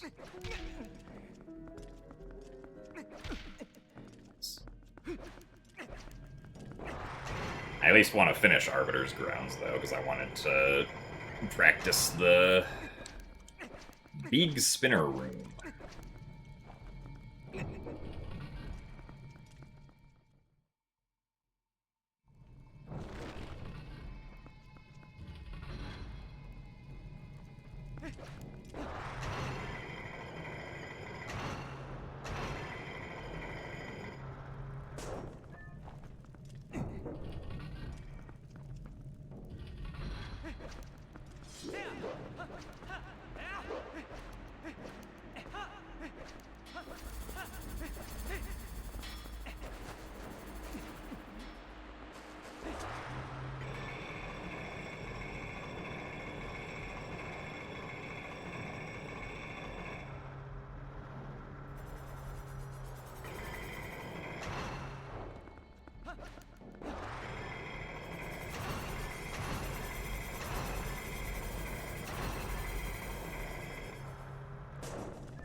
Yeah, so the reason why I lost 3 minutes is because we got pretty unlucky with the bubble RNG when attempting to do Pogate Skip. The actual execution of Pogate Skip, or like the part that required me to like get out of bounds and whatnot, went pretty smoothly. It was really just the bubble RNG that wasn't cooperative this time.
I don't know. So HD can't do the Stallard skip that like GameCube does because L sliding, which is where like you shoot the claw shot and then can move slightly as Link while the claw shot is shooting, was patched in HD. So that's the basis for a glitch called, or the glitch that moves the Stall Trooper to the door, called Clawshot Actor Displacement, which, because we don't have L sliding, we can't do Clawshot Actor Displacement here. The only way you'd be able to do something like Clawshot Actor Displacement is if there was some other actor that was pushing Link as he shot the Clawshot.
Alright, well.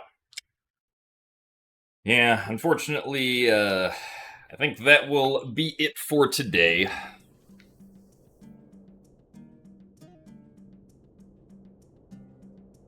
Also, hello, Momo. You arrived just in time for me to end stream. Congratulations. But yeah, obviously we can't PB with this run, so we will try again tomorrow. Hopefully tomorrow we'll play less badly through, like, Eldin and Lineru Twilight, because that was also something we had trouble with today. And then also, hopefully, Pogate Skip won't have such bad bubble RNG. But thank you guys all for watching. I will see you guys tomorrow. Goodbye.